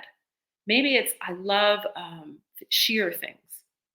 Maybe it's, I love the scent of musk or figs, right? You can go beyond the clothes. But if we're focusing on the clothes, maybe it's you love the way things feel when they're tight. Or there's some women who love things that are flowy and loose and not too much structure. So create your pleasure menu is step one. Step two would then be to go out and find inspiration. And that can also help with your pleasure menu if you're stuck. So Pinterest is a really great resource. I love using Pinterest. I would say create a board specifically for your lingerie. Call it lingerie, call it pleasure and panties, call it like my creatrix, inner wardrobe, after dark, whatever you like, and start to go out and search for things that light you up. And one of the things I always say about doing a Pinterest board is don't let your current circumstances limit you. Go beyond. If you see something and it makes you go like, oh, but then your brain kicks in and it's like, oh, I don't know if I could wear that because of, my size, my family life, just let that part go and just give yourself permission to want what you like, to want what you want. So creating a Pinterest board, then get rid of at least 3 pairs of underwear or 3 bras or 3 sets of lingerie that follow into that pile of like, it's too old, it's worn, it's uncomfortable, I feel cheap in this, it's not making me feel good. Let them go. Because as we've talked about, when we're able to let things go, we actually create physical space. So you're able to create the physical space in your underwear and lingerie drawer. But then we're also creating that energetic space and the opportunity for things to come back in because we've made space for the things that no longer serve us. The next tip I have is upgrade to the next best thing. So sometimes we have this really big, exciting vision for ourselves or our wardrobes. Maybe you can dream or you imagine yourself wearing something like La Perla every day or Agent Provocateur every day, really high-end quality design, luxurious lingerie. Keep the dream. But if your budget is like, well, we can't be doing this every single day, allow yourself to just shift up a little bit. So maybe right now you're buying your underwear at a basic store, and maybe now your incremental upgrade that makes you feel good is you're spending a little bit more for a little bit better quality, and that's where you are. That feels good.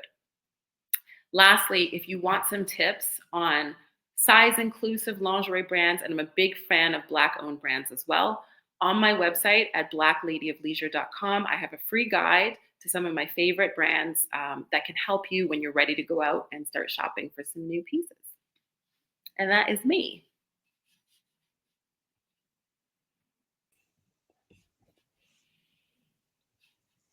That was so good. Hmm. I'm thinking with the team, like, we need Joy to do a retreat for us next year. I would love to do one. Yeah. You're like, say less. Yeah. Well, so good. I actually have not we've had other after dark like events and things like that, but I haven't really seen it in the way that you deliver it. And that was really special. And so I'm checking to see if there's any questions. I know, okay, we found the artist that you mentioned, beautiful work. She's actually here in Atlanta. Amber found her. And so Right. yeah, for the next 4 days. So I'm gonna try to make it there.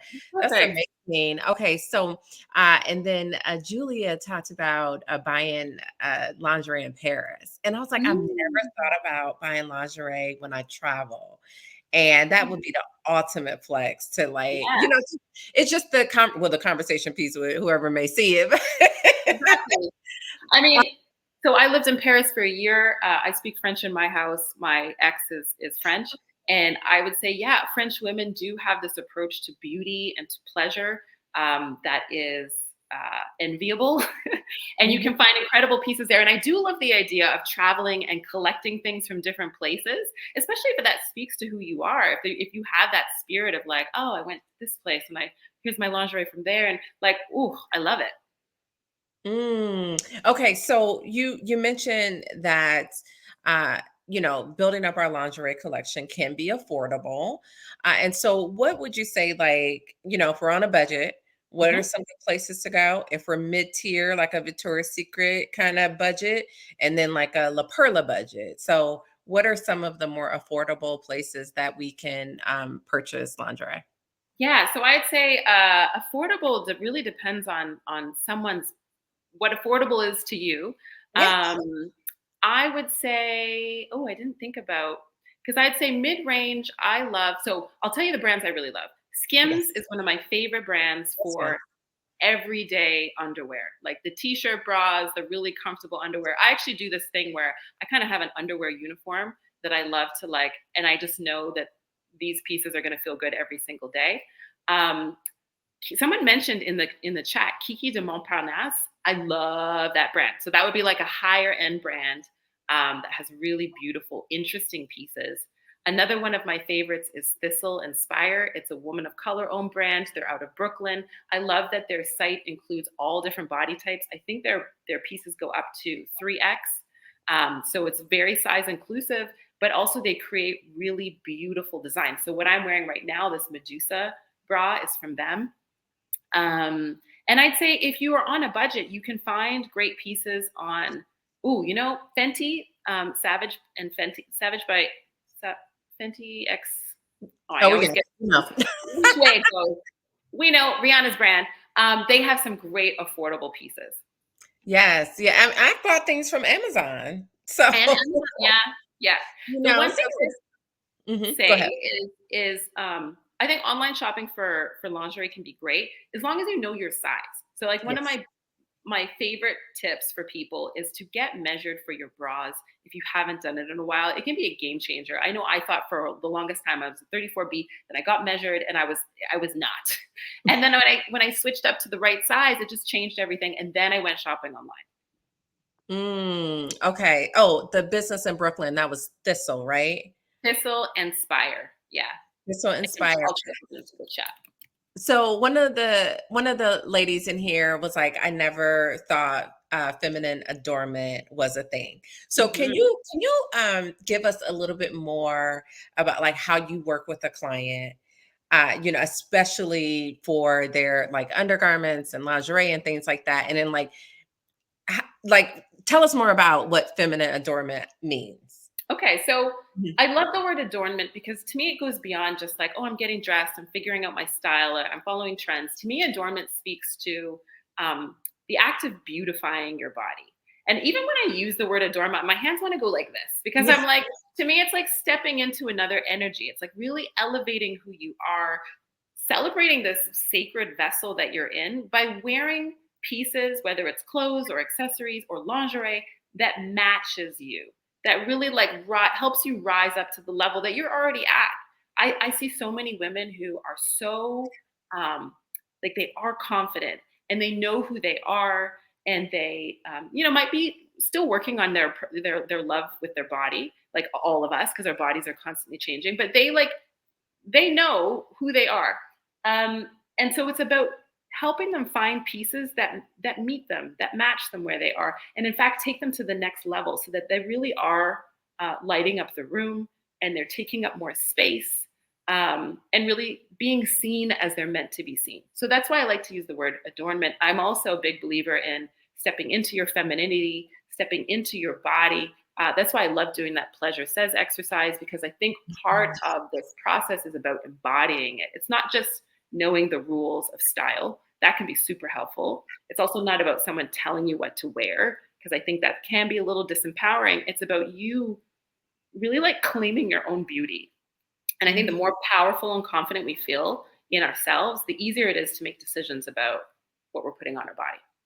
I agree. If you ladies have any questions for Joy, let us know because we're getting ready to wrap up, and I'll hang and answer any questions about like our candles and Zen at home and all that stuff. But I also want to point out too that feeling sexy in your undergarments doesn't mean like it has to be a thong and like a lace bra and like garter belts and all that stuff. Like, I feel sexy in my skins, so it's really, really discovering what makes you feel good. And like I said, like how we keep doing this, and like and how you move, and it's really about what feels good for you. And like, if someone is like, I need to just start over, what would you say is like just the first step in kind of figuring out what that kind of feels like for you? Starting over, like with all of their lingerie or their Yes. clothes. Mhm. I would say first step. I mean, so when I'm working with a client, I think that was your previous question Mhm. too. We focus first on uncovering what I call their signature soul style. So what are the elements that express uniquely like who you are? So maybe it is like statement earrings and ruffles, and so just starting to explore what lights you up. It can be as simple as going, I like this. I like this thing.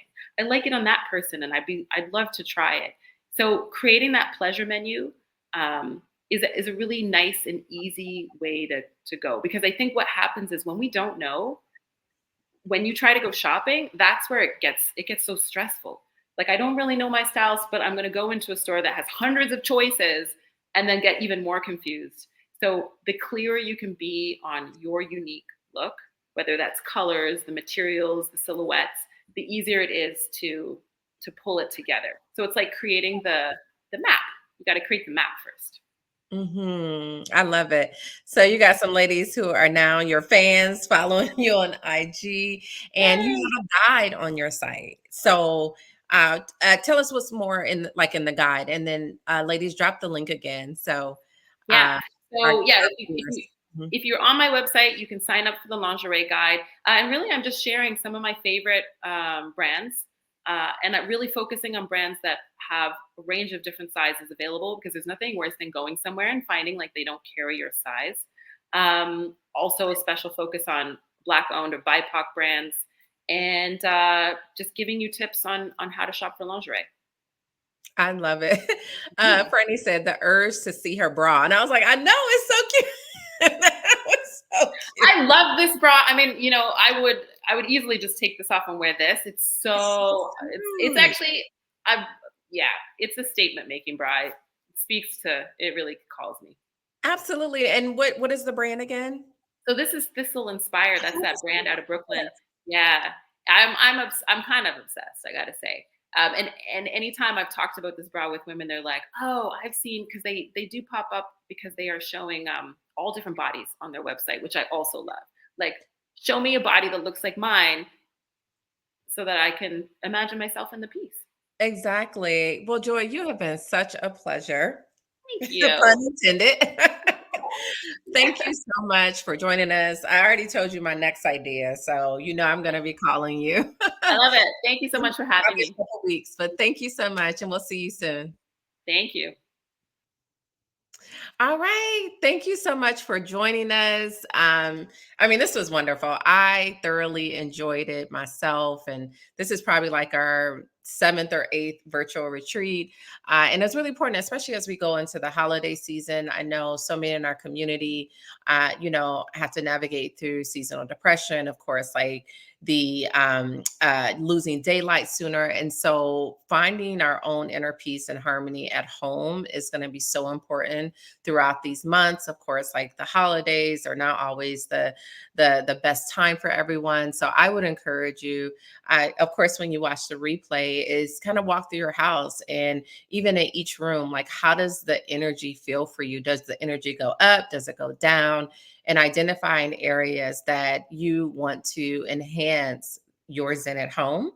And I think that's it. I have another virtual retreat we're announcing. It's going to be so good. And I will be sharing the link to the replay in a couple of days. It'll be on our YouTube, and as many links of our speakers so that you can follow them, that you can learn more about their work, and sign up for any of their courses or e-guides or anything like that. So thank you all so much. I'm going to stay behind, and I'll talk about some of our candles. I'll also have like beautiful accessories that I picked up from my travels. I'm trying to get one like from Ghana, from Peru, from Brazil. I have one of my rings on from my personal collection from Brazil. Those are all on our site. We have some beautiful water bottles and hoodies. So lots of good stuff. But yes, we'll end right now. Thank you so much. And then I will give you more information about our Zen at Home collection.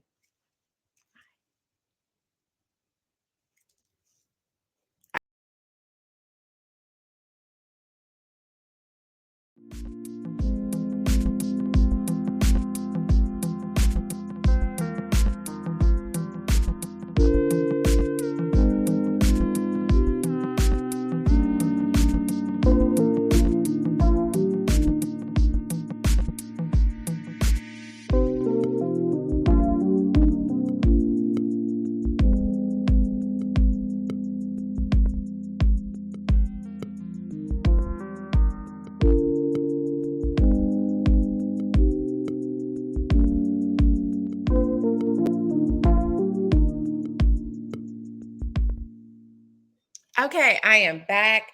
I'm just going to share a little bit about our candle collection. So, as you know, it's called Zen at Home. We have 7 scents. We have our Breathe, which is one of our top sellers. Sorry, my ring light. Let me see if I can move it so it doesn't. Which is one of our top sellers, and this is vanilla, liqueur, and oak. Now, let me tell y'all something. People, I am not a vanilla scent or vanilla candle scent person, but this is different. It also has like a musk wood undertone. So this is one of our top sellers.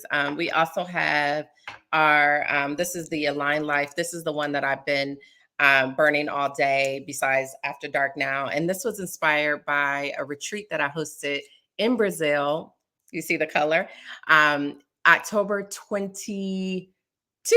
So last year, and it was called the Align Life. And so we modeled this candle, the color and the scent with that retreat. And so Lisa, can you drop like the scent notes? I have so many in my head, but Align Life is a good one, a really good one.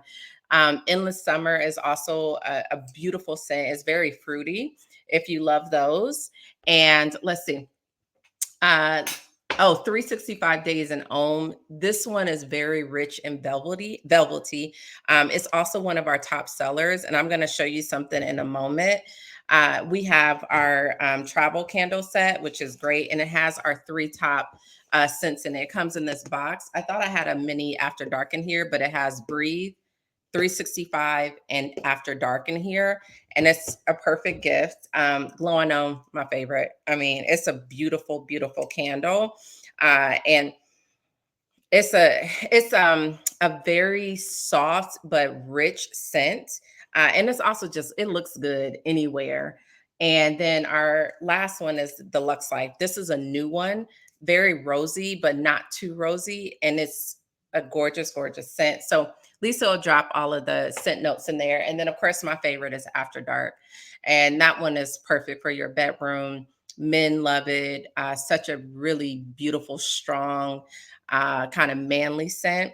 And then, yeah, and then we also have our candle care kits, which has the tray and the tools. I was trying to have all this stuff over here, but I have a small desk, so but it has all of the candle care kit tools.